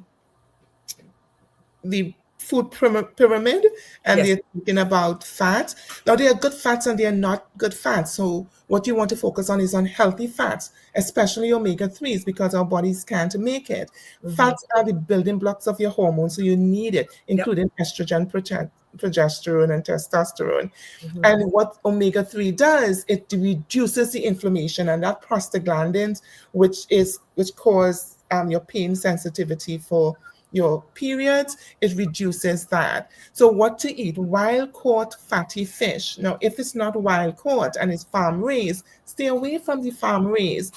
Then buy some things like salmon and sardines and mackerel and anchovies, and 2 to 3 times a day. And if you don't eat fish, there is the algae-based omega-3 supplements that you can still benefit into getting omega-3 into your body. Walnuts, hemp seed, avocados, and you want to have the ratio of 1:1 or 1:4, because our diet, or the American diet, is more saturated with omega-6, and omega-6 is highly inflammatory. Yes. Then colorful nutrients. It matters because you have, I think it's Bridget that mentioned that different colors. Eat the rainbow, because you have different antioxidant, polyphenols, and phytonutrients, and they support liver detoxification of used hormones. So the tomatoes and beets and watermelons, the reds and the pinks, the oranges, the sweet potatoes and carrots and bell peppers, green leafy, it gives you folate and magnesium, and supports liver. Your blue and your purple, it creates so whether are they berries, purple cabbage, your eggplants, you get anthocyanins, and those as circulation, when it circulates, they're anti-inflammatory. The white and tan cauliflower, onions, and garlic, they support the immune system. So make your plate color on your plate, and high quality protein. Eat pasture-raised eggs, wild caught fish, organic poultry. And when you're doing organic poultry and it's pasture raised, make sure that they're humanely slaughtered as well. Grass-fed beef, so you can get rich in iron, B12, and zinc. And plant-based options, lentils, quinoa, tempeh, hemp seed, spirulina. You have the collagen that helps heal and support the lining of your gut. So 1 to 2 scoops a day in your teas or your smoothies will be help. So eat food. And then probiotics. You have probiotics are the organisms themselves. We have trillions of bacteria living in our gut, and we have over 500 species of them. That comes to about 39 trillion microorganisms, and they are good bacteria, bad bacteria, viruses, fungi, and it weighs about 3 pounds and is the same weight as our brain in our head. So we need to take in probiotics. It matters because it provides beneficial bacteria to the estrobolome. And prebiotics is the food that the beneficial bacteria needs. It's like fertilizer for your garden. So you need prebiotics, probiotics, and probiotics foods, sauerkraut, kimchi, kefir, and prebiotic. Here's a visual of that. Bananas, mushrooms. So that'll be helpful. Fructooleosaccharides. Beautiful, yes. Yes. Absolutely, that's resistant starch that is necessary for your body. Okay, beautiful, you got that. And if you want to supplement, I like this product because it has so many species, and I read the label, and 2 particular species is necessary in your probiotics. So if you have a different one that you recommend, make sure they have Lactobacillus helveticus and Bifidobacterium longum. Yes, and so this has those, and you probably want to. There's a new bacteria coming out, not coming out, that they're researching that is not yet included in this. I think I've seen it sold on Amazon, but there are more research that needs to be done. It's called Akkermansia muciniphila. There's a mouthful. So in terms of to condense it, eat different foods, eat fermented foods daily, prioritize fiber, reduce sugar, manage stress, and consider a probiotic. Reduce alcohol, because your liver processes both alcohol and hormones. But alcohol takes priority, and that creates a backlog, and therefore excess estrogen cannot be eliminated, and you have this estrogen dominance, and we know the sequelae of problems that estrogen dominance create. And so eliminate alcohol. It also disrupts your sugar regulation. It depletes your B vitamins. It disrupts your sleep quality. It increases the permeability between the cells in your gut, your leaky gut. So if you drink alcohol, limit it to 3 to 4. The preferred recommendation is to eliminate it as opposed to reduce it, but avoid drinking during your luteal phase, that's 2 weeks before your period. And if you do drink the low sugar options and drink a full glass of water in between.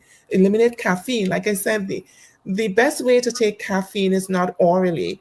It's a good way to cleanse your liver with a caffeine enema, because what caffeine does, it stimulates your cortisol production, your stress hormones, and we have to do everything to keep that low. It worsens your anxiety, especially during your luteal phase. It depletes magnesium and vitamins. And there are some studies that say about 2 cups of coffee a day is associated with increased miscarriage risk and fertility challenges, and it can worsen fibrocystic breast and breast tenderness. So why take it? So reduce it, and if you have to drink it, drink 1 to 2 cups a day. Limit caffeine after 2 because it disrupts your sleep. And better alternatives can be herbal teas, golden milk, matcha, green tea, as the case may be. And why that matters? Because it spikes your blood sugar, insulin surges, it increases inflammation, it feeds the harmful bacteria, it worsens PCOS and fibroids and endometriosis. So reduce white breads and sugar. Sugar is not your friend, and you would be hard pressed to find foods that doesn't have sugar, because there's so many ways that sugar is hidden in our foods. So if you have sugar in your home, use it as an exfoliant, but don't ingest. When we talk about xenoestrogens, the xenoestrogenic, because it mimics estrogen. You don't want elevated and sustained estrogen. You don't want estrogen dominance. It disrupts your endocrine system. So if you're drinking water, use a glass bottle, in pesticides and plastics and food additives. Actually, plastic is so ubiquitous, you'll have to go out of your way to find foods in glass bottles, particularly if you're using oils. Don't buy plastic oil. Oils in plastic, because you have these plasticizers coming into the oil, and then you're using that. Reduce pesticide heavy foods. So use a dirty dozen, clean 15. If you're eating the skin, then use the clean 15. After you wash it, so apples and grapes and strawberries. Non-stick cookware releases these forever chemicals, polyfluoroalkyl substances. They're in your body. They disrupt your endocrine system. Endocrine disruptors. Yes. Absolutely. Yes. Then canned foods, they have that BPA lining, artificial dyes, and preservatives. So buy organic, store your foods buy organic where you have to eat the skin in particularly.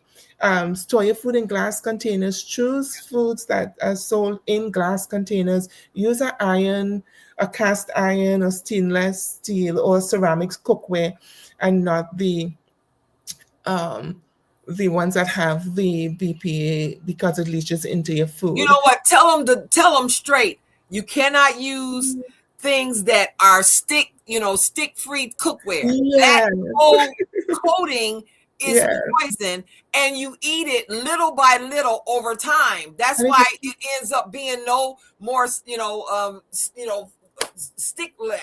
And that kind of thing is affecting your entire body, eating that poison. Right. Yes. And they're forever chemicals. So you're responsible for your health. So do the best you can. We live in a toxic soup. And in terms of the world, the things we breathe, put on our skin, on our hair, and what we ingest, we won't be able to kind of eliminate every single thing. But because we then be living in a bubble, but you do the best you can. Be like a ninja, go through your cupboards and use the garbage pail to get those things out of your system. Reduce or eliminate conventional dairy, because they contain hormones, and of course that's going to disrupt your endocrine system. And even if you're not even fully lactose intolerant, it has this inflammatory reaction. So reduce conventional milk and cheeses and whey protein. If you tolerate dairy, choose organic or choose some of those plant bases, and use from A2 dairy, the goats and the sheep dairy. Choose the low fat, full fat, versus the low fat, because the low fat removes the beneficial B vitamins or fat soluble vitamins. Plant-based options, you can make your own almond milk or milk, as opposed to buying with all these additives that are there.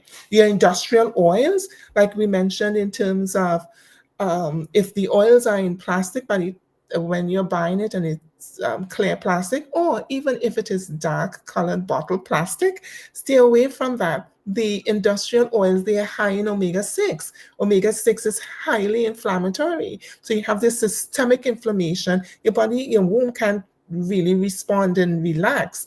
So they're processed with high heats, and they're often oxidized or rancid before you even buy them. It disrupts that omega-3, omega-6 ratio, and it leads to painful period, the inflammation. It worsens endometriosis. And wrist issues. Right. Wrist issues. People who are having problems with their wrist is because they're not getting enough of the 3s. They're so overloaded in the 6s, and that is a wrist problem, Right. Like whether it's arthritis or rheumatoid, you kind of want to manage that, what you're eating. You have the spoon or the fork in your hand, so you manage that. Particularly like when you're buying your snacks, you have fried foods, you have the processed snacks and crackers and chips. They're created with these kinds of oil. You see, it's literally done in a factory, so that can't be food that you would want to eat. The American Cancer Society said there is no known safe level for red or processed meat. Even one burger, sorry to say, but you have 26 thousand unique chemicals that are found in these foods, and you don't want that in your body, because when it comes, it's already oxidized. You have reactive aldehydes. And the endotoxins, and the toxins are not destroyed when they're heat stable, and they're carcinogenic. So you don't want that in your body. And the heme iron, it increases strokes and cancers. So I don't know, I rushed through this. Well, you know what? I got so many people over here saying, love this. This is such a great list to support our body systems. Thank you so much. Yeah. And then, you know, the same person, pearl and prebiotics are so important and talked about for women's health like it should be. And I always tell women, your probiotics is like your daily vitamin. You need to do this instead of trying to figure out how you can use pineapple to make your vagina smell good. You need to use probiotics, you know, and you don't have to worry about that sugar and possibly contributing to issues that you may already have. So many women have BV and they do so many things to just cover that up versus trying to get to it because they feel like this is how I have been all my life. And that all my life thing is a big deal when women have womb issues. They want to act like they tried everything. This is how I've been all my life, you know? Well, you have to change because nothing changes if nothing changes. Right. And you can change. Right. Just take one step. They say you can eat an elephant with one bite at a time. Your journey starts with 1,000-step journey, starts with one step. So you need to change. And I listened to a neuroscientist some time back, and they said we can rewire our neurons, we can rewire our palate as well. 63 days, this is a little over 2 months, just consistently, because you're worth it. So you have to, the dietary pillars work together. You have to stabilize your sugar, because that will lead to hormone balance. Eat protein, good protein, healthy fats. You have to focus in on your gut health. Make sure you have good microbiome, healthy estrobolome, so you can eliminate excess estrogen, reduce inflammation, liver support, and make sure that your gut is.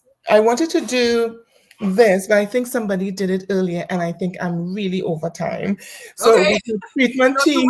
You're right at your time right now. But I wanted to give the sisters that's here if they had any questions to put it up for Dr. Prince, because she have covered so much in a short period of time, and it was legible. You could understand it, you know, you could hear it and understand it. So I really appreciate it. And I'm going to make sure that I clip this so that you can have this, and we're going to put this everywhere, because part of what we're here for is to dispel so many lies that's on social media. I mean, you know, cancer, fibroids do not cause cancer. Cranberry juice does not cure fibroids. You know, it is so many different things that are being perpetrated online, and people are believing it and calling me and want me to add to it. You know, I can't add to a lie, you know? So did you see these slides, or was it stuck on one slide? It was stuck on one, but we got the story. Oh, my word. Yeah. I see they're fabulous, but we definitely got it, you know? Okay. Yeah. But I'm glad you're putting them up, because it'll still be part of your presentation, and people will be able to see it in the replays, you know? Yeah. So it's really important that, you know, that people have this. You might want to give it a little bit more time so they can watch it. I mean, so they can read it. Okay. I'm sorry about that. I thought I was trying to. Okay. It was going good. I loved it. I loved it. And so did several other people over here. So it didn't take away from it, you know. So obviously we're all audio people and not just audio and visual. Okay. Yeah. I know I'm very audio. Yeah. Yeah. So did anybody else have any questions? It was a great presentation. I see that it did take you some time. Yeah. Yeah.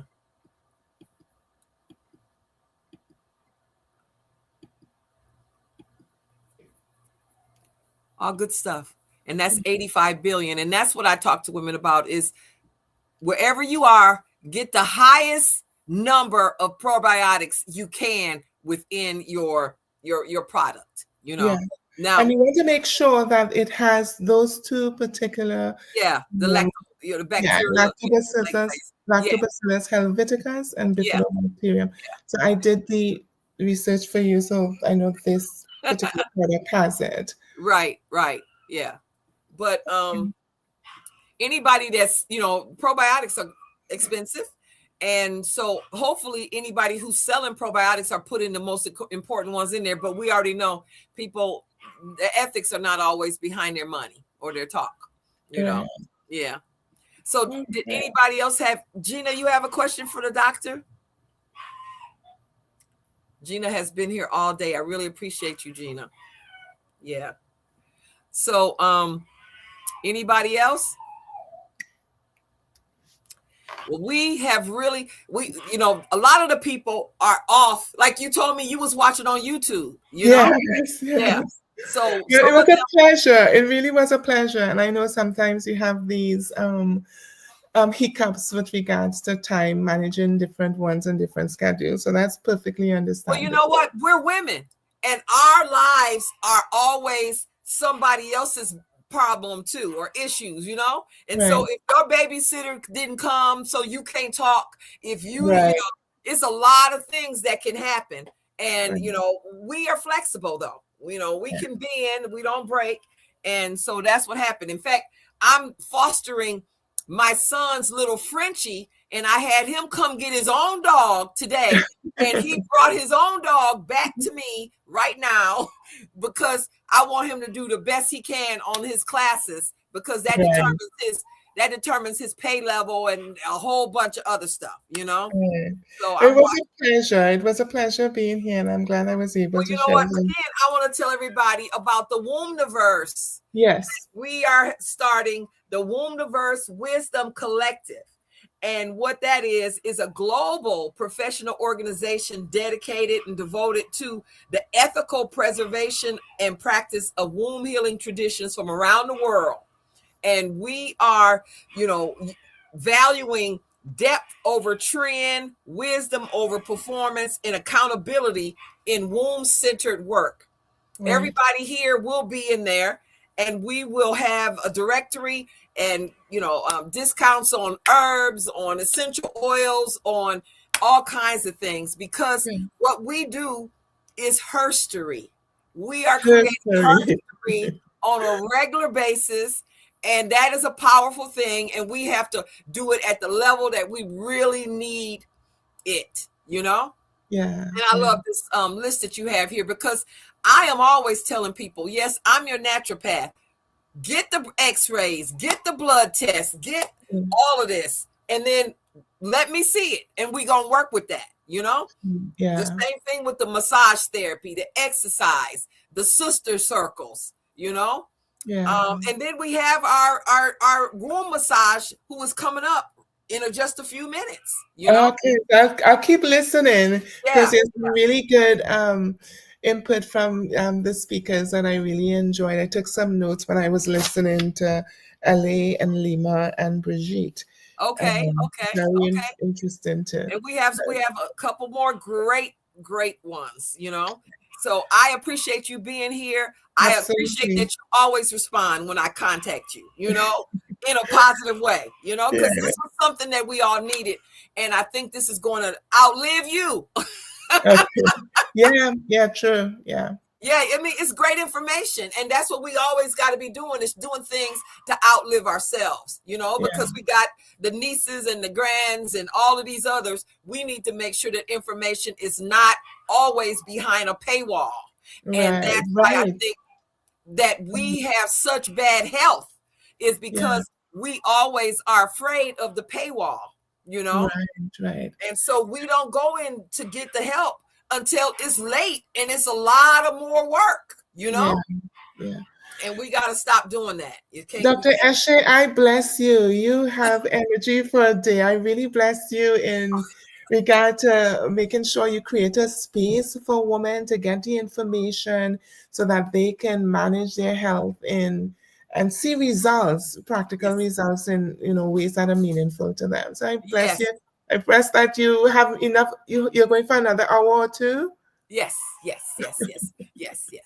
I mean, you know what? If I was working in my garden, I could do the same amount of time, you know? Oh, really? Yeah. Yes, you know? So that's why I ride my bike every day for an hour to 2. I get my Epsom salt baths. I lift the weights. I do everything. Because, you know, unless something just fall down on me like Wile E. Coyote in the cartoons, I want to keep moving and keep doing everything that I have to do, you know? Yes. So I really All right. Well, blessings, and I'll be listening get again. everybody's information, and they'll get your information. Okay. Okay. Beautiful. Okay, then. Thank you so much. You're love welcome. this PowerPoint was powerful. You know. Thank you very much. I'm definitely gonna show this again. I wish it had been here this morning and this afternoon. You know. Yeah, and I'm sorry that it got stuck. I was trying to navigate between. It's good. It's good, and we got all the slides in here, so we'll see it again. Yeah. Okay. All right. Okay, then. Talk to you later. Okay. Have a great Okay. Ovario. Okay. Let me see. We got Joy is here. She's waiting. And Joy, and then we got Reed. And go right ahead, sis. You looking so gorgeous and so put together, like you're doing red carpet stuff, you know? I don't hear your voice. Turn on your volume. Oh, right. Here I go. I said, that's how There you go. Ovario. There we go. Ovario. This is Joy Allison. And we just had Dr. Prince, Carrie Prince. She's a medical doctor. Joy is a coach. And tell them all about what you are providing for the sisters to help their womb health and womb world. Yes. How do I get my presentation up? That's what I was trying to do backstage. Oh, you're trying to get your presentation up? Yes. You see that plus right there underneath you? There's a pencil, then a plus, then a cog. You just touch the plus and you can put up whatever you have. Got it. Okay, let me upload this file right now. Okay. Where is it? Okay, so what I'm doing, can you talk to the folks again about the cycles with death and life and renewal? Well, you know, we could bring Reed up too, because Reed has a lot of stuff to talk about. You can put up whatever you have. Got it. Okay, let me upload this file right now. Okay. Somebody is reverbing. That must be Reed. What I'm doing, can you talk to the folks again about the cycles with death and life and renewal? Well, you know, we can bring Reed up too, because Reed has a lot of stuff. Is that you, Reed? Who is that that's doing the reverb? Right now. Okay. Somebody is reverbing. That must be Reed. What I'm doing. I can't hear you. You can't hear us, but we can hear your computer. Okay, she's gonna handle that. Okay, she'll come back in. So, can you start just, you know, kind of freestyling, like I had Lima doing her freestyle, you know? I sure can. Can. Okay, wait a minute. Okay, so so I don't want to try not to distract myself in doing. My goal is trying to do one thing at a time this year. Oh, not me. Did I tell you about the Wombniverse Wisdom Collective, you know, which is a group of professional women who are dedicated to the ethical preservation and practice of womb healing traditions and from around the world. That's what we're doing. I told you about it the other day, but we got to get the women into this because we want to police ourselves. We don't want anybody to come in and put down some rules on us as far as what we can do and what we can say. We have to tell women, that's not true what you're telling sisters. We can't have you lying to them, you know. Exactly. This is what I'm going to do, because this presentation is not coming up, and I always like to make the most of. You want me to put Reed on first and then you come back? No, on? I'm ready. Okay. I stay ready, so I don't have to get ready. I know that's right. That's how we have to do it. That's how we have to do it. Yes. Yes. Okay. So go ahead. So got it. So for me, I'm I am a burnout recovery coach. I'm also a wellness coach. And in terms of burnout recovery coach, I focus on Black professional women that are currently experiencing burnout or recovering from burnout or looking for ways to prevent burnout. And the goal is for them to now create a new life where they can sustain it, a new life, how to work, how to live where there's ease. And so I think about something I heard earlier as I was listening, in and out throughout the day to this marathon. Has just been awesome. And I think Thema, I had a chance years ago to go to one of her presentations in Maryland. And she stated, and I'm going to go back to this later in the presentation about, I released who I was when I had to survive. And That's so what she was just here. Yes. Yeah, I heard her. I saw her. Okay. I saw her when she was speaking. Yeah. And this really resonated because in terms of what I'm speaking about today with this burnout, there's an old self that has to die, right? In terms of us now moving into that life of ease, because the guilt that may have been there or the way you were operating served the purpose, but now is really depleting you and you're paying attention to the cost that comes with. And so when I'm coaching women, that's something that comes up.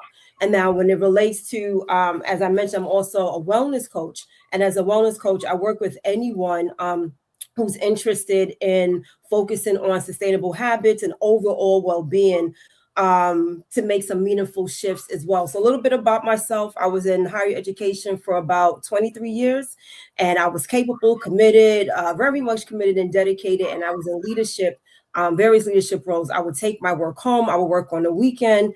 And it was quite interesting because I found myself having some sort of physical ailments and symptoms that I didn't understand. I had acid reflux. I thought maybe I was eating too fast. So I was allergic to some food. I was bloated. I'm thinking again, it's digestion. I would wake up and it was as if I didn't sleep and my face was puffy. And it wasn't until I went to a naturopath that I realized that there was something, I knew something was off, but I wasn't making the connections with the physical ailments that I was seeing as well. So looked at the labs, did some tests, and he just looked at me and he said, what is the quality of your life? And if you continue this way, you're going to find yourself with some short-term and some long-term health goals. And I knew I didn't want any more of what I was experiencing. And I definitely didn't want to see that long-term. And I knew I had to make a change in terms of how I was living my life. I had to make a change also in what success and well-being meant. And I knew my well-being had to be a part of anything that had to do with anything with my life and being successful as well. And so now, as I mentioned, I work with Black women. I reconnect them to themselves, help them to restore their energy and create wellness practices that make it possible to overcome burnout in ways that stay true to their values and their identity. And so this gathering today, it really helps us to center healing, restoration, and culturally rooted wellness practices for the whole self and, for the womb. So you can't see my screen, so I'm just trying to enlarge what I'm looking at. Okay. Give me 1 moment right there. Okay. And so I also want to make sure I recognize some scope and boundary for what I'm talking about, what I'm going to continue to speak about today. So I mentioned this womb healing marathon. It centers healing, restoration, culturally rooted wellness practices for the womb and the whole self. My contribution today, fits within this intention by naming how chronic stress, overextension, and burnout live in the body and how responding with care supports healing and restoration. This is not about separating the womb from the rest of the body, but about honoring how lived experiences show up in the body as a whole. And before we go further, I want to name the lane that I'm holding in this conversation. I'm not here to replace medical, therapeutic, or clinical care. My role is to help our listeners to recognize patterns of overextension and depletion and to offer grounded ways of responding with care, whether that's early or after your body has already called for a pause. With that clarity in place, we can talk about where these patterns come from. Mm-hmm. So the cultural context in terms of where these patterns come from, for many Black women, these patterns don't come from nowhere. Overfunctioning wasn't a flaw, it was a strategy, a survival strategy, a way to stay safe, to stay employed, to stay needed in systems that did not offer much flexibility or protection. And naming that context, this matters because it changes how we understand what's happening. And the goal is not to think that you did something wrong or you're a personal failure. Recognize how your internal is responding to the external systems that are in place and how you're responding, as a way to navigate it. And it comes with a cost.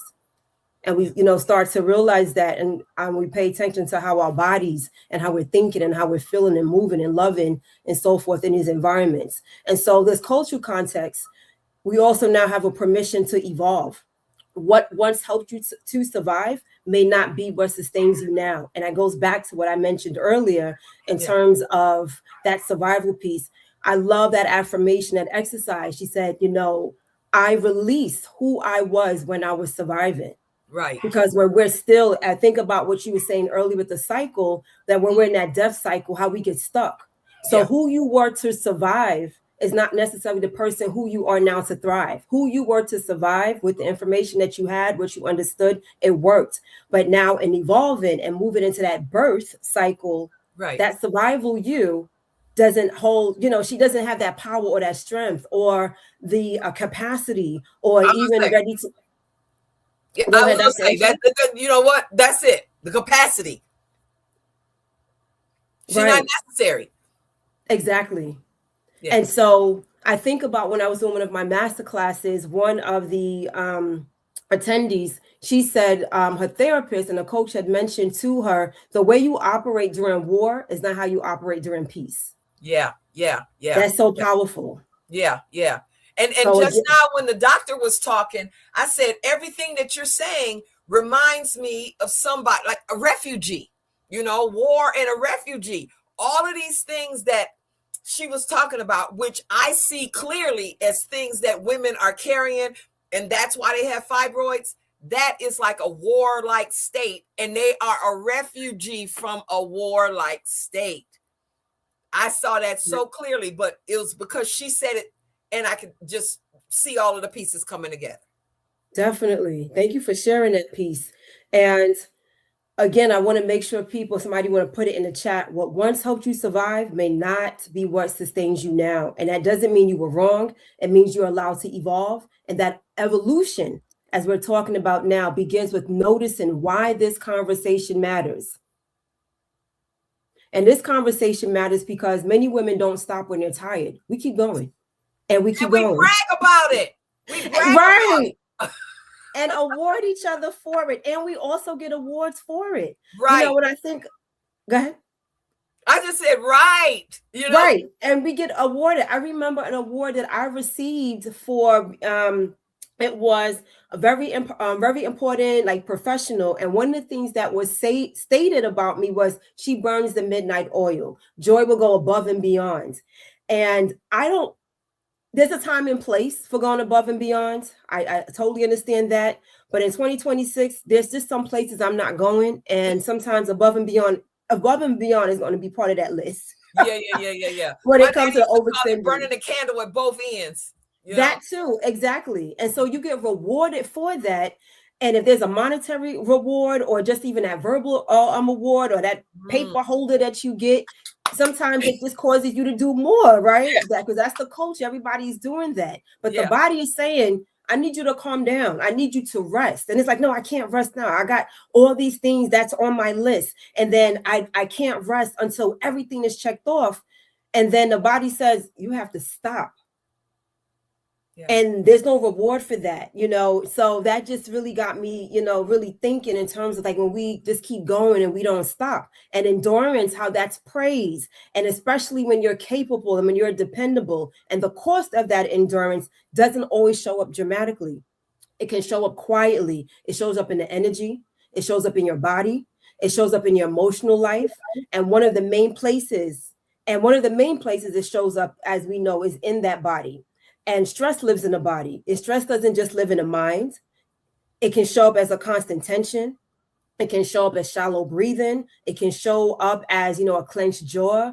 It can show up, you know, the stomach feels awry or there's tension, you know, other places in the body. It can show up as brain fog or you're not able to focus the way. And this is not an exhaustive list. There's just so much more of when that stress is in the body and how it can show up. And so these are not signs of weakness. These are signals. And a warm, centered healing space is important to acknowledge when and where the body holds this stress. Yeah. For many women, the womb is a place where cumulative pressure, responsibility, and emotional holding are felt. Acknowledging this doesn't require medical explanations. It simply, you know, recognizing lived experiences. Of course, medical explanation, clinical is important, but for you to just recognize what's happening with your body, I'm trying to, and I'm encouraging for us to have a practice at some point where you're in tuned, where, you know, that headache is like, wait a minute, where's this headache coming from? You know, I've not experienced headaches before. I shared my personal experience where I wasn't able to connect the dots in terms of the acid reflux, the bloating. I'm waking up and my face is puffy. It's because I was going on and there was no rest. There was no restoration. I just kept going. And my body was showing me so many different ways of, hey, we're screaming at you. Right. But, you know, we need you to balance. We need you to get some rest. And so there's practices, you know, in my coaching that I work with these women. So now we could get in tuned. We can start paying attention to our body and not ignore when these signals, you know, come up. And so these signals, it helps us to recognize these lived experiences and these signals. These are connections between stress, safety, and what our body is telling us that it needs or what is, you know, indicating to us.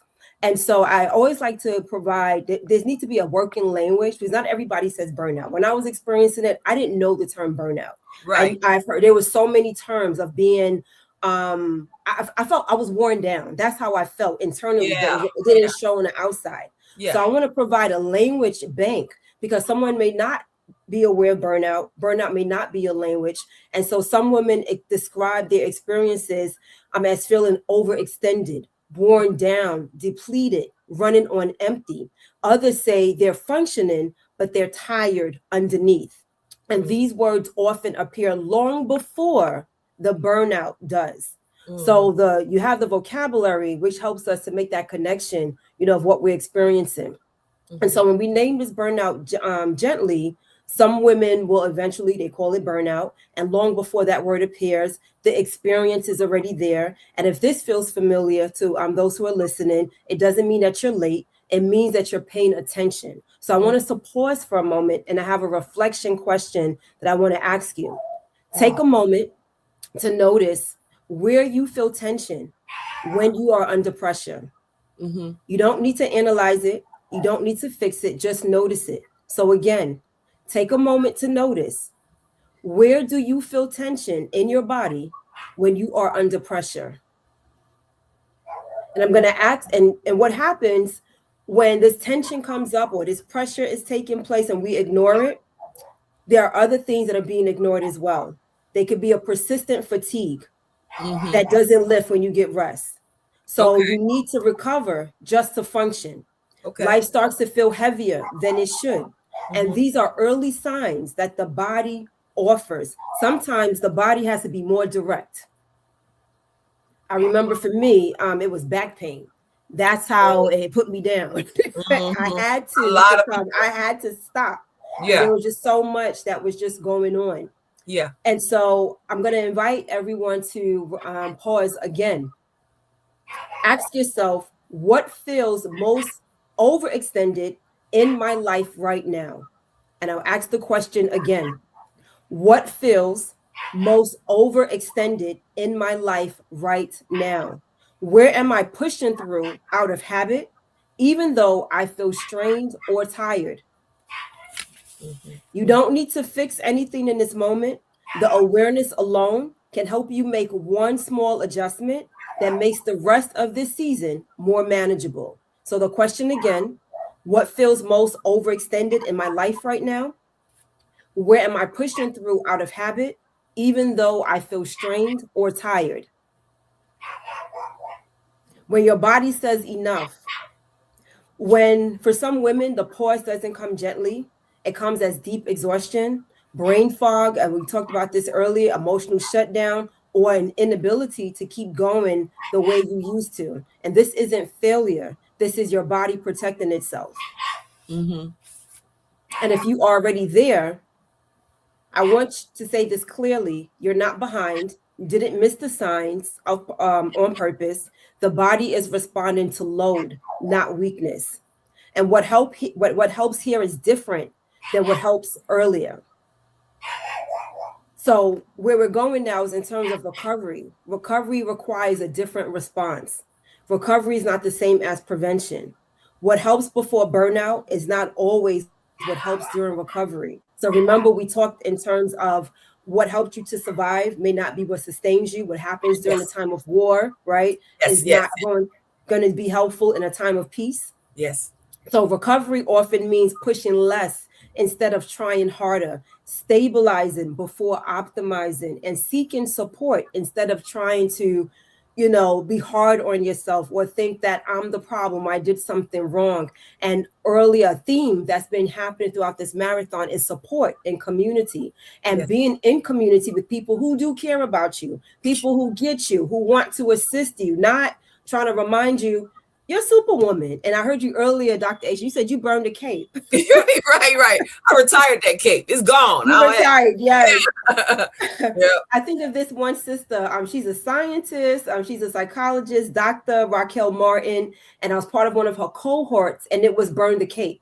And she mentioned about the Superwoman syndrome, that she said, burn the cape because you can't wear ambers. Because if we put the cape somewhere, we're going to go back and look for it. So if you burn this cape, there's no cape. Yes. There's no more cape. Yes. And so here, when we're in these communities, we're not looking to go back to those survival modes. We're looking to now create new ways of living, of loving, of how we're gonna work so that it brings ease. We're centering our well-being in everything that we're doing. And it's going to look different based on our season, but we prioritize ourselves so we get the best of ourselves, not the rest of ourselves. Yes, not the best, not the rest. Yeah, exactly. Don't brag, just facts.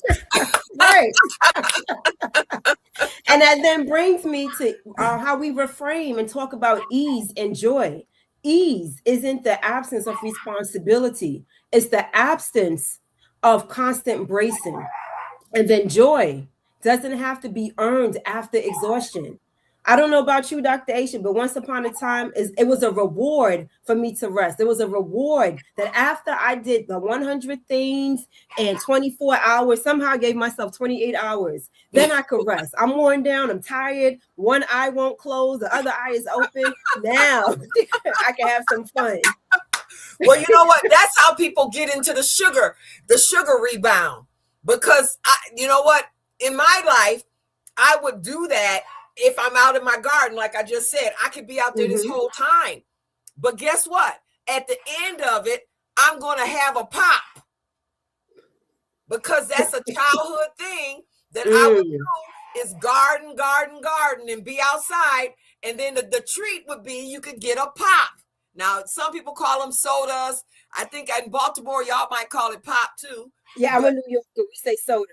Oh, yeah, you in New York. Yeah, New York is a soda place. But in Midwest, we say pop, and that is how I get started on the sugar thing that gets up till now, when everybody is doing sugar and Thanksgiving, Christmas, and then its mind is just blown out of the water, and everybody has something like that, Right. The Snickers people, they recognize that. And they used it in their advertising, like, okay, you did this, you did that. Now give yourself a Snickers bar, remember? That's right. That's right. Or you're not being yourself because the person was cranky. So, it's very prevalent in a lot of our advertisements of going to sugar. And one of the things is there's so many emotions and associations with it, as a reward to get some energy, you feel, something was taken away, but we have this option now of how we want to replace and what else do we want to reward ourselves with. So it doesn't cause some long-term issues. Right. And so that's why it's so important to reframe ease, to reframe joy.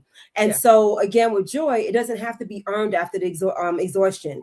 And this can, sometimes it shows up as relief. It could be a softness to ourselves, or it could be needing, we don't have to continue to push ourselves, you know, in a moment. So again, we have this opportunity to reframe ease and joy.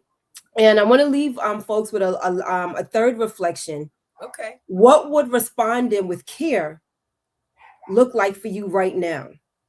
What would responding with care look like for you right now? What signal from your body are you willing to take seriously? I think about some of the women I coach, some who come to my master classes, and when I ask this question, one woman mentioned is when she gets chest pains. Whoa. That is serious. Way late, sis. Way late. Right. But again, that whole pushing through, right? The idea we have to push through, make sure everybody's taken care of. Most women I know, they push through hunger. Hunger and other body cues, like you have to use the bathroom. You gotta use the bathroom. They push through that, and we push through that, and we hold on to it.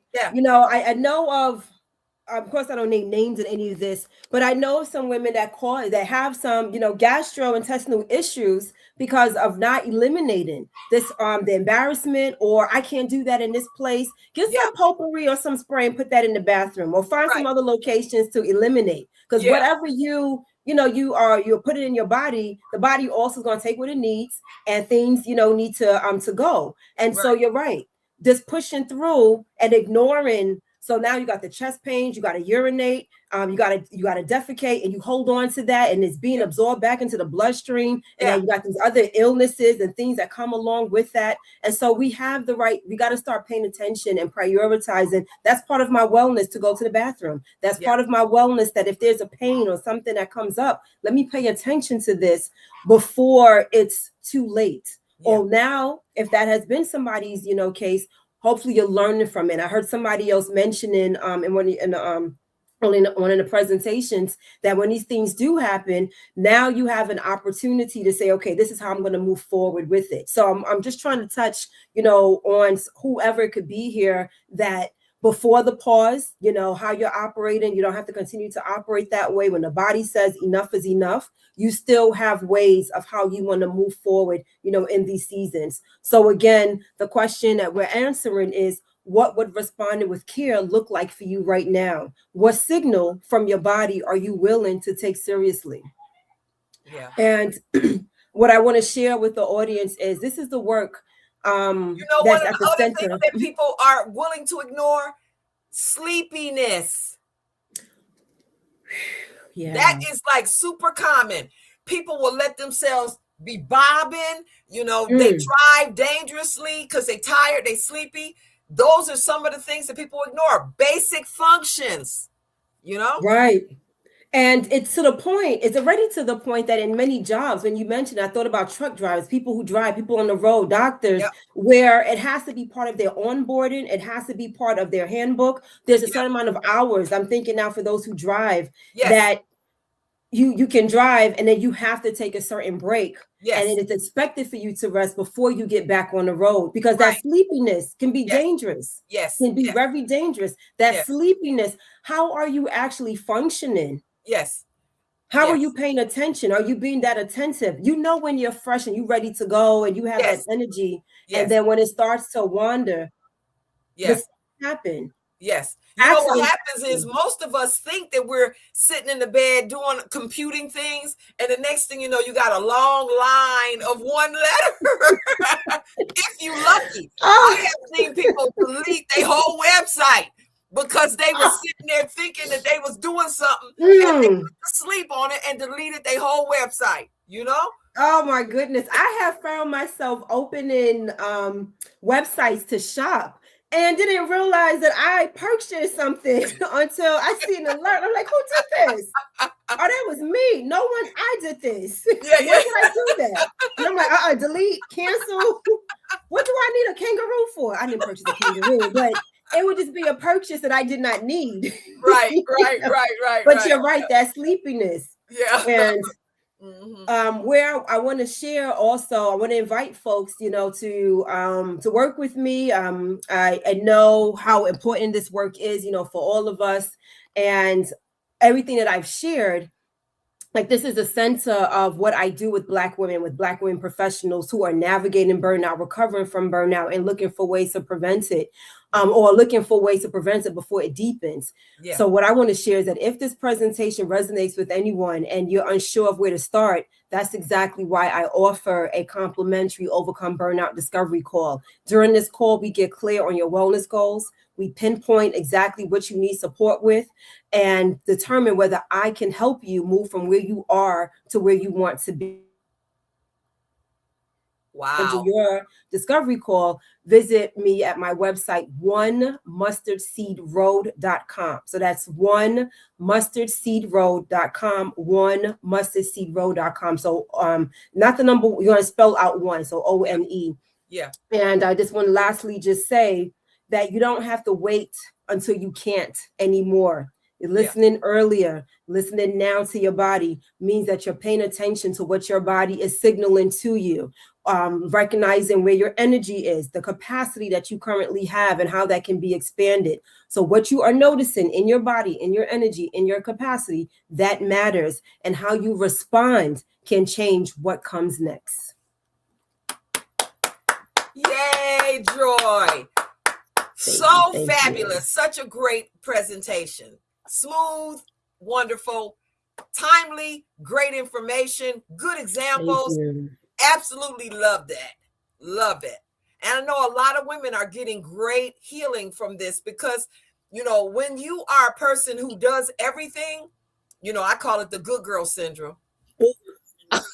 When you are a person who does everything, for you to not be able to say yes to somebody, you feel like you letting folks down when really you need to let yourself rest. You need to let yourself down, And but it depends on your upbringing. If that's your role and if that's what you think is important and that's how you identify within the family and the work and the job, she'll do it. She can handle almost anything. She can do this.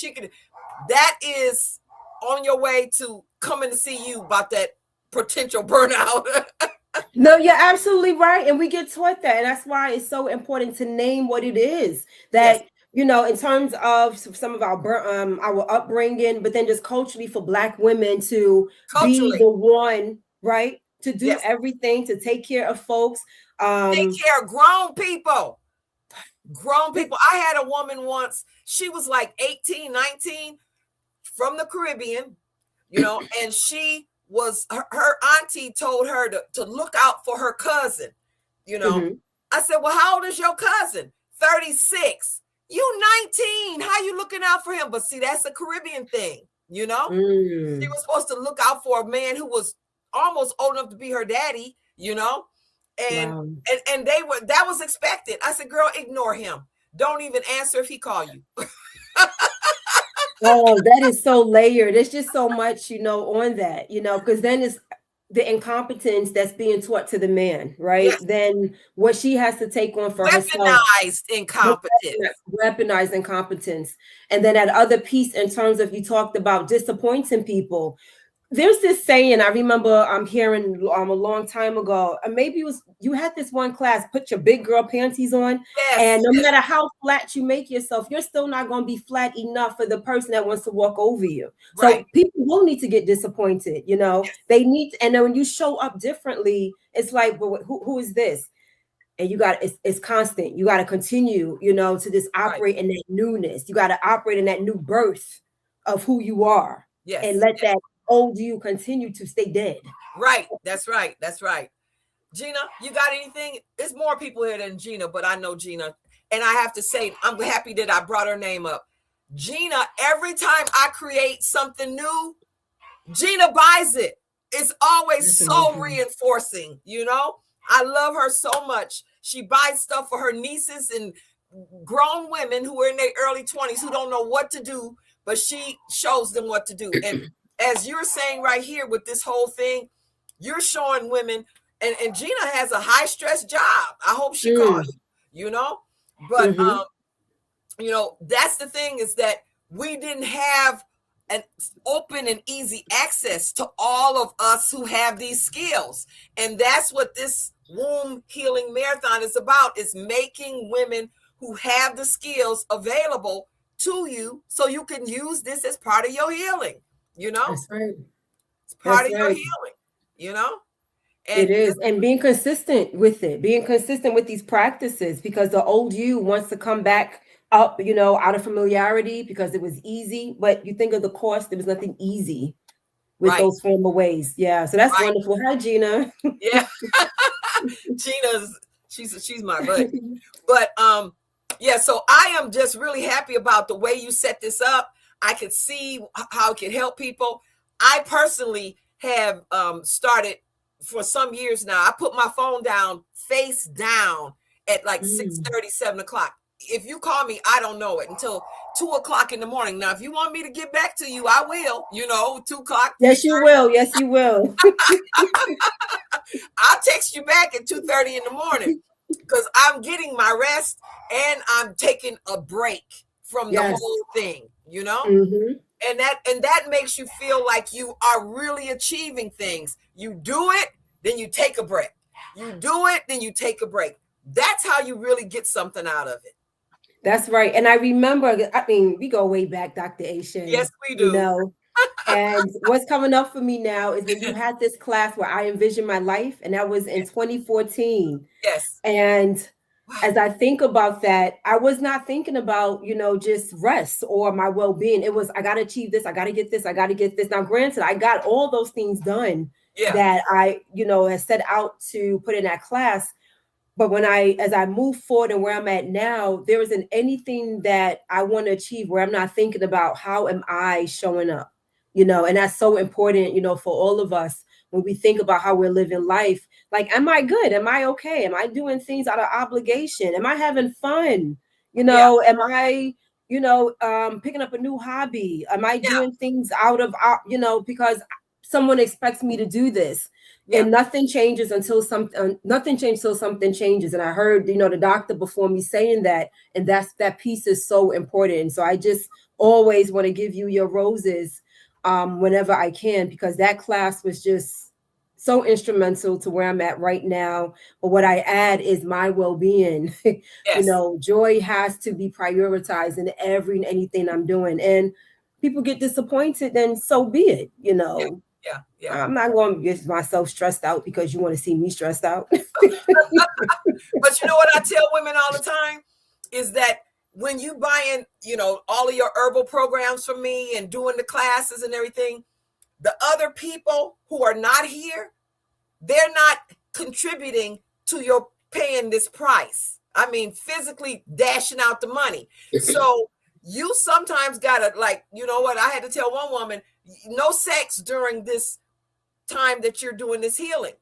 And she was like, oh, my husband's not going to like that. I said, and therein lies the problem. That is your problem, you know? And the next time I talked to her, I said, well, how you and your husband doing? Oh, girl, I sent him back to his mama in Texas. Wow. Yeah, because she started paying attention. You know, if you got somebody that knows that you on the line between healing and cancer or some other serious issues, and they still want to see how they can have some sex with you, they got to go right now. You know, you don't care about me. You know? That's right. And that's what we talk. Most women want to act like that's desire. That ain't desire. Not at all. Wow. Not at all. And that goes back to community. You know, the people who you're surrounding yourself, they got to care about you. And he's putting his needs first. And there's a pressing need that she had, and there was no sex. And it's like, oh my God, that's. Well, she didn't spend much time on that one with him. I hear that. But I want to go back to that phone. When you said you put the phone down at a certain time, basically you're not accessible. What happened? Like, what got you to say, this is what I need to do?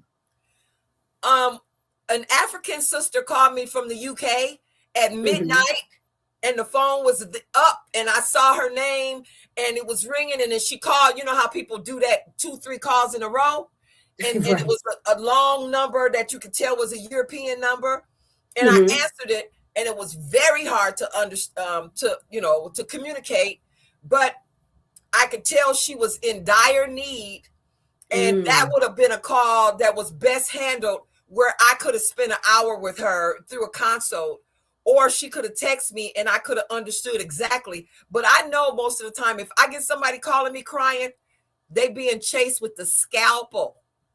Okay. And that scalpel is now frightening them to the point where now they're going to make a change, and they heard about it, but they thought that they could just eat more vegetables. But you got to really, like you heard Dr.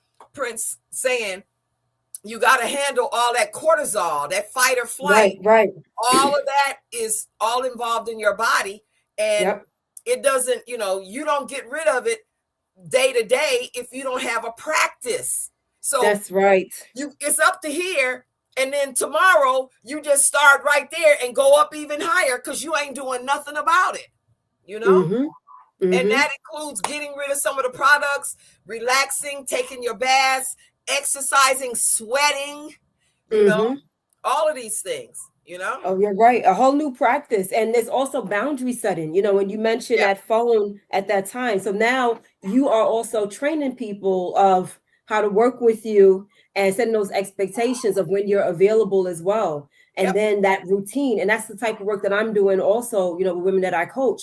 We need to have a new routine. There has to be a structure, and there has to be an ongoing practice. And when barriers or obstructions come in, how do we navigate that and not get stuck and let it stop us? Right. So that piece is really important. Oh yeah. I just love the work that you're doing. Oh, thank you so much. It's a mission, I tell people this is no retirement from this. I take a long vacation. I'm that kind of person. I got to be moving and grooving and doing something. This is something that people need. It's changing lives. It's bringing life, and it's worldwide. And, we got to do what we are put here for, That's right. And we all got to pay attention to what we put here for and lean in to that, Right. And utilize, like for me, like I said earlier, I was in and out watching a marathon. Yes. And so I'm a consumer of this information and then implement it as well. So it's one thing, to practice, to talk about it, teach folks, but we have to make sure that we're doing it ourselves. And that's why I just love being part of your community, as well with the work that you're doing, because I use it. I use those products, as well.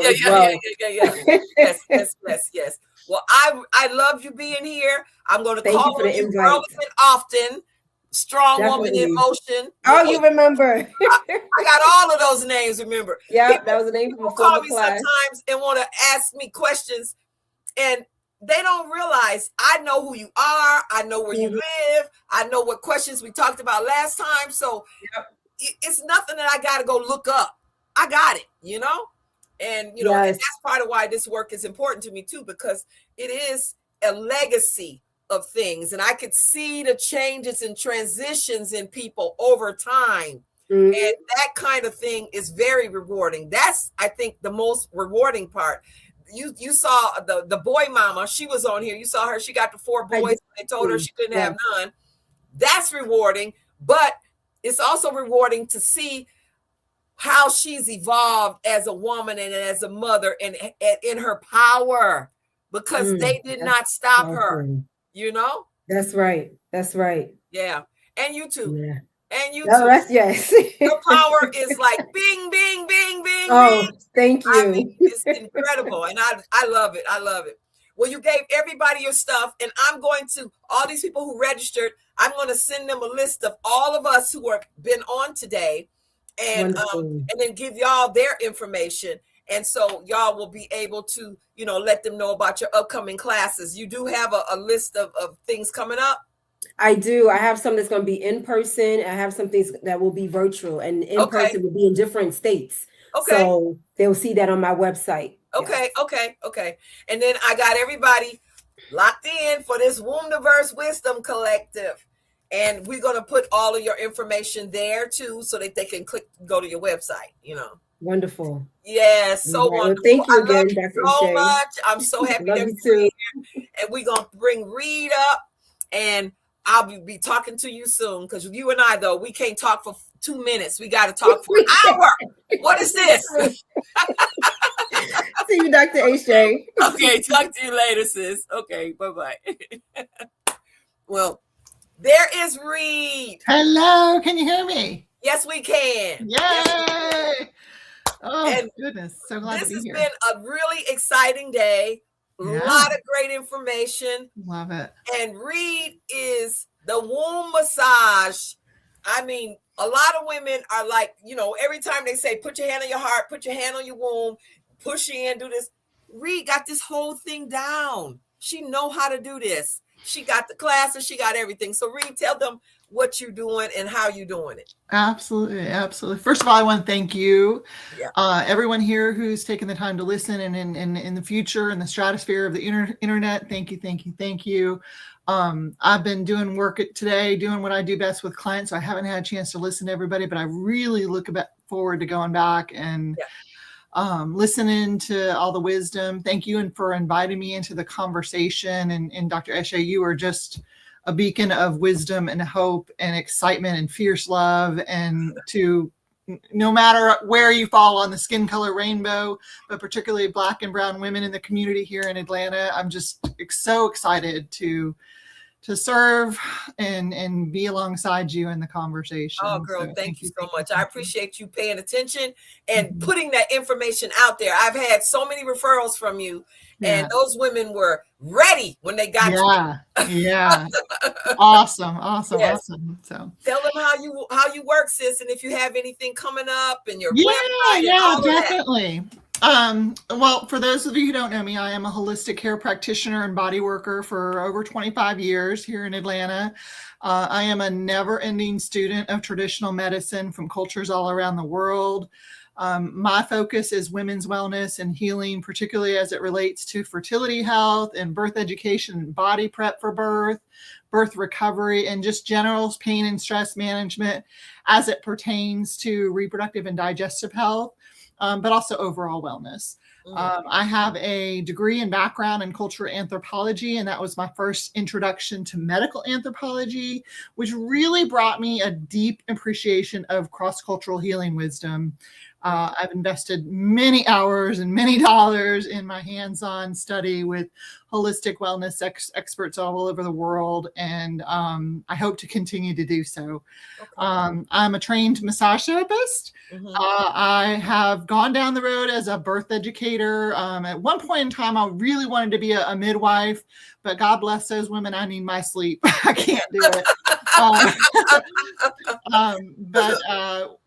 Life took me in a different direction. I studied Mayan abdominal therapy, an ancient time-tested wisdom from Central America, but it's not only found in Central America. It's the only place that's been really going out into the world and teaching it. But I know that there are places in the Far East and in Africa that know and understand this work. The women in the Caribbean, they practice ma'am. after birth and everything. I mean, it's nothing that they think of as a practice. This is how they do it. You know? It is. Yeah. I mean, in the Yoruba tribe, the medicine women and men, those elders are amazing. And if I could ever sit at their feet, I would just be enthralled. But I've done a lot of different types of training: reflexology, traditional Chinese medicine, Ayurvedic medicine, herbal medicine, but not to the degree that you bring to the table, which is why I refer people to you all the time. I just really realized that I could best serve traditional birth workers by helping women, their clients, their patients, have better birth. I want to empower those patients with education and tools to support them having shorter, easier births. I want to get away, hopefully help women get away from conception management and birth management that goes hand in hand with Western medicine to more an empowered approach where they have education and tools for their tool belt to help their own bodies to identify what's going on with their womb health and and how to work with it. I think it's really important, and you and I are both on the same page with having a critical awareness of the Western medical industrial complex. Of course, you and I both recognize there's a huge history of abuse and neglect, especially with brown and African Black American women. Yes. Yeah, Latino women. highly underfunded research. Dying having a baby is not what we're supposed to be doing in 2026. Yeah. You know? Yeah. But Black women are dying having a baby. I know. In a hospital. It kills me. And there's the recent death of a young midwife, who lost her life in her first birth, and the Black and brown community is just in so much grief about that, because this was a midwife she knew, and she lost her life, and her little baby has no mama now, and her partner doesn't have someone to share that experience of raising their little child together, and it's just heartbreaking. Well, anyway, I'm sorry. My belief. No, that's good. That's good you brought that up. Dr. Marilyn brought that up earlier too. Yeah. And I have been doing some kind of like self-healing. And so I try not to take on a lot. I live in a forest because if I take on too much. Got a forest bathe. So it's hard. Sometimes we have to kind of create a little bit of a bubble around us so that we don't let our grief overwhelm us with what's going on in the world of medicine and whatnot. But anyway. I just want to talk about, for me, I want to really go into a big picture thing and then zero down into talking about womb health and womb alignment. That's a big foreign concept to people in Western medicine, but there's a big, strong thing going on with our womb and the position of it. And a lot of women have heard about the concept or the term tilted uterus. They may have heard about it from their doctors. It's so common that it's viewed as normal. But a lot of times doctors really don't connect the dots as to how this can impact your reproductive and digestive health.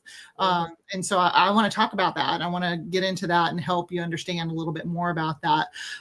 Big picture stuff. I like to view the body as a symphony of body systems, and no system is functions in isolation. If you have what a lyrical term. Symphony of body systems. Symphony of systems. Symphony of systems. Nothing operates in isolation of each other. When you have dysfunction in one system, it affects other systems. And when you have healing in one system, it affects other systems. And we just have to know and understand that, and that we can work with it. And, traditional medicine, when you get that education where there's 11 systems, you have the skin system, the skeletal system, muscular, nervous, endocrine, cardiovascular, lymphatic or immune system, respiratory, digestive, urinary, and then the reproductive system. A much more recently acknowledged system is the connective tissue system, the fascial system. Yes. And the way I explain that is that it's the conductor of the symphony in many ways, because it's a web-like matrix where everything within it, your muscles, your bone, your organs, your nerves, your blood vessels, down to the cellular level, is affected. And it coordinates communication and balance and flow through all these different systems. And so it's just important to really understand that in the big picture of things. Fascial restrictions are very interesting. They can lead to issues. They can lead to issues that are years in the making. They have a long-term impact. Scar tissue. I have a woman that I worked with one time. She was a 76-year-old woman. She had a T-shaped C-section. Oh, wow. Years and years ago. And when I started working with her, she was having back issues. She was having digestive health issues. She had just had a cancer scare. There was just so much going on in her body. And we started sourcing things back to this surgery that she had that was so terrible for her, but she didn't really recognize it as a thing. Zooming in, we get into the womb and the womb within. there's the reproductive structures like the uterus itself, the cervix, the ovaries, the fallopian tubes of the vagina. And believe it or not, the mammary glands are all very interconnected. The supporting structures, of course, all of that's within the fascia matrix. We've got the endometrial tissue within, which waxes and wanes and sheds throughout our cycles. We've got our muscles, the hips, the lower back, the abdominals, the legs even. We've got our pelvic structure, the spine, the bones of the legs. All of these things that are all so much intertwined with the womb itself and the position. As it relates to the womb itself, the uterus is held up by ligaments and ligaments alone. There's 12 ligaments, 6 sets of ligaments. And I'm just going to I don't have the high tech stuff where I can show you stuff. So I'm just going to show you here. We've got, here's your pubic bone and here's your uterus. Now it's not near as big as my fist. It's about a third of the size of my fist. And when the uterus is out of position, normally it's supposed to hover above the pubic bone about 1.5 inches. But there's any number of things that can happen that can create that tilted uterus. I'm sorry, I've got something going on my phone that keeps going off. I can't take time to turn it off. So if you hear it in the background, please forgive. Put your hand up a little bit because there, right there's good. Okay, good. Yeah. Okay, so your pubic bone and your uterus. Okay, and so when your uterine ligaments get shortened or overstretched, you can have a forward-leaning uterus, a backward-leaning uterus, a sideward-leaning uterus. In relation to being backward or forward, you can have a prolapse going down. You can have where it's just slightly leaning forward, and you're peeing a lot. That's one big thing. It can fold forward. I can't even make my fist do it because it can fold forward into a completely flexed position. It can lean back, or it can be retroflexed where it's leaning back. I can't make my fist do that either. But all of these things can have an impact on other parts of the body. And it's kind of like a puppet system. And, really what we have to know and understand is that this can get this way through various pathways. Of course, the most obvious would be surgical trauma. An example would be a C-section or an episiotomy, a DNC, appendectomy, gallbladder removal, bladder repair, spleen removal, all of these different surgeries, because they're all in the abdominal region, they're creating scar tissue, which is in turn kind of creating fascial restrictions. And sometimes I kind of explain it in a funny way, but I don't know any other way to explain it. Think about a fascial restriction as the fish face. Everything's moving in toward that scar tissue. The body gets a signal. This is a weak area that needs to be fortified. So it becomes a really strong area. But then you notice all the tissue moves in toward that scar tissue. So and then of course, that's the fascial matrix. Everything within that fascial matrix can be leading to that. There's also impact trauma. You can have a fall to your tailbone when you're 4 years old, and it can mess with your cycles years down the road, your fertility years down the road. You can have a car accident. I had a blow to my pubic bone because I was a tomboy and I was fighting with some boy and he kicked me in the pubic bone. Oh, right. Yeah. I had a woman who I was working with who had a tattoo.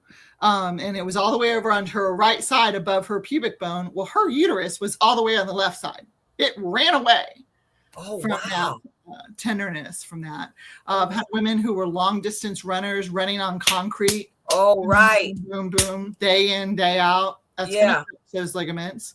Of course, women who have been victims of sexual assault, that uterus has a mind of its own, much like our male counterpart. It has a mind of its own, and it is going to run away when it feels like it is very sensitive to trauma, impact, or violation. And it's going to run away.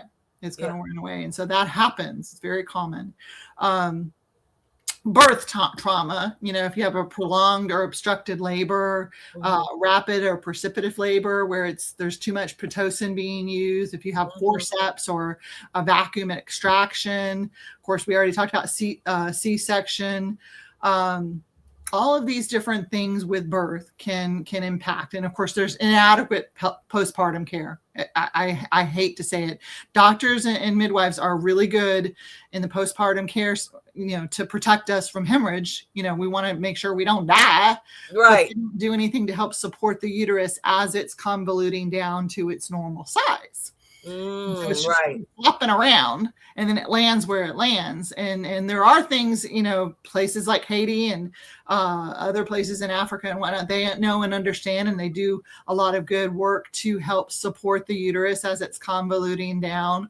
But it's just unheard of in Western medicine. And some of you may have heard of things like belly binding and that kind of thing. Really important work to be doing in the postpartum time to help that. I know the Caribbean, that's what they do. Yep. They do. And they do the vaginal steaming too. That's 30 days every day after you give birth, because you've got an open wound on the inside, and they got to heal that wound. Right. Yeah. Yeah. So some other things that can lead to that is spinal malformations, congenital type stuff, your scoliosis, your kyphosis, your lordosis. Those are different roundings of the spine that can affect, of course, the pelvic structure. And think about it. If you've got one hip higher or lower or forward or backward, it's going to affect everything inside of the pelvic structure. Right. So the uterus is going to be impacted by that. And, tight hips, there's actually a really cool lady. I fell in love with her. She's a physical therapist, and she specializes in hips, specifically the iliacus muscle. Okay. That is a muscle that lines the inner bowl of the pelvis, and it works very closely with the psoas muscle, which is your deepest of your lower back muscles, which you can really only access through the stomach or through side-lying stuff. And when those tight hips and that lower back muscle are imbalanced, it can create a twisted core and all kinds of issues with the pelvic structure and everything within it, the organs within it. So there's, nerve impingement, blood vessel impingement. You're not getting the nerves, flowing, the communication flowing to the pituitary gland to release certain hormones. You're not getting the blood vessels that can carry those hormones being able to do their job. So there's just a lot going on, impacts of the tilted uterus. We have things like amenorrhea, where you don't have a period, you have irregular periods, you have very, very light flow, or they're like 1-2 days periods, which is abnormal, or you have the more than 7 days, excessively long or heavy flows. Sometimes a lot of that goes with the fibroid work. Painful periods. Menstrual cramping is very interesting. I believe menstrual cramping is your uterus's way of trying to dance her way back to where she knows she's supposed to be. I do. I believe that. She doesn't have any arm or legs. She does what she's supposed to do.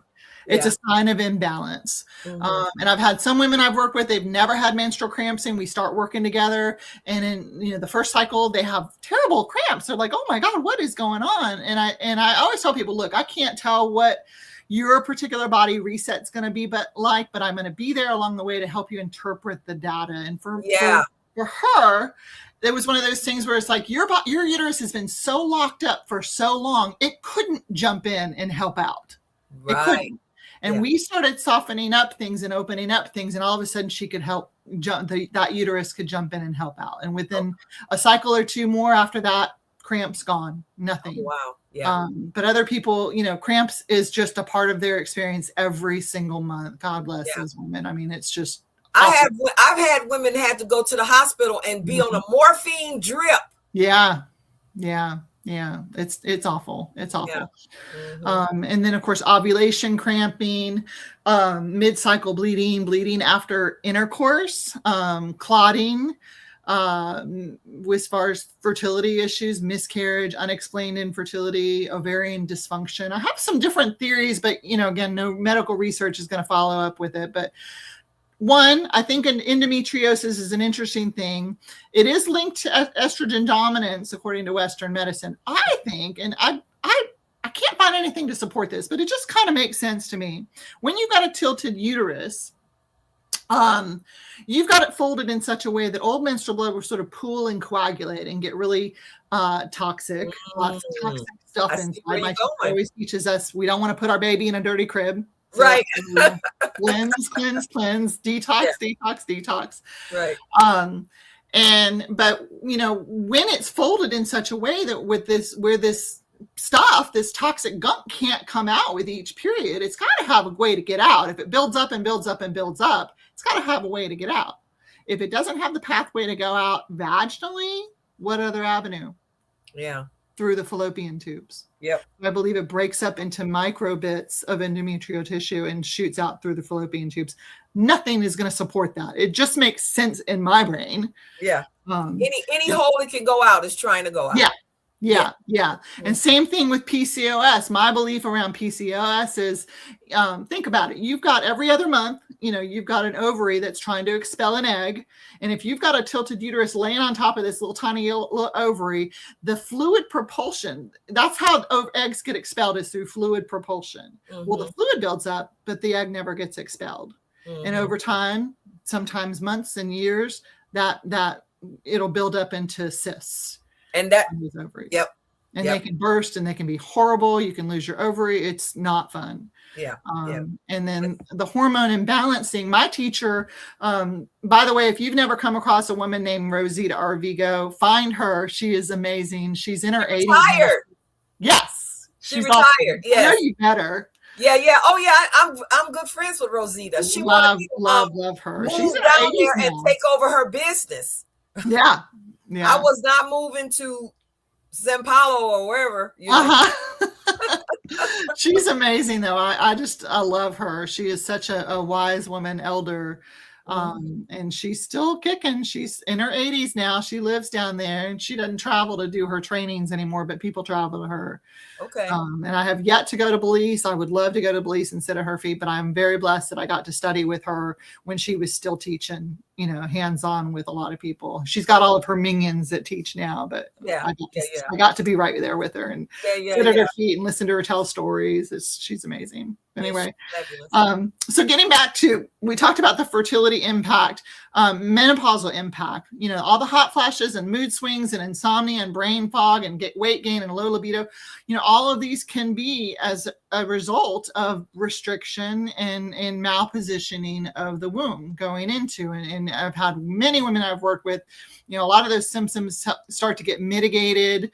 And it's just like night and day for them. And I've had women in tears. It's like, I can't sleep. I can't, I'm walking outside in the dead winter, freezing, just sweating in the middle of dead winter. So it's crazy. Yeah. Now I have a thought, the whole fibroid question. I work with a lot of women with fibroids. We refer people back and forth with each other. Because I think what you're doing with the womb detox formula is amazing. It's a big nature versus nurture question. And I don't think it should be an either or. I think it's a both and thing. And I listened to a speaker once who talked about cancer and how, if there's someone is genetically predispositioned to cancer, it's more like flipping the switch. The nurture or lack thereof nurture by feeding the body with unhealthy things and not doing the body work to help, release restrictions and whatnot, that flips the switch. And I think that there's something to that. I have had fibroids. Thankfully, I'm past my age where they are a problem. I managed to keep them shrunk down and until nature took its course with menopause. But I know the pain of fibroids, and I've worked with many women who have known the pain of fibroids. Some of them who look like they were 4 or 5 months pregnant. Oh wow! And the toxic load going hand in hand with that. I've heard people talk about the xenoestrogens and the sedentary lifestyle that our culture has, and the diet and nutrition. None of that helps. Right. So those are part of the flipping of the switch. You missed the anger. And the anger, yes, ma'am. and not being supported. And maybe that deep longing for children, some women go through that, and it's like they're trying to manifest something in that womb when it's life just isn't allowed that for them. Some other risk factors, ectopic pregnancy is a big one. And you can lose your life with that. That's we don't play with that. But think about it. If you've got a fallopian tube that's blocked, you got these teeny tiny little sperm can get through but the egg can't get through. They can get through to fertilize the egg, but the egg can't get through to go down into the womb and get back out. Implant. So it grows in the fallopian tube, bursts the fallopian tube, and if you're not careful, you can die. You get to that doctor as soon as possible. So I always tell people, it's like, I want you having babies, but I don't want you having, those kind of things unfold, because they're scary. They're scary. Right. Yeah. And then, reproductive cancers, it's hard to know how that all unfolds. There's so many extenuating circumstances with all the different types of cancer: breast and cervical and ovarian and uterine and vaginal and vulval and fallopian tube cancers. I think it doesn't help when we have the lack of homeostasis and hemodynamics, and those are just big medical words for balance and flow. And so, our signs of stagnation and restriction, we've talked about pelvic or abdominal pain, menstrual cramping, we've talked about painful intercourse. Those are signs of restriction.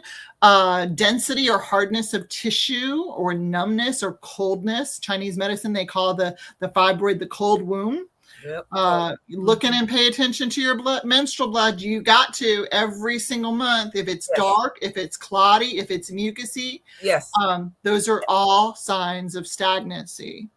Healthy menstrual blood is bright red and thin.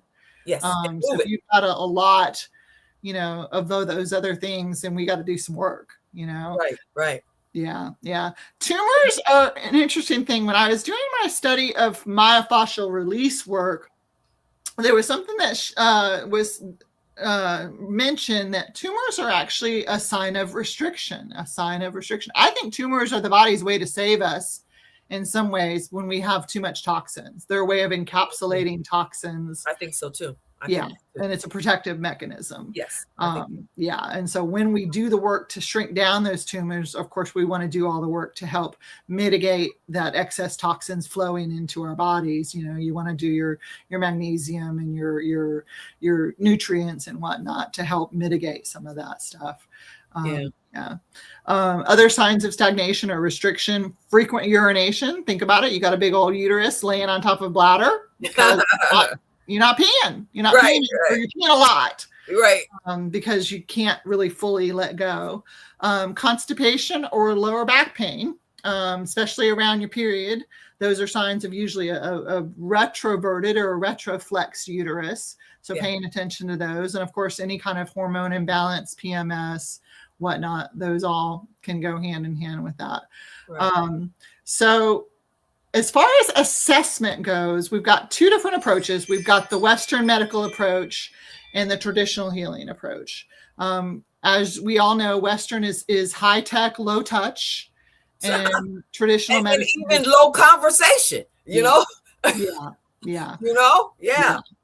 mean, they don't know your lifestyle. They don't know where you work. They don't know how many, how much you got to do on a day. I mean, they don't know much. And I think it's so important to be heard in the conversation when it's about your own body. You've got to be heard and not dismissed for your hopes and for your hopes for your health, but also for what's going on. So many women are just gaslit with Western medicine, and I don't like to demonize doctors. I really don't. You know what? Sometimes the average woman is getting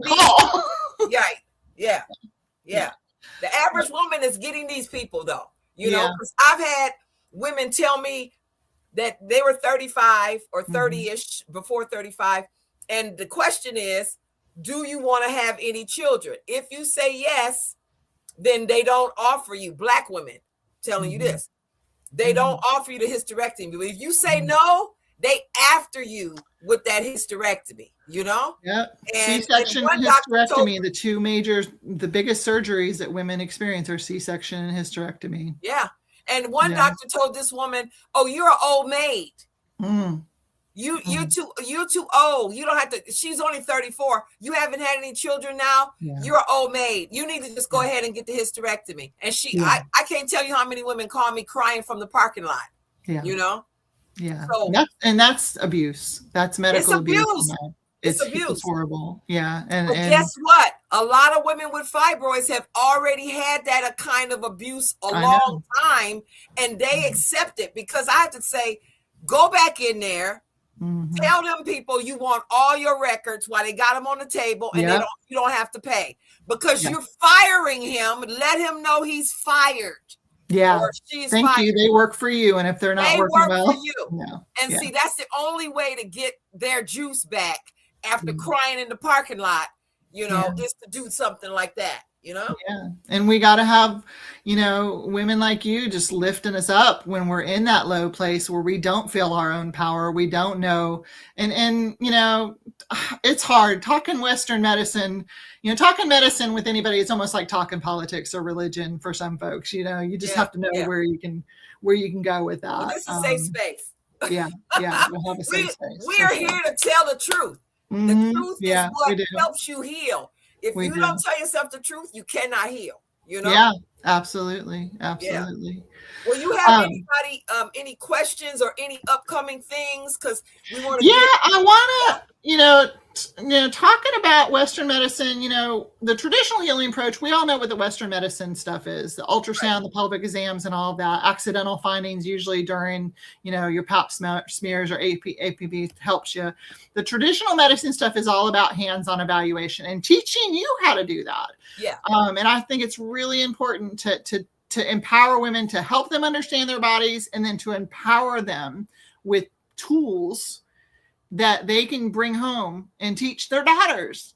Right. You know, that's how it's done in other parts of the world. It's like grandmothers and mothers teach their daughters. And we've lost that. And I think it's really important. Western medicine, they excel in emergency care and diagnostic testing, but they bring to the table pharmaceuticals and surgeries as their first go-to. And we got to bring something else to the table, because it's wanted and it's needed. And so when I do work with people, and I'm really excited, because come March, we're going to be doing womb wellness workshops. We're going to be doing birth, I call them better birth wellness workshops, and birth recovery workshops. And so we're going to be doing all kinds of really fun stuff where I'm going to teach you some powerful stuff, send you home with some tools, send you home with a womb care starter kit, send you home with resources, so that you can do this work for yourself. I really think it's really important for you to know that there are tools out there. There is knowledge out there. There are people that can share that with you, you know, and have you empowered. Any of this going to be virtual? I'm not doing virtual right now. And that's only because I am very low tech. I can show you how to do what we're doing right here, because I love that. And I need someone to hold my hand through it. I was scared. I saw all these women with these PowerPoint presentations, and I'm like, I got my papers right here. I know how that is. I like paper though. I love it. But the biggest thing, honestly, and that's where the in-person stuff comes in, is I can teach you some things virtually, but when I can lay my hands on and help you learn how to lay your own hands on and figure out where your uterus is and where the restrictions are and where the tenderness is, those are all signs of restriction, and where the dense tissue is, you can take so much out of that and then apply the tools much better when you have the hands-on understanding. So I think it's so important to do that. And I want to invite women to come to those things. Check out the website. That'll be uploaded. All of those classes should be uploaded within the next couple of days too. We're going to be doing movement-based practices. We're going to be doing herbal or thermographic stuff. We're going to be doing, you know, just understanding deep diaphragmatic breathing, assessment, learning how to assess for yourself. Not going to get too much into a lot of the woo-woo stuff, because I think it's important, but I want to get to the hands-on physical stuff with you all and just teach you how to work with and understand your body in a very different way than you ever have. And so that's something I'm inviting for you to come into a group experience. If that doesn't call to you and if it just feels like you need to do the one-on-one stuff, please, please, please go to my website. You can sign up. We can talk. I just want to talk. Yeah. We can have a 15-minute phone consultation when it comes to fertility or pelvic pain issues. We can have a 15-minute phone consultation when it comes to trying to pave the way for a better birth experience for you, or a 15-minute phone conversation where we can talk about birth recovery. And this can be birth recovery from years past. Yeah. That we need to help you overcome that issue. Your issues are showing up in your tissues. Yes. We want to release that, the restrictions and sometimes the emotional stuff that holds in those tissues. Right. And I tell people all the time, look, I am not a therapist. I don't play one on TV, but I can hold the space for you. Right. Right. Just encourage you to hold the space for yourself and release that. I love so much of what I've been hearing from these beautiful women that have come before me. Oh, wow. Stepping into a place where you're taking care of yourself. And as women, we really do put everybody first. Yes, we do. We have to give ourselves permission to take care of ourselves. We have to give ourselves permission. Yep. We have to give ourselves permission. We do. We have to drink as we pour and support each other and find our tribe. You know, we are so isolated from each other in this day and age, and we have to figure out how to find our tribe. In each other and create and find safe space to be in that space with other women. So many women who came on here and said, "Oh, my people, we're talking about vaginas and wombs." I love it. That's what my daughter tells me. Mom, you got to come to this art show. They got a whole bunch of vaginas. I love it. Yes. Reed, so wonderful to have you here. I love your work. We're going to have to get you up so that you can do these virtual things, because these women are all over the world. They're hungry. You know? I know women are hungry. And you know, my thing is I'm just one woman. I know, but but I can teach one other woman, they can teach their daughter and their sisters and even their mothers, you know. Yeah. Well, if nothing else, you're going to have a fly-in where a whole bunch of these sisters are flying into a weekend seminar so that they can take this everywhere. Well, I just moved into a new space, and I have my own little space where I can teach small workshops, and I'd like to get them to expand to bigger. Got to just start small and stay humble and learn what I need to learn to be able to serve the best way that I can serve, and then go from there. Right. Yeah. You got to start. You got to put your buckets down where you are and keep going. You know? Yeah. One lady just said, "So happy I joined today. This was very informative, and I enjoyed each speaker." Yeah. It was rejuvenating, I should say. Very rejuvenating. You know? And I got to tell you, the energy and the passion and the excitement that you bring to the table, and the fierce love and the honesty. God, it's so refreshing. It is so refreshing. Well, sometimes I've been called brutally honest, but there have been more than one sister that told people, "Don't go to her if you're not ready." Because if you're not ready, you might get your feelings hurt. But if you're ready, you're going to be happy for that, because she going to tell you, you know? Yeah. Well, I think you bring a direct, kind communication. Sometimes you have to temper it with a little bit of fierceness, and that's okay. We need it. Right. Your heart is so into serving. You've got the heart of a servant, and I'm just so grateful to you. Thank you for what you do, and thank you for inviting me into the conversation. Thank you. You know what the thing is that I've been a revolutionary since I was born. You know. And you know, and this is what I consider revolutionary womb wellness. It shouldn't be revolutionary for yourself.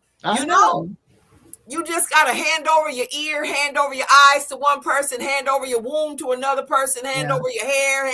I mean, all of this stuff is one, you know, and we just gotta, you know, the Wombniverse Wisdom Collective is about making sure that we have a group of women who can transfer knowledge amongst ourselves worldwide and stop the misinformation.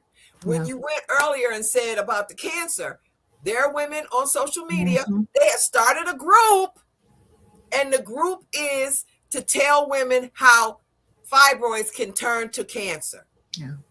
How you can use cranberry juice to heal fibroids. Yeah. And, you know, I had to stop it right there because, you know, I'm ready to pull out my sign and be protesting. You can't say this, sis. You can't do this. You know, we have to have some ethics. We can't treat our sisters like this, where you gonna scare them into giving you some money. When We got enough of that from Western. Yeah. No. And we have to patrol each other. Otherwise, we're gonna get the big foot to squash all of us. Yeah. And so I know that you ready to be involved. I talked to you about it the other day, and you said you wanted to be involved. This is going to be a phenomenal group. I'm excited. Continue, you know. I'm excited. Yes. So I am so happy for you, Reed, that you came on. Tell Imani I will. that I am happy to have met her, and I love bringing the powerhouse women together. Let me just tell you, she is Imani Quarterman. She is the doula. To meet the doula, she trains doulas. I'm shout out, love you. Yes. Well, we need to get her in here. Yeah. We need to get her in here so women can learn for her. Yes. So ma'am. I'm gonna talk to you later, Reed. I have the next master herbalist, naturopath. Yes, Dr. Iya Sobande. So I'm going to let you go, pull her up, and then can you imagine? It's already been 9 hours. 9 hours. That's amazing. We got Iya, and then that is it for us this month. We'll be back next month. Thank you. A whole nother role. Yeah. So thank you so much, sis. I will talk to you soon. Great. Take care. Okay. Iya. Hey, good evening, sis. Good evening. How you doing? Good evening to you. Happy New Year and all of those great things. I was so happy that you were able to be on today because I know you were out of the country and you have such a great legacy of herbalism in your house, in your family, great line of herbs. And I just wanted to make sure that I wasn't the only one here that was wrapped up in the herbal world. I'll make sure my cousin is here so she can, because you know we got a bunch of people in Tennessee that side of the family got lost. You know how you lose sides? Yep. That side of the family got lost, but we got a big Tennessee contingent. So I just claim you. You know. That's all right. Come on and claim me. I'm claimable. I'm claimable. I want to start off by saying thank you so very much for the invitation. You know, especially to kick off this new year. I'm actually in my sabbatical stage, my cocooning stage. Okay. And I typically go in November 1st and come out top of February 1st. So, you know, it's that period. It's that down period of working on plans and resting and all of the things. So you got me out these streets, in the streets so I could come and present. I think that this is a great topic. I'm honored at this stage of life, in my menopause stage, to be able to have more knowledge than my mom did. Yeah. And that my grandparents, my grandmothers have had. So this is a good offering, to all women. It's a good offering. Yes. You're going into your winter, huh? Into your season of winter. Yes. Yeah. And that's actually a quite freeing period, especially when you don't look at the media who wants to only talk about people who are under 27, True. True. The thing is that, there's a lot that we bring to the table, and we are the ones who are keeping the world going, Yeah. And we've got to teach these new generation of girls. I have 3 daughters, and there was so much I was able to give them as far as the bodies are concerned that I was not able to get just because of generations and not knowing. So this is a wonderful offering. I hope that that you continue the conversation. I've been on most of the day. Yes. So there have been some really, really fabulous women on bringing the information, and so I'm honored to be the tail dog for the team. You the good one though. You the good one.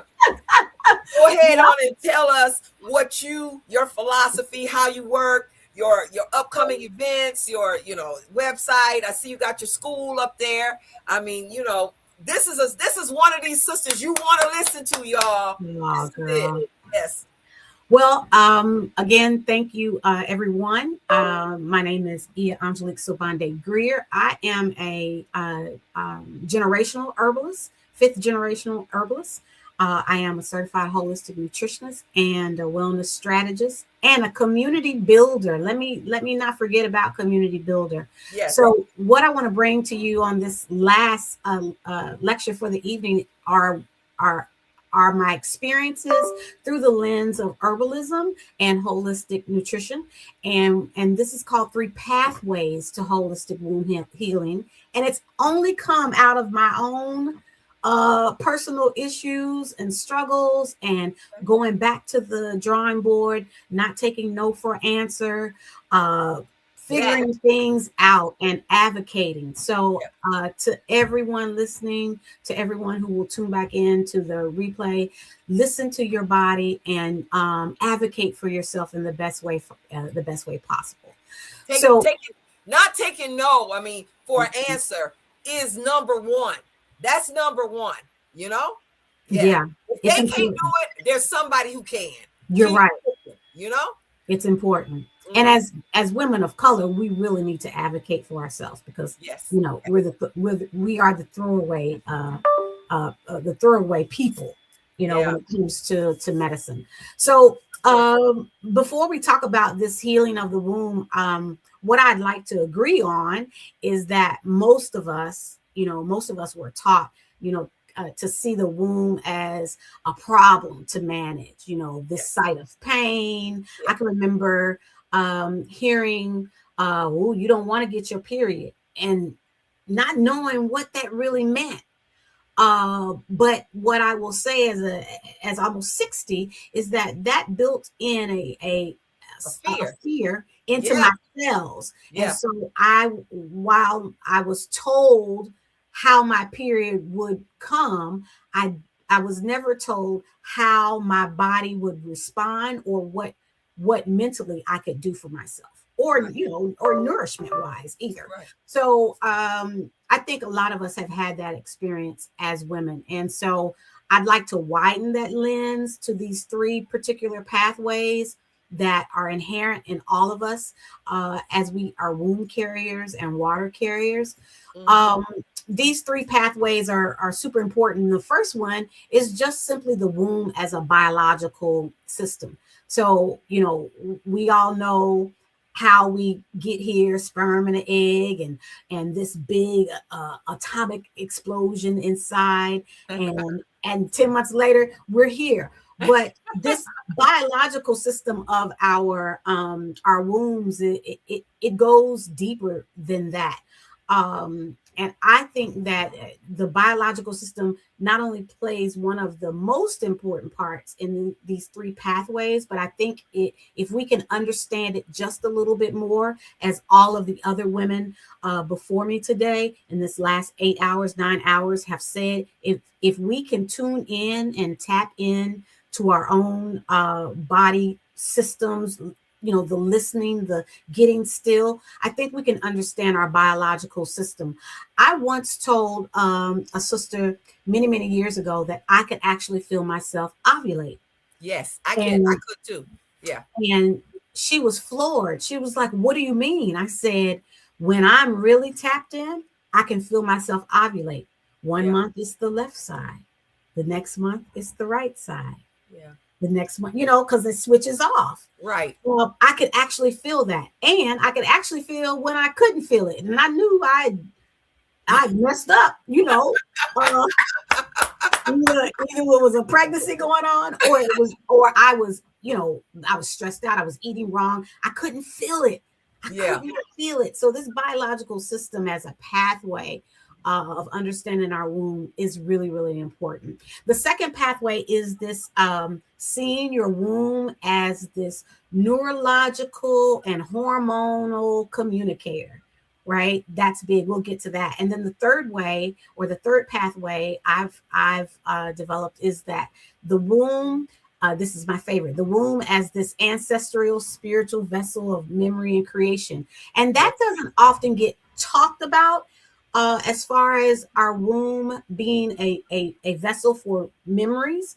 And so I think these three pathways are pretty important. So really quick, well, not really quick, but briefly, let me look at how we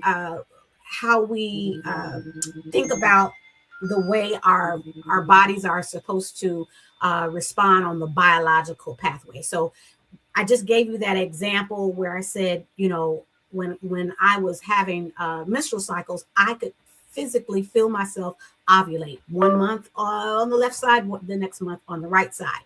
And that took me years to figure out that that's what was happening in my body. Although, Ashay, I was feeling it and didn't know where to connect it and how. Right. Yes. Yeah. You didn't know how to name it. Yes. I didn't know how to, I thought, is this a cramp? Or is this gas? Is this gas? You know, was the sex too rough last night? Right. You know, I didn't know how to connect it. Right. That's important because a lot of us move through the thoughts of that. Mm-hmm. And we don't trust our instincts to connect biologically to our bodies, and especially our uterus. Right. I think we've been heavily imprinted, Ashay, with learning how to distrust ourselves.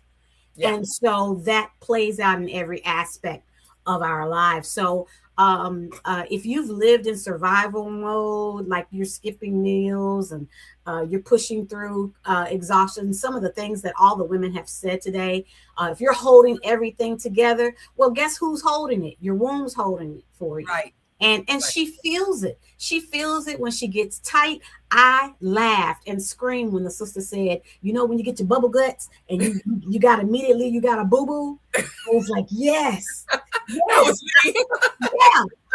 But the reality is that's what she said was a true biological response to the body, right? Yeah. But a lot of us don't pay attention like that. Mm-hmm. And so our wombs as women, they get overlooked and they become numb, you know. Yeah. Our wombs become numb to our biological pathway. Even though it's still happening, it's not happening. Mm-hmm. And so we kind of tap out. So the biological pathway is built in that way. And then the other thing that I've realized is that our wombs are responsive. She ain't passive, baby. She reacts. Yes. She reacts to my stress, my nutrition, my sleep or lack thereof, my inflammation in the body, trauma, past trauma, present trauma, or even if you're thinking about some trauma, you know, she responds. Right. And then we get the pain, the irregular. And you know what, sis? Can I stop you when you say even if you're thinking about some trauma? This is why when I'm doing classes, I let people tell their womb story one time, because most people's womb story is just enmeshed with trauma.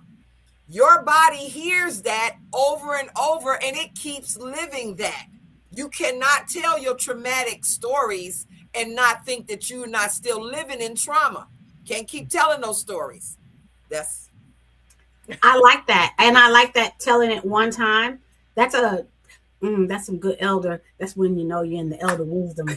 Right. That's good. That's a good practice. That's a good practice. Actually, I'm gonna have to talk to you offline about that. The behind that. Yeah. So yes, you're absolutely right. And a woman that experiences like these painful cycles may believe that something is wrong with her womb, but biologically her womb is just responding to all of the things, like you said, the impending doom or the impending trauma. The doctor and several of the other speakers spoke about chronic cortisol levels. That's really important. And I see you really like the doctor's thing. You put a lot of stuff up there. Yeah, it was really, really informative. Another thing that I did notice too in my own journey of understanding the biological system of my womb was mineral depletion. Oh, wow, that's a big one. We don't know. I think another sister said we don't know what we don't know until we don't. We know it. Yeah. So you don't know that the soda, the honey bun, the hot Cheetos, all the things. The wings are all contributing to other issues, but the womb is really taking on the brunt force of this deposit of these things. And then your cycle comes and you can't move. You're totally debilitated. Did you ever consider it was what you ate during the month that that responds? I want to thank Queen Afua, who really brought a lot of that information in to us, and she's one of our queen mothers, and she really laid the groundwork for especially women of color to really look at like the biological effects of the womb and what you're doing to it. So that's one of the pathways that I've experienced my womb health. The second one, Shay, is our womb as a neurological and hormonal communicator. When our hormones are off, that disturbs and, it shakes things up in our womb. And, I know that our womb is deeply connected to our nervous system and our endocrine system. And so what I've experienced is that's my seat of intuition. That's my seat of how I regulate my emotions. It's also the seat of my energy, my real-time energy. So, things like, like the chronic stress and the emotional overwhelm, I think that they don't just live in the mind. I think they settle in the lower, in the lower part of our body, and especially in our womb. Yeah. Let's see. The hormonal communication with our womb is just as important as the neurological one. Our womb communicates with the hypothalamus. What else? Our pituitary, our adrenals, our thyroid. Yeah. So all of those things are signaling, hormone signaling. They look, to me, they always look like these little people, these little miniature people inside our body that, they go out like a firefighter to figure out what's going on so they can get it back in balance, hoping that you're going to put the right thing in. You're going to help. You're going to help. You're going to bring the water. You're going to bring the greens. Yeah, you're going to help. Yeah. You're going to bring the rest. You're going to bring the sleep, or you're going to bring any of these things that help. Right. So a good example of this is, when those periods of time in your life where you feel rushed, or like you're rushing your moments, you're rushing your moments, you're being very, very loud in your head, life is demanding, you're being demanding. Well, guess what? Your womb is listening to all of the things, right? All of the things. You went to sleep, but you was thinking in your sleep. Yeah. Our womb is receiving all of those things, and she is so gentle. Yes.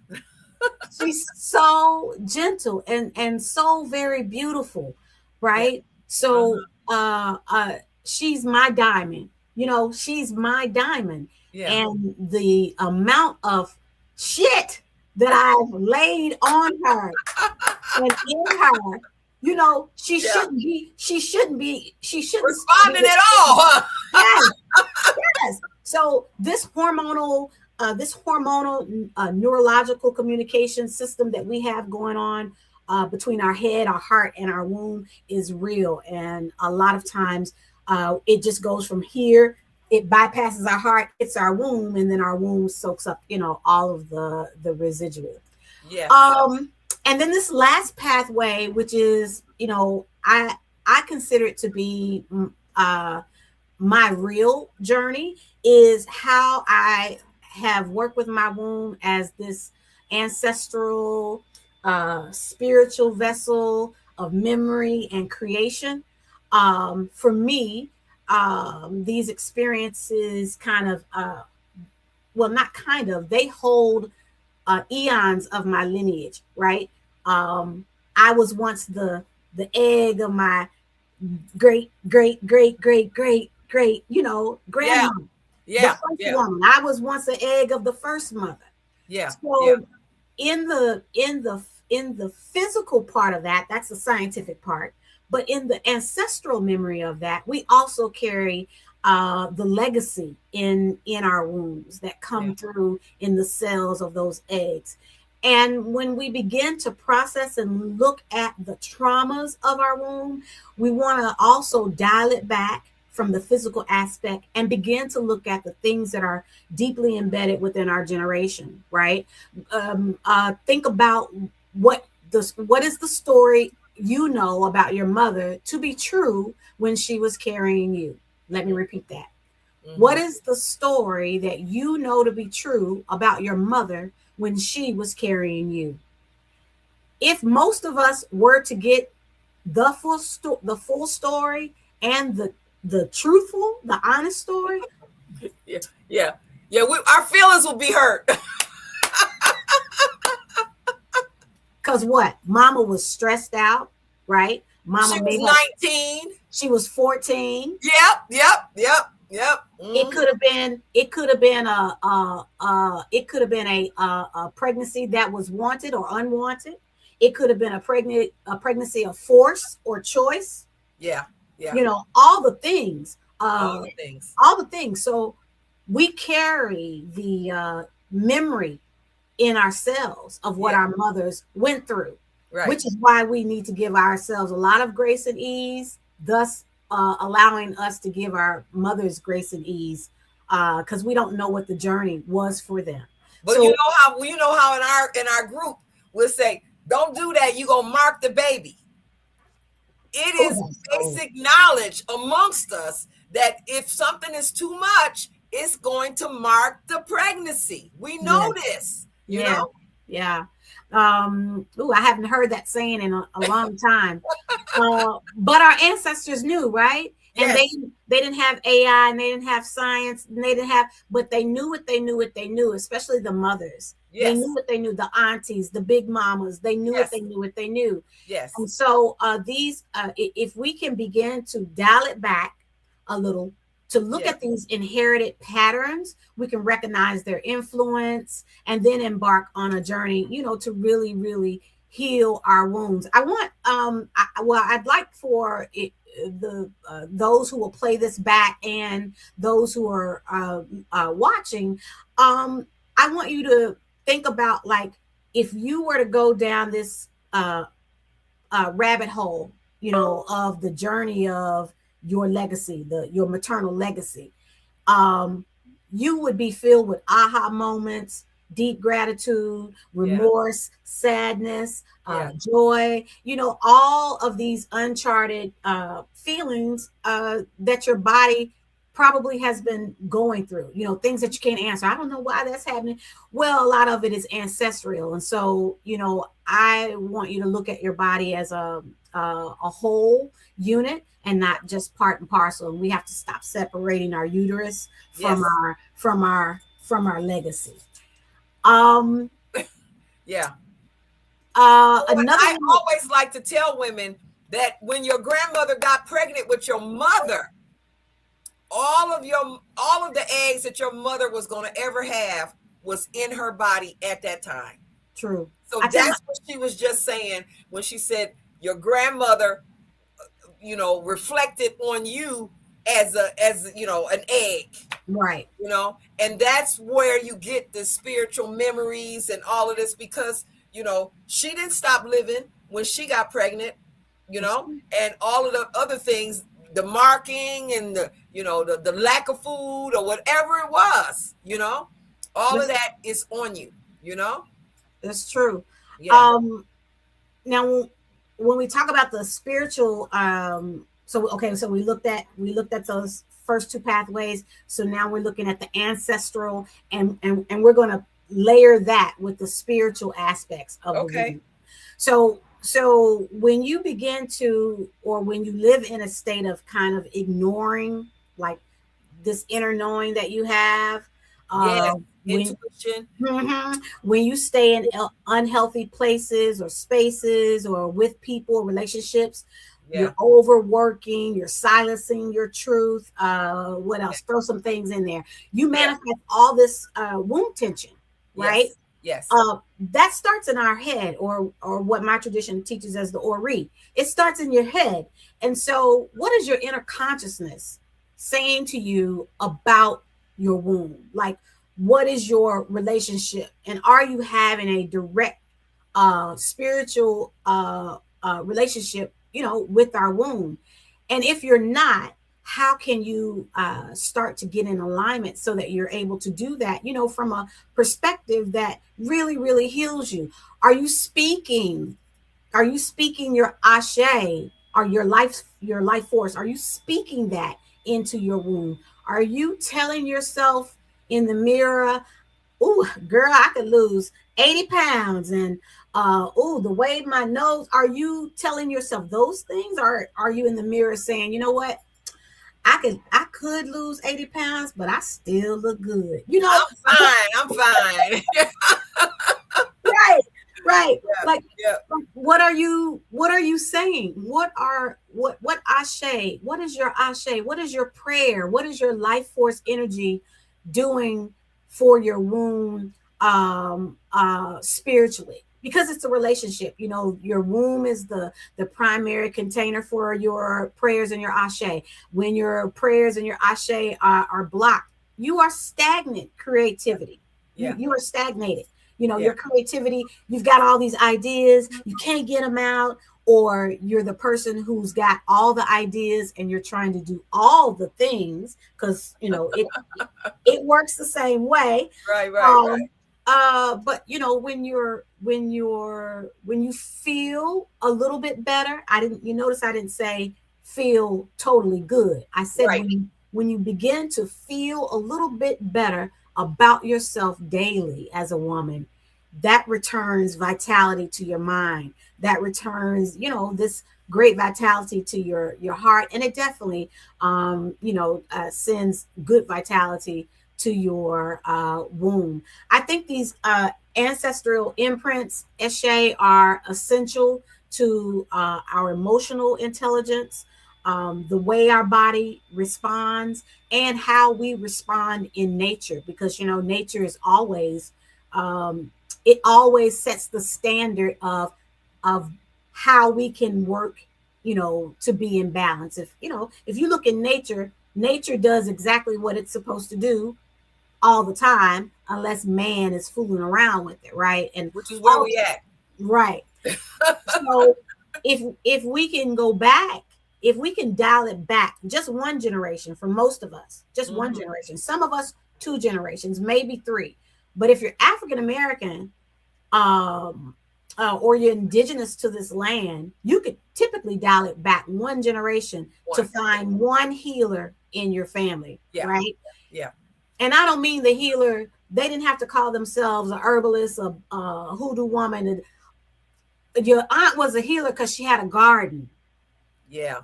Or she was a midwife. Your aunt was a healer because she had, she delivered the babies in the neighborhood. Yep. So most of us we can dial it back one generation to somebody. And if you don't know anybody, it's because nobody ever thought it was important enough to talk about that person. Exactly. That is exactly right. Yeah. And their gifts. No, they didn't make it to college, but they had the College of Universal knowledge and wisdom. Yeah. Like my great grandmother. So as we begin to look at these pathways of healing our womb, I think it's important for just women to keep in mind that we say the word and we use the word holistically, but you really have to look into what does my wholeness look like? W instead of H. What does my wholeness definitely W? Yeah. What does my wholeness look like? And for many of us, it is a stable mind, we're feeling passionate about something. We're doing the things we love. We love the things we do. We feel good about ourselves, but that's a process. And I don't think any of us fully ever arrive totally free. But I think that there are really small steps that you can take, each of us as women can take, to lift ourselves up in the journeys of healing our wounds, and then thus reaching out to the community and doing the same for other women, because you know we all have these gifts, tools, and talents, and when we pull them together, we can heal everybody's wound. Really, we really can, and hopefully heal this nation, because this country needs to be run by some really women, yeah. Women. Yeah. The Wombniverse Wisdom Collective. This is an organization that's been put on my heart so many times I can't ignore it anymore. You know, those kind of things, you know? Yeah. And it's basically a global professional organization in which we are going to maintain and preserve ethical preservation of womb healing traditions from all over the world. And we exist for women who value depth over trends, wisdom over performance, and accountability in womb-centered work. You done heard me say 7 times at least about these people telling lies on social media. Ugh. Yeah. Eshe, do you feel like 2020 really ushered in like the decade of lies?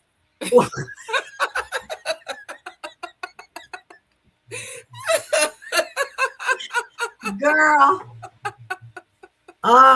2020 feels like, to me, now maybe because I hit perimenopause in 2020, but 2020 felt like to me that every time you turned around, somebody was an authority on something. That's what we're dealing with. Everybody wants to be an influencer. Everybody wants to be an authority. If they have to lie to do it, they're willing to do that. Now listen, do what you do. I don't mess with anybody's hustle. Do what you do, right? But this tradition of mine, this healing centered tradition of mine, earth-based healing centered tradition of mine, I'm still an apprentice. Still learning every day. At almost 60. Eshe, you still an apprentice, aren't you? I'm always learning. We are always learning. So, you know, it's been interesting to see the shortness of expertise. Half a class, and they out here right next to you. Well, listen, listen, there's space for everyone. I'm not that type of we can't have those lies though. True. Because, True. You know, the thing is I'm pushing people to do this kind of work because everybody's supposed to have it in their house, meaning in all families. There's supposed to be women who are doing this. But you cannot lie to get women to come to you. You can't tell them that fibroids turn into cancer when you know you had them and they didn't turn into cancer on you. Where did you can I ask where you heard that from? Girl, yes, I do. You know, I'm trying to stop. I'm trying not to get into a straight up battle. Okay, never mind. Yeah. Never mind. Cancel. But the thing is that, you know, it's inappropriate. We have to police us before somebody else comes in, stomps on all of us and polices all of us, you know? You're right. And it's happening. It's happening already. We're losing women at an alarming rate, probably more than ever in the last, 60 or 70 years.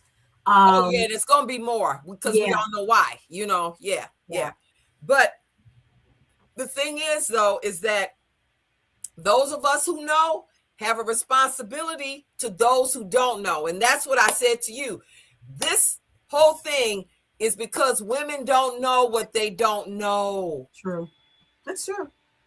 And if we sit there and let these kind of things go on, we are actually signing up for that. And we are complicit. And it's a lot of complicity going on right now. We cannot keep doing this in all areas of our life. The complicity has to stop. And if you don't say something, you signing up and you agreeing, and you are just as bad as they are. And that's why we have to do something. I say. I mean, you know, the thing is that, you know, like you said, I'm not about squashing people's desire to step outside of the average or whatever. Right. But you can't do it, and you hurting people because they're not using their time well to heal, because they over here fooling with you and you lying, or you using notes from somebody else's practice. Oh, now, you wanted to end like this, didn't you? You wanted to end like this. You wanted it. End. You said, I'm this is the way we're gonna end this tonight. You know, the thing is that it just has to be some morality, some spiritual work. If you obviously haven't done your spiritual work, you know, who you mad at? Because you hurting people, you know? And it's on all of us. It's incumbent on all of us to do the right thing. And if they can't do the right thing, what we're supposed to do is say, that's not the right thing, because that's a lie. Simple enough. Yeah. Yep. No lies detected. No lies detected. No brag, just facts. So, you know, but I think that, you know, there's something there for them, just not that aspect of it. Just be a coach and just motivate people. Just, if you want to tell people, run, just do it. If you want to just keep the stick on people, then you could do that. Yeah. But don't couple it with something that's this crucial, where you're going to show people, you're going to push people into the scalpel. Listen, every client that I've ever had that has come and had deep wound issues, they get referral straight to you. That's your, you know what I'm saying? That's your expertise. Yeah. I wouldn't refer someone who's come for a womb issue to a foot doctor. I know. But, you know, so, you know, you like you said, there's a lot of one certificate wonders. And, you know, the thing is you and I are crafting and working these herbs and talking to people and helping them heal, motivating, well, patting them, you know, massage, you know, all of this. And the people who are lying, they got all day to lie. They just pull up their phone, they walking and lying, No, we got to stop this. Yeah. Ooh. It has to stop. You're right. No, you are absolutely right. You are absolutely right. And you know what? And the thing is that I remember back in the day, I remember one time I was talking to my granddaddy, and you know, you just get excited, and you're a kid and you jumping all over and you just asking one question after another. And granddaddy, what about this one? He said, baby, don't start me to lying, because you got too much people's attention. You got too much, you know, of a stage. And now you done started lying. That's what happens when you have nothing else to deliver or give. The lying starts. I learned that from my granddaddy when I was a little kid. Yeah, my prayer is always that, you know, that they do. I know there is going to be some harm done, but that the harm is as least as possible, and that those who, you know, can be, you know, those people can be led to better resources and solid people in the industry and in the field, and in the genres, in the specialty areas, will be led to those who can really make an impact, a good impact. Well, what happens is that 8 and 9 out of 10 African American women have some type of womb issue. This is a lot of people that's available, and different people gonna vibe with different folks. True. If you've been talking to them on a regular basis on your way to serving the hamburgers, then they feel like they know you. They might trust you, and now you done started lying to them. See, this is a whole different marathon. It's a whole different marathon right here. You know what? the sister, she was saying that I have a fierce protective love. Yeah, she said that you do. It's a mission. But you always have had it. Yeah. And I have it too.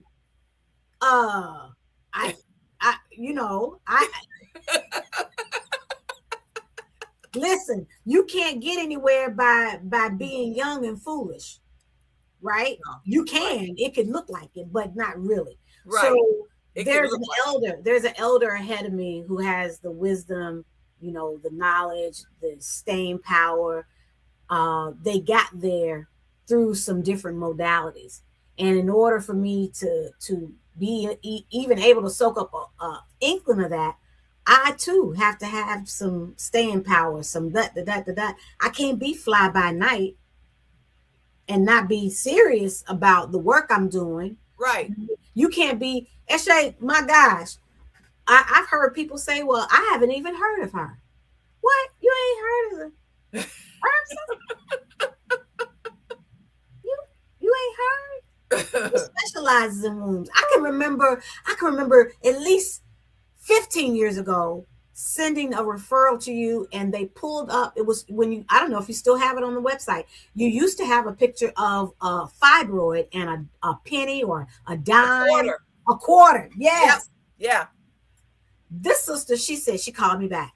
I don't know if I can, I'm going to be calling her Sabande, because is that picture even real? I said,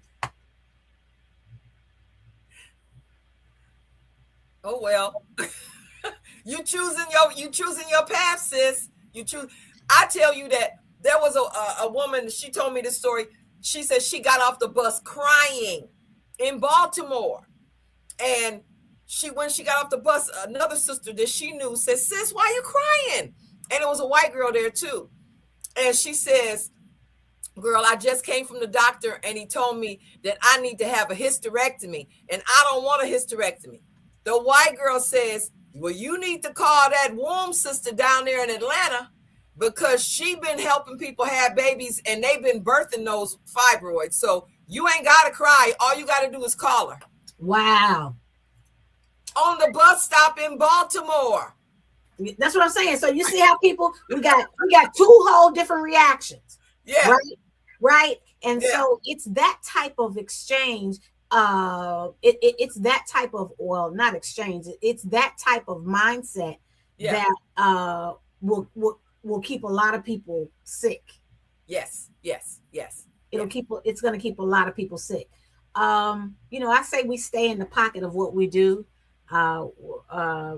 You've been a blessing to the community and a blessing to Sisters Wombs, and I'm gonna stay in my lane. And you said I'm not gonna have nobody cancel me. You know what? I ain't putting all their business in the street, because I will make sure that the other folks know, because they already know.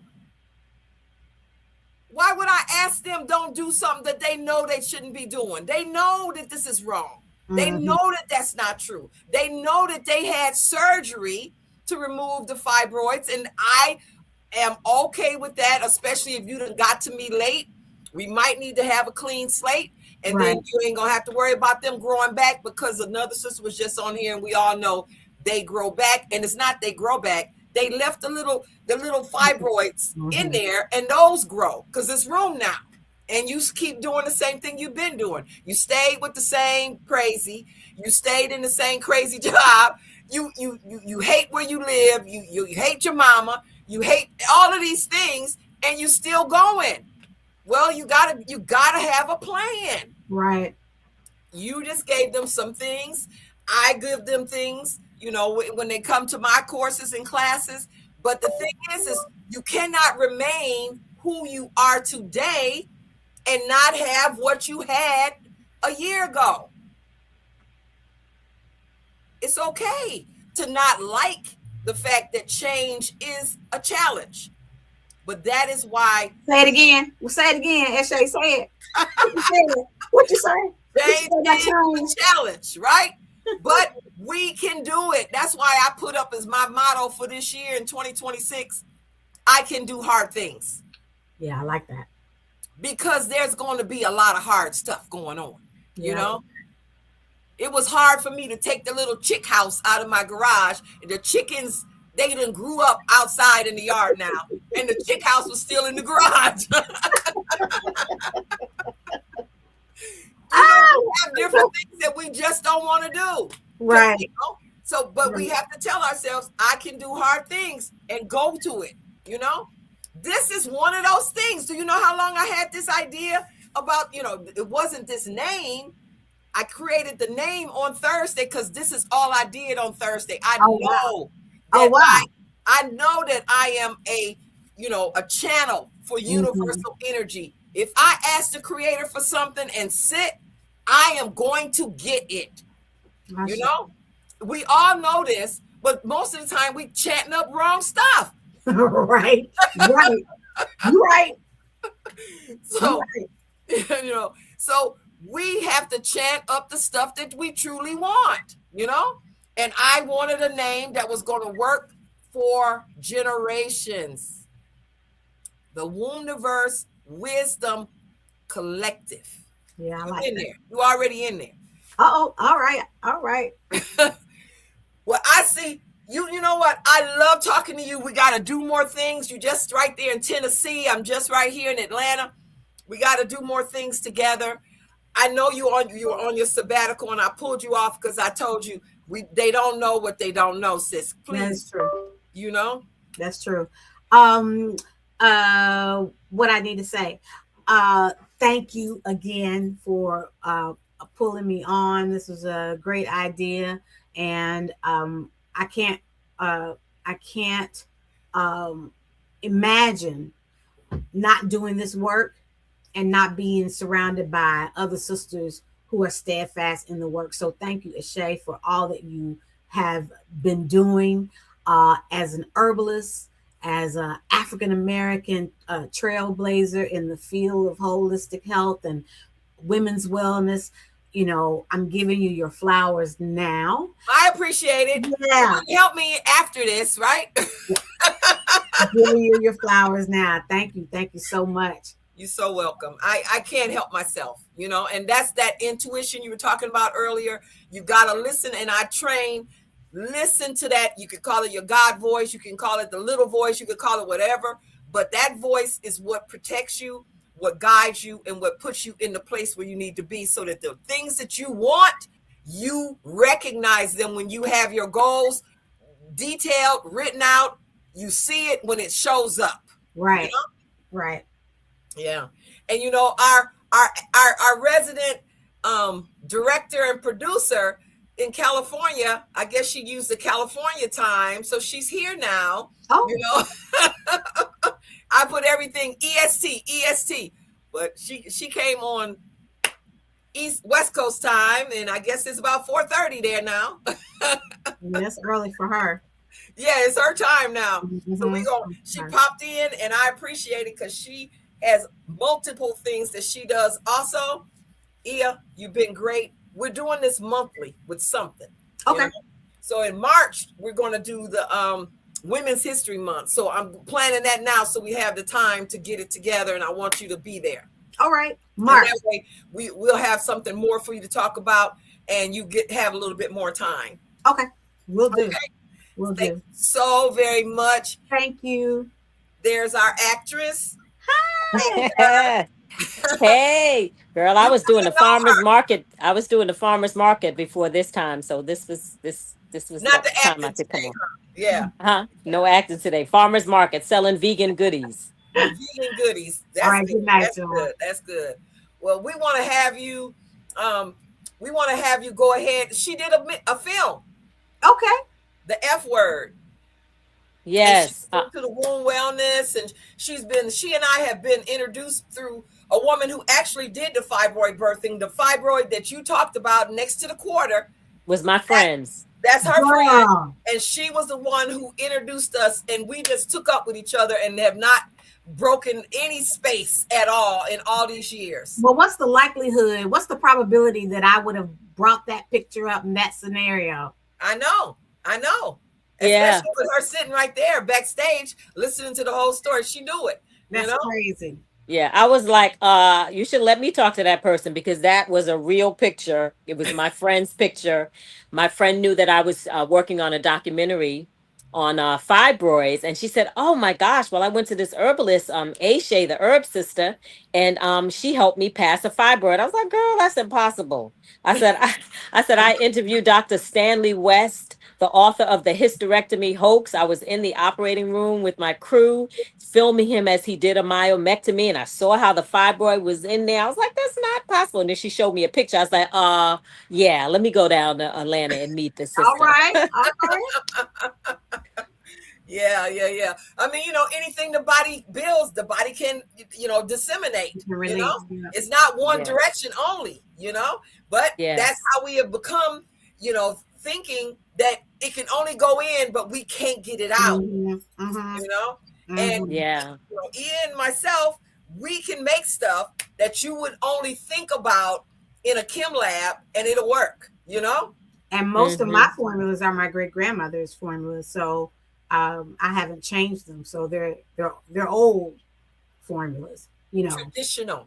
Yeah, they're really old formulas. So yeah. I knew the passing of the fibroid was real. Yeah, right. Yeah. And we had already went through several different doctors to make sure what was happening before we even put it out there.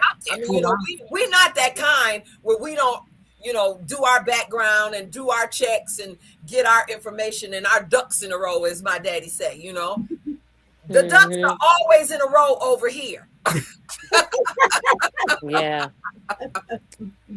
But Sean, tell us, how's that film going? Oh, so happy you asked. So, it's so wonderful to be flexible. It's so wonderful to have people who are smarter than you on your team. Yeah. And so we started out doing a documentary many years ago. So many years ago that my sister locks, which are now waist length, were like neck length when I started this documentary. Oh, wow. Yeah. Yes. So one of the co-producers of the documentary, Robin Green Arrington, who used to be vice president. Yes. Okay. Wow. What a small world. Yeah. She said to me a couple of months ago, she said, I think you should pivot. She said, the landscape of documentaries is changed now. She said, and I think you should take the audio from your documentary and start doing podcasts. Yes. And I talked to the rest of my team members about it. And some of them were like, oh my gosh, that's a genius idea. And some of them were like, I don't know. I signed on to do a documentary. So I did not let that deter me. I got with an amazing editor who had edited a web series that I was in a couple of years ago. And she watched all 55 hours of that footage. Wow. And we came up with storylines and stories. And we now have 2 episodes on anywhere you can get podcasts. So Spotify, SoundCloud, YouTube. It's F Word Fibroid Stories. And we just took some of that footage. So we plan on doing more episodes, but we have to raise more money because she's not cheap. to do some more episodes and really feature, like you, Shay, and other people that we interviewed, and do some more podcasts. But they came out amazing. The sound was impeccable. I wasn't even expecting it to sound like that.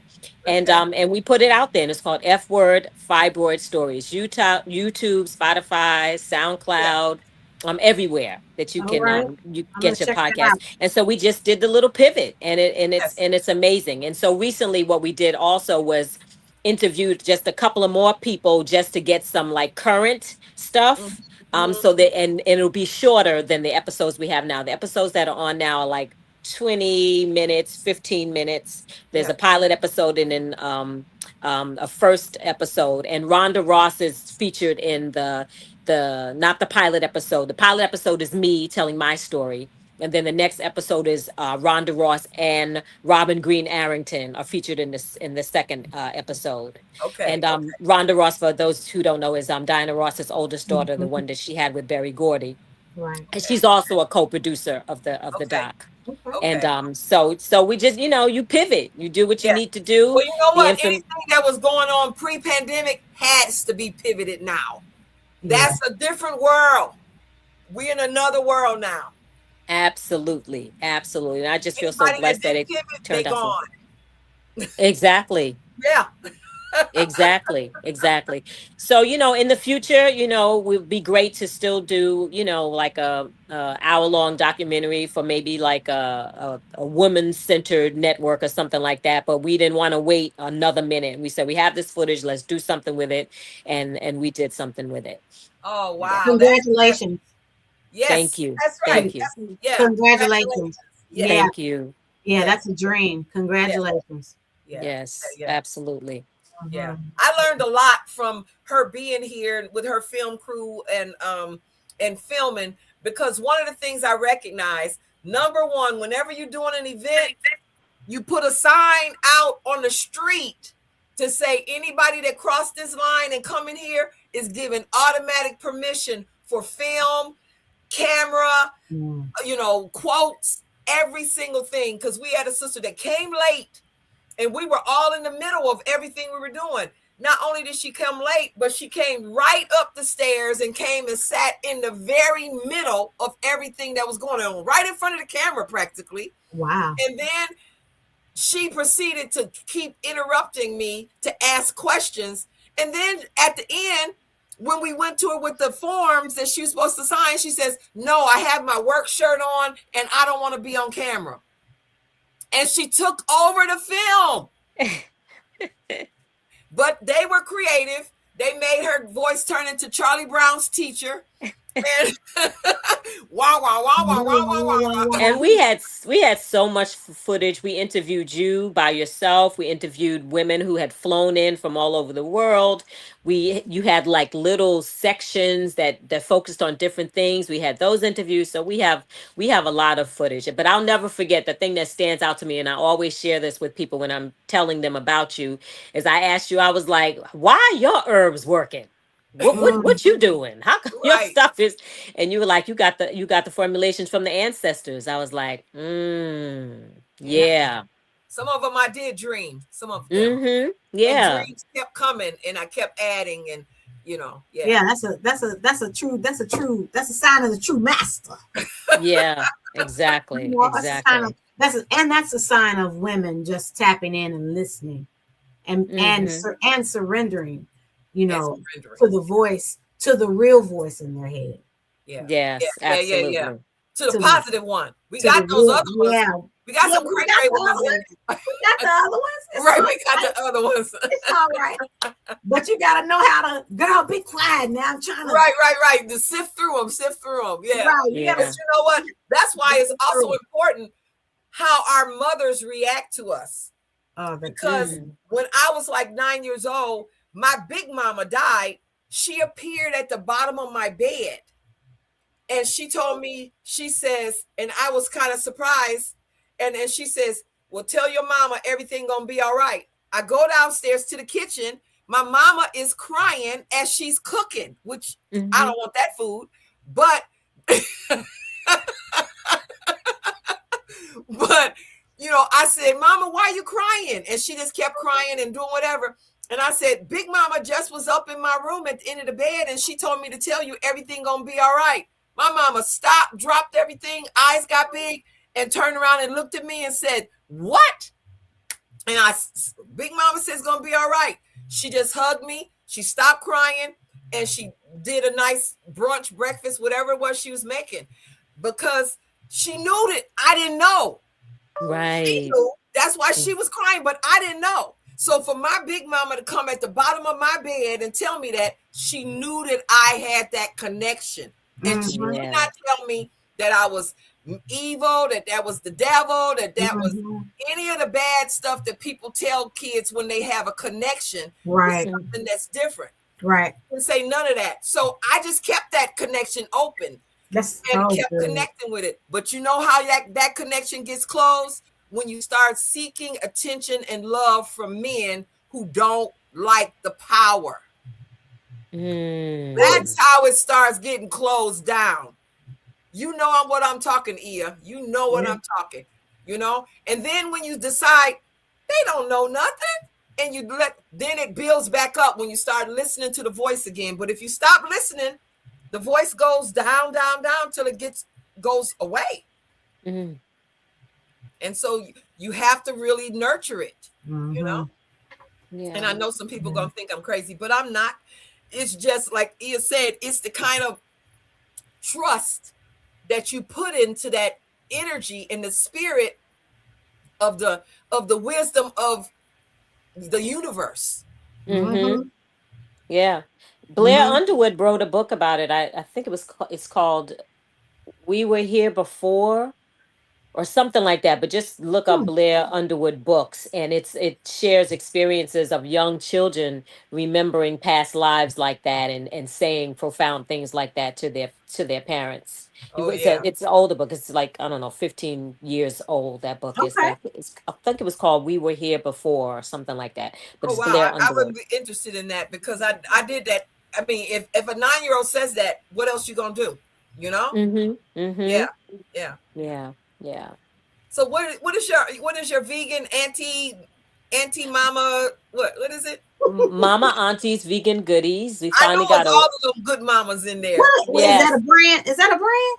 It's called Mama Auntie's Vegan Goodies, and I'm Mama Auntie. My niece and nephew. I never had any children of my own because of these fibroids. And but my sister and my brother had children, and I would keep them every year from the time they were like 4 years old until like 10th grade. And one year, I think they were like maybe 11 or 12 years old. They were in a little huddle, and then they came out the huddle and they said, you know, you're more than an auntie. You're a mama and an auntie. So I named my company Mama Auntie's Vegan Goodies, and we're located in Los Angeles, California, but we have a website and we ship. Okay, all right. Yeah, so it's www.mamaauntiesvegangoodies.com. Okay. Yeah. That's super cute, and I you know, that's why I always tell women you can have womb space because you may have had a surgery, but most women have mothered somebody. Right. So it's not that they're only the mothers that have somebody come out of their vaginal canal, their birth canal. A lot of mothers out there. Yeah, that's right. And some women come to mother a dream. Yes. Some women come to mother a dream. Yes, that's true. Absolutely. Yeah. Well, she wants to know about the podcast. That's what wants us to say. Can you drop on the chat where the podcast can be found? Spotify and a link to the podcast. She wants a link. You know what we'll do? You could send me the link, or if you go to her Mama Auntie's Vegan Goodies, I'm sure you could have a link there. But I am also going to put up everybody's contact stuff that they want. So if you want your podcast link to Spotify to be there on the site where they registered, I'll put it there, and they can just go right there because they already know where they've been, you know. Okay. So can I send you the link via text, and then you can do it? Oh, you know me and text. I love text, you know. Okay. Yeah, I'll send you both links via text. Okay, text makes it all over right now, and you can move on to the next thing, you know. Yeah. So other than that, do you have anything coming up that we need to know about? We have our 18th annual Sacred Waters retreat for women of color coming up May 21st through the 24th. Is that Memorial Day weekend? No, it's always Memorial Day weekend. Okay. And early bird tickets go on sale for that Friday, January 15th. This year we're featuring High Priestess Yeye Louisa Tish, author Mawaya Bomoni. Who else is on the headliner? What state and where is it located? Tennessee, here in Clarksville, Tennessee. Clarksville, Tennessee, y'all. Just outside Nashville, 45 minutes outside Nashville. But the website is www.sacredwatersretreat.com, or you can go to the Instagram page to take a look. Okay. That sounds perfect. Pashan, you have anything coming up that we need to know? We just trying to, drive eyeballs to the podcasts, and in our Instagram page. Instagram is F Word Documentary. I'll send you that link as well. And then just F Word Fibroid Stories on wherever you get your podcasts. So we're just trying to really. We want you in here. Mm-hmm. The Wombniverse Wisdom Collective. You got the F Word film, and you talked to all these women, and you are centered in making sure that women can get healed and get the information. Those are the kind of people we want, Yes. Yeah. So are we at the real end? Did we only do 10 hours? You did it, Ishay. Yay. Yes, ma'am. I can do hard things. I can do hard things.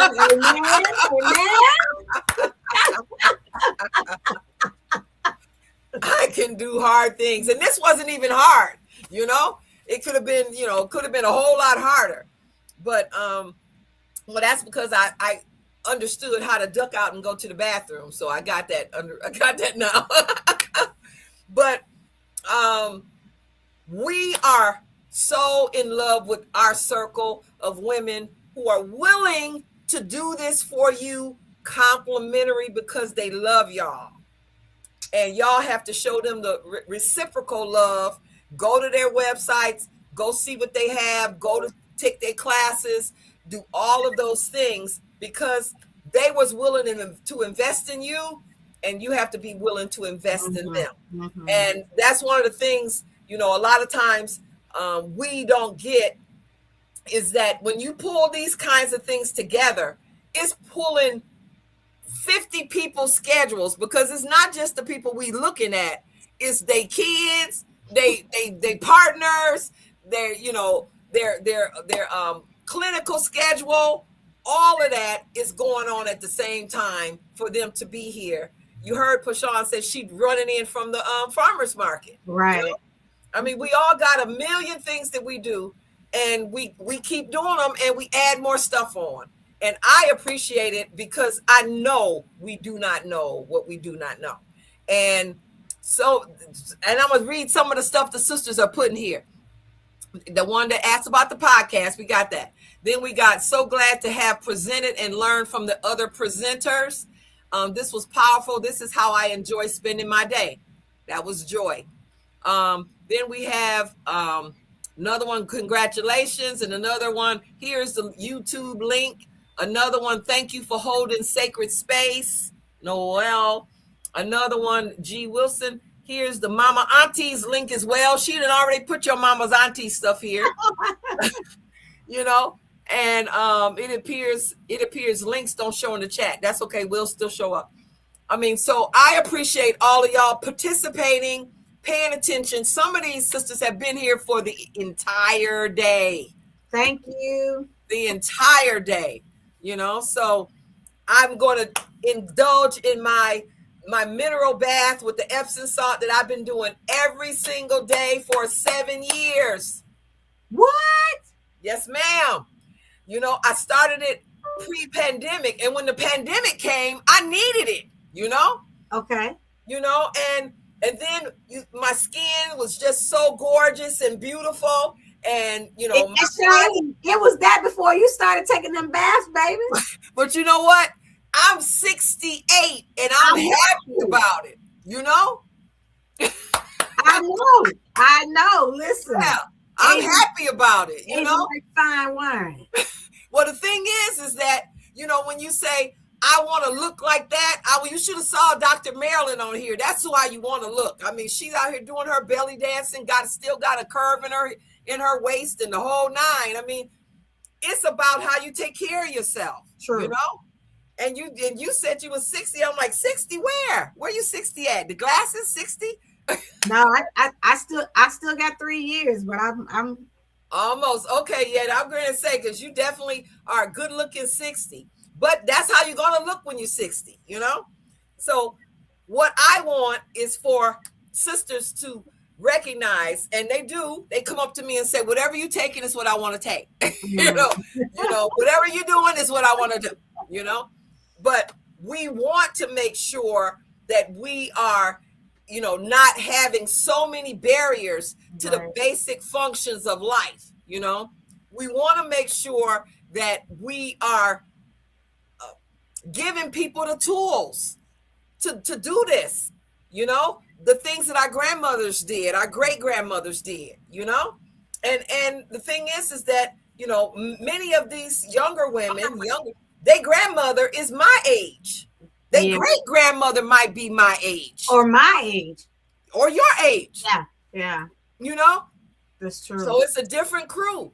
It's a different crew, and so sometimes, you know, they don't. I say this too. Age does not equal wisdom. Say what you say? Age does not equal wisdom. You know, some of us are blessed with your great grandmother, with my daddy, with my herbalist great aunt Henrietta. Some of us have those things, and some of us don't. A lot of us missed it. Yeah. Yeah. And so we gotta fill in the gap. Yeah. And in the gap, and we got to do that kind of thing. So I appreciate everybody who was here today, everybody who is going to continue to come to our events. You know, we're going to have to give them a love offering next time. So y'all going to have to pay next time. You know, people got to keep their stuff rolling with, you know. So that's the thing I was going to say. A lot of times we don't understand the depth of what it takes to keep a business running as African American people. You know, I've had people actually call me and say, oh, I saw your brochure in a bag that I moved in 12 years ago, and I thought I'd call you to see if you're still in business. Yeah. I say, oh, you know what? No thanks to you, sis, but I'm glad I'm hearing from you now. Yeah, that's a real discussion, though. That's a real discussion. That's a real discussion. I've been in business since college. That's a real discussion. Yes, it is. You know, and it can be quite the challenge when you are trying to do this kind of thing, making sure that women that you know have, you know, different barricades to care, barricades to information. You got to make sure they get the information so they can stop being, used and abused, because that's the whole crux of this illness, you know, right. this condition is being used and abused. We can't keep that going, you know? And so, but, you know, we want to let them know that we are here, but we do need their support. We do need them to buy from us, to tell their friends. Mm-hmm. Don't tell your friend, okay, you go try it, and after you've been on it for 3 months, then I'll go try it. You can't do that. Everybody is different, and how it's going to work on you is based on your life. Right, it's going to be different on somebody else. It's going to be different on somebody else. Yeah. But that's not helping any of us to stay here when you call me after the flyer been in your bag for 12 years and ask me, am I still in business? So you know I shouldn't be in business. You know it, you know? But I just happen to be that kind. I ain't going nowhere, you know? Yep. I'm in that club. You in that club, yeah. People are like, what are you doing? I'm doing my work. I'm doing my work. I'm doing my work. I'm doing my mission on the planet. Yeah. I'm doing what I can't help. This is what I would do. And this is why we here. We would do this for free if we didn't have to pay AT&T, you know, or whomever. But you know, I still do a lot for free. You know what I mean? I still, I do too. I do too. It's my but it is also your seven. You know, it's also that it's that memory of for me. It's the memory of the midwife that never she did the service, but she didn't get to keep the pay. It was the herbalist on the plantation who healed all the people and never got any of the, you know. So I understand the reciprocity of that. Reciprocity. Yeah, I understand. I understand the reciprocity of that. I mean, we will go into. We probably gonna do something in Black History Month just so how we could talk about how the midwives or the mammies, sometimes they call them, if the white man's family was sick, they tried the mercury, which is poison. They tried the leeches. They tried everything. But if they could see that they were still going down, they go get the mammy, the Black woman, and her medicine would work. Yeah. Or the Native American woman, and her medicine would work. And then somebody would say, "What did you do?" And they write it down, and then they go give that talk at the American Medical Association, like they created it. And a white man. It was going to be a man because it was only men doctors, you know? So, you know, there's a lot of history, and I would say herstory in what we are doing. True. And we are maintaining the herstory because it's essential. It's essential, you know? We don't take ourselves lightly. We take ourselves seriously. We know what we got. We know who we are, and we continue to put it out there. You know? I'm sorry. Yeah. So I'm so thankful. This was fantastic. Stay amazing, everyone. Thank you so much for doing this. Oh, thank you for being here. And she said, bottle that energy. I know you're right. I hate to let this moment go because these are unrecapturable. You cannot recapture this, you know? It's a moment in time, and one of these days we'll be talking about this like we're talking about the pandemic, you know?